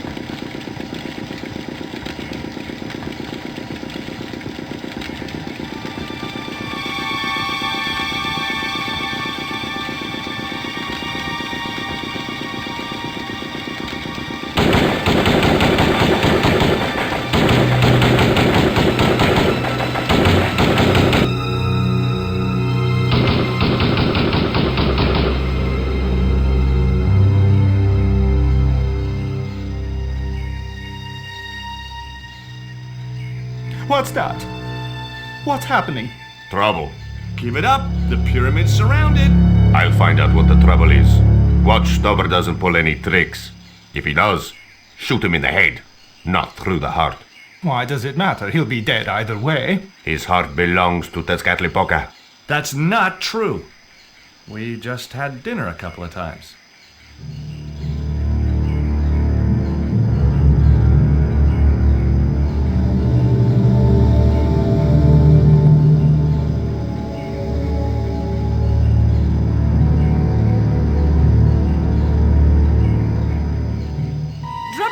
Or I shoot! Please, don't hurt me! Don't worry yourself, my finger isn't loaded. Nico, what are you doing here? Firstly, I'm going to set Georges free, and then screw up Karzak's scheme. No, I can't let you do that. Karzak has promised me power! Raoul, wake up. The only thing Karzak has on offer is death. You may want to ask Oublié. Except you can't. Karzak murdered him. You're lying. Oublié's in Europe. Sure, he's in Europe. In London, on a mortuary slab with 2 bullet holes in him. But Karzak promised. When he frees Tezcatlipoca, we'll all be granted great power. Listen to her, Raoul. Karzak's insane. I don't know. I need to think. You've let your mother do your thinking for you up to now. You need to think for yourself. Your mother and Karzak think alike. There's only one expendable member of the plan left, and that's you. Mother would never betray me. Oh, I'm tired of trying to reason with you, Raoul. Titipoco. Watch this man, and if he makes a move, shoot him with your gun.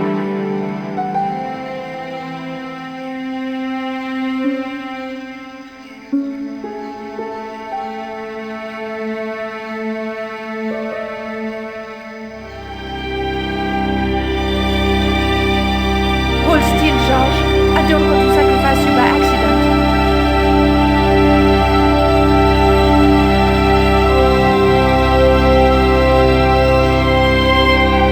No idea how glad I am to see you. They were going to cut your heart out. I think I can guess. We can save the happy reunions for later. We've got to move. Come on!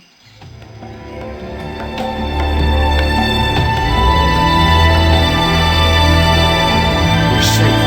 This is a dead end. We're toast.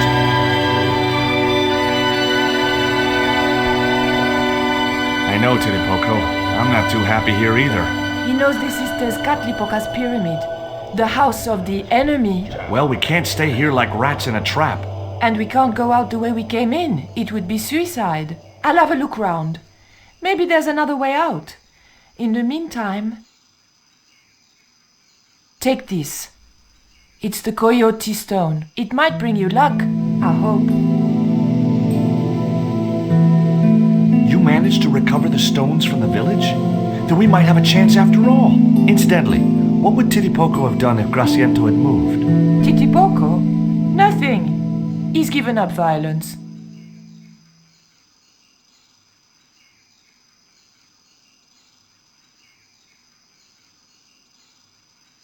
Oof. The lever was very difficult to move and appeared to do nothing anyway.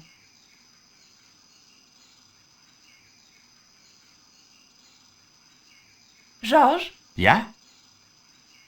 That lever didn't seem to do anything. Know what I say? Nil desperandum. Georges, sometimes I could just punch you.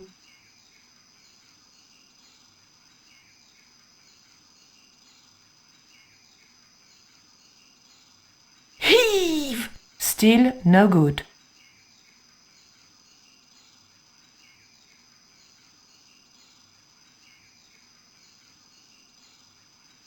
Georges? Yeah? Georges, I can only pull one lever at a time, and I think we need to pull both together. Okay, I'm up for that.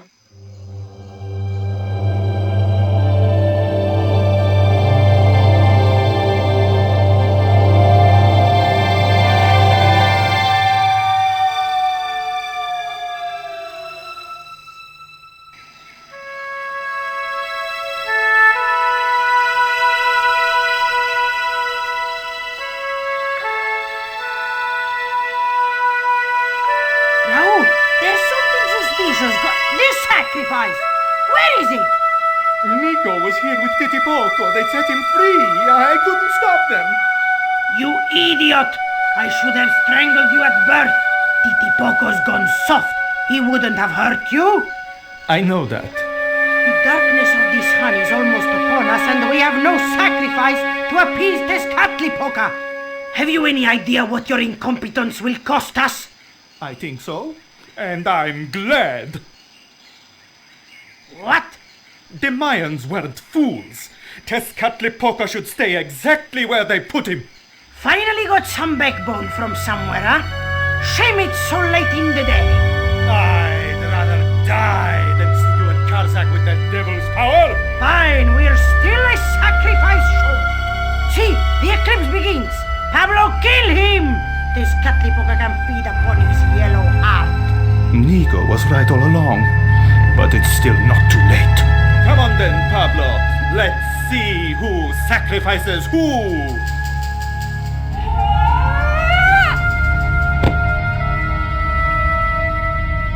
What place is this?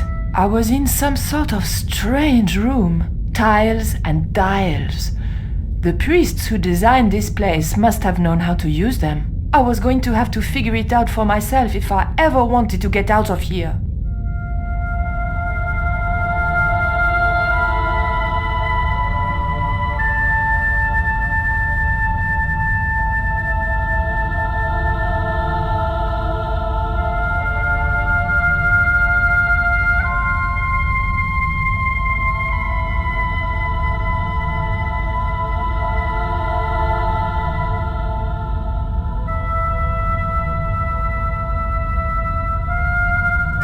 was dominated by an enormous device. Decorated with the usual Mayan motifs, it held 2 great discs, each covered in glyphs.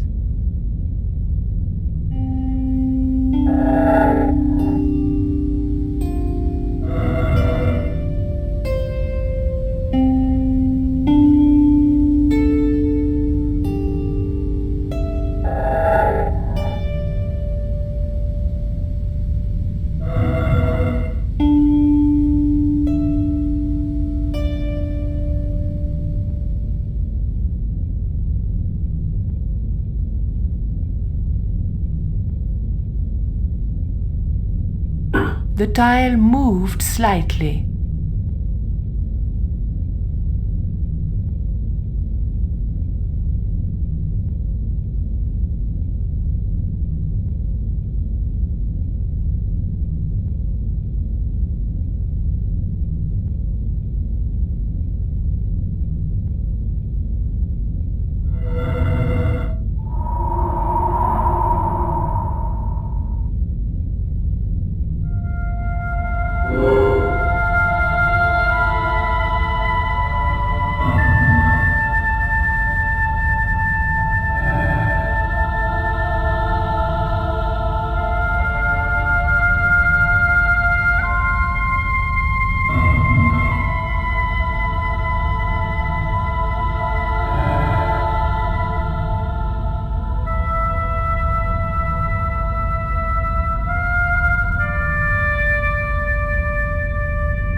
The tile moved inwards and clicked home.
The tile didn't move at all.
Et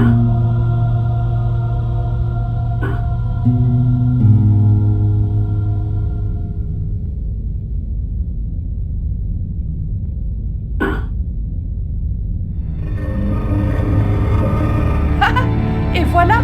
George once told me that there's an act to finding secret doors. I think I'm beginning to get the hang of it.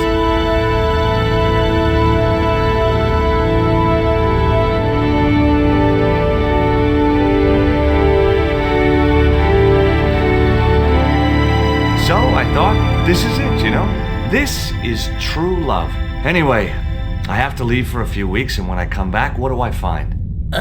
Damn right. And with who? Labano, that creep. Huh? Yeah, that's exactly what I thought.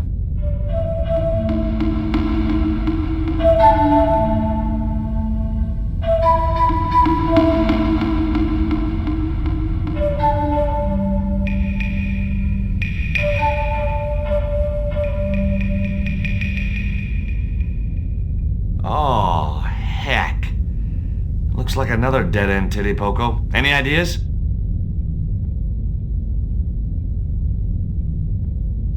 I was hoping for something a little more constructive. Never mind, I'll have a look around.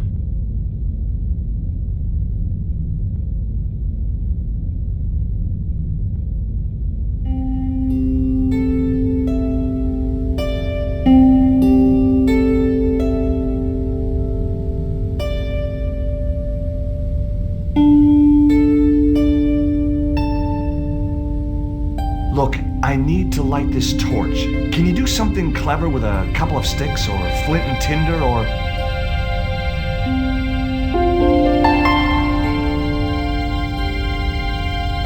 or a cheesy novelty cigarette lighter, as it turned out.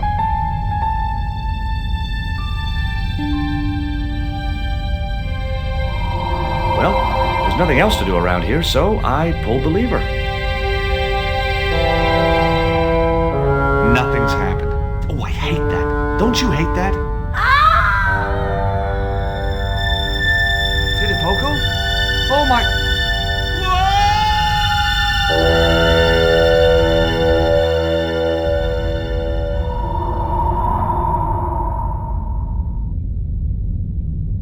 Great. I had no idea where I was, no idea where the others had got to, and time was running out to stop Karzak. Still, I wasn't dead yet, so it wasn't all bad news.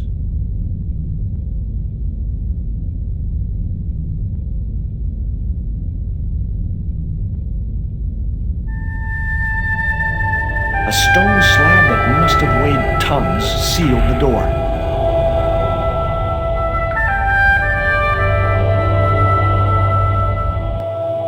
Charming.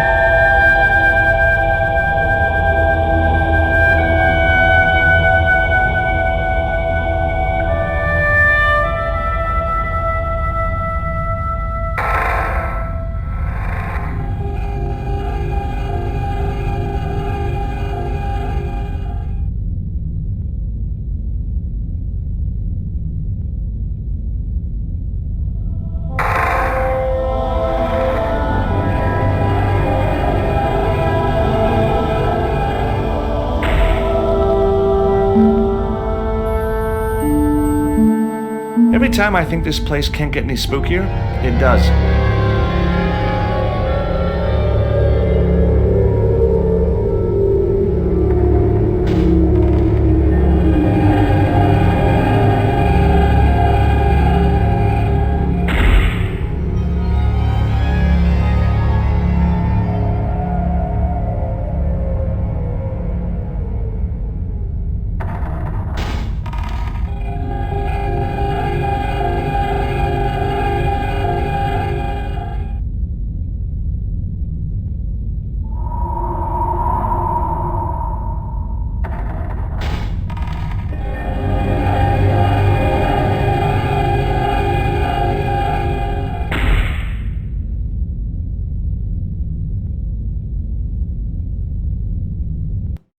Yes, finally! I'm out of here.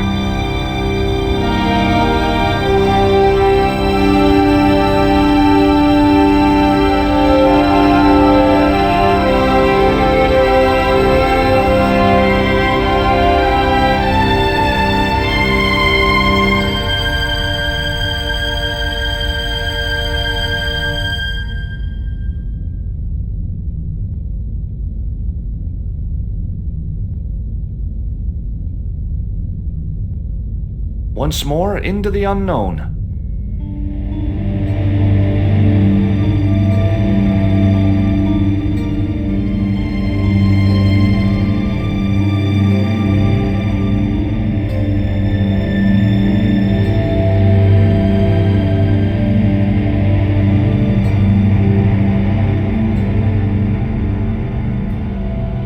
Cool.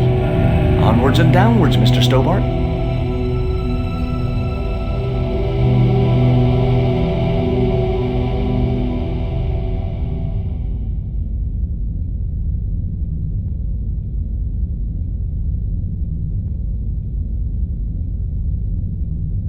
This was it. The pyramid's central chamber. Its dark heart. Once before in my life, I had stood in front of a door and thought, this is it.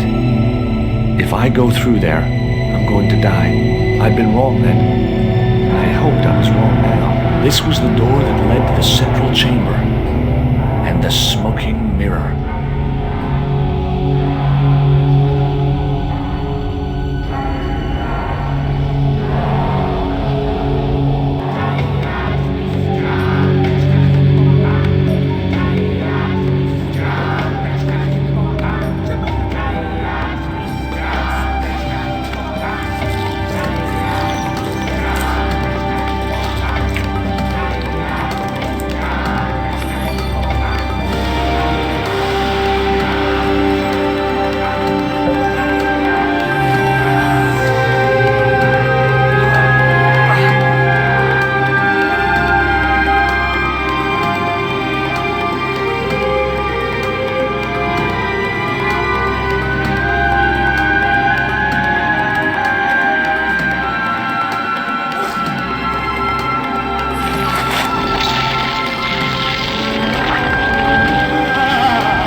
had to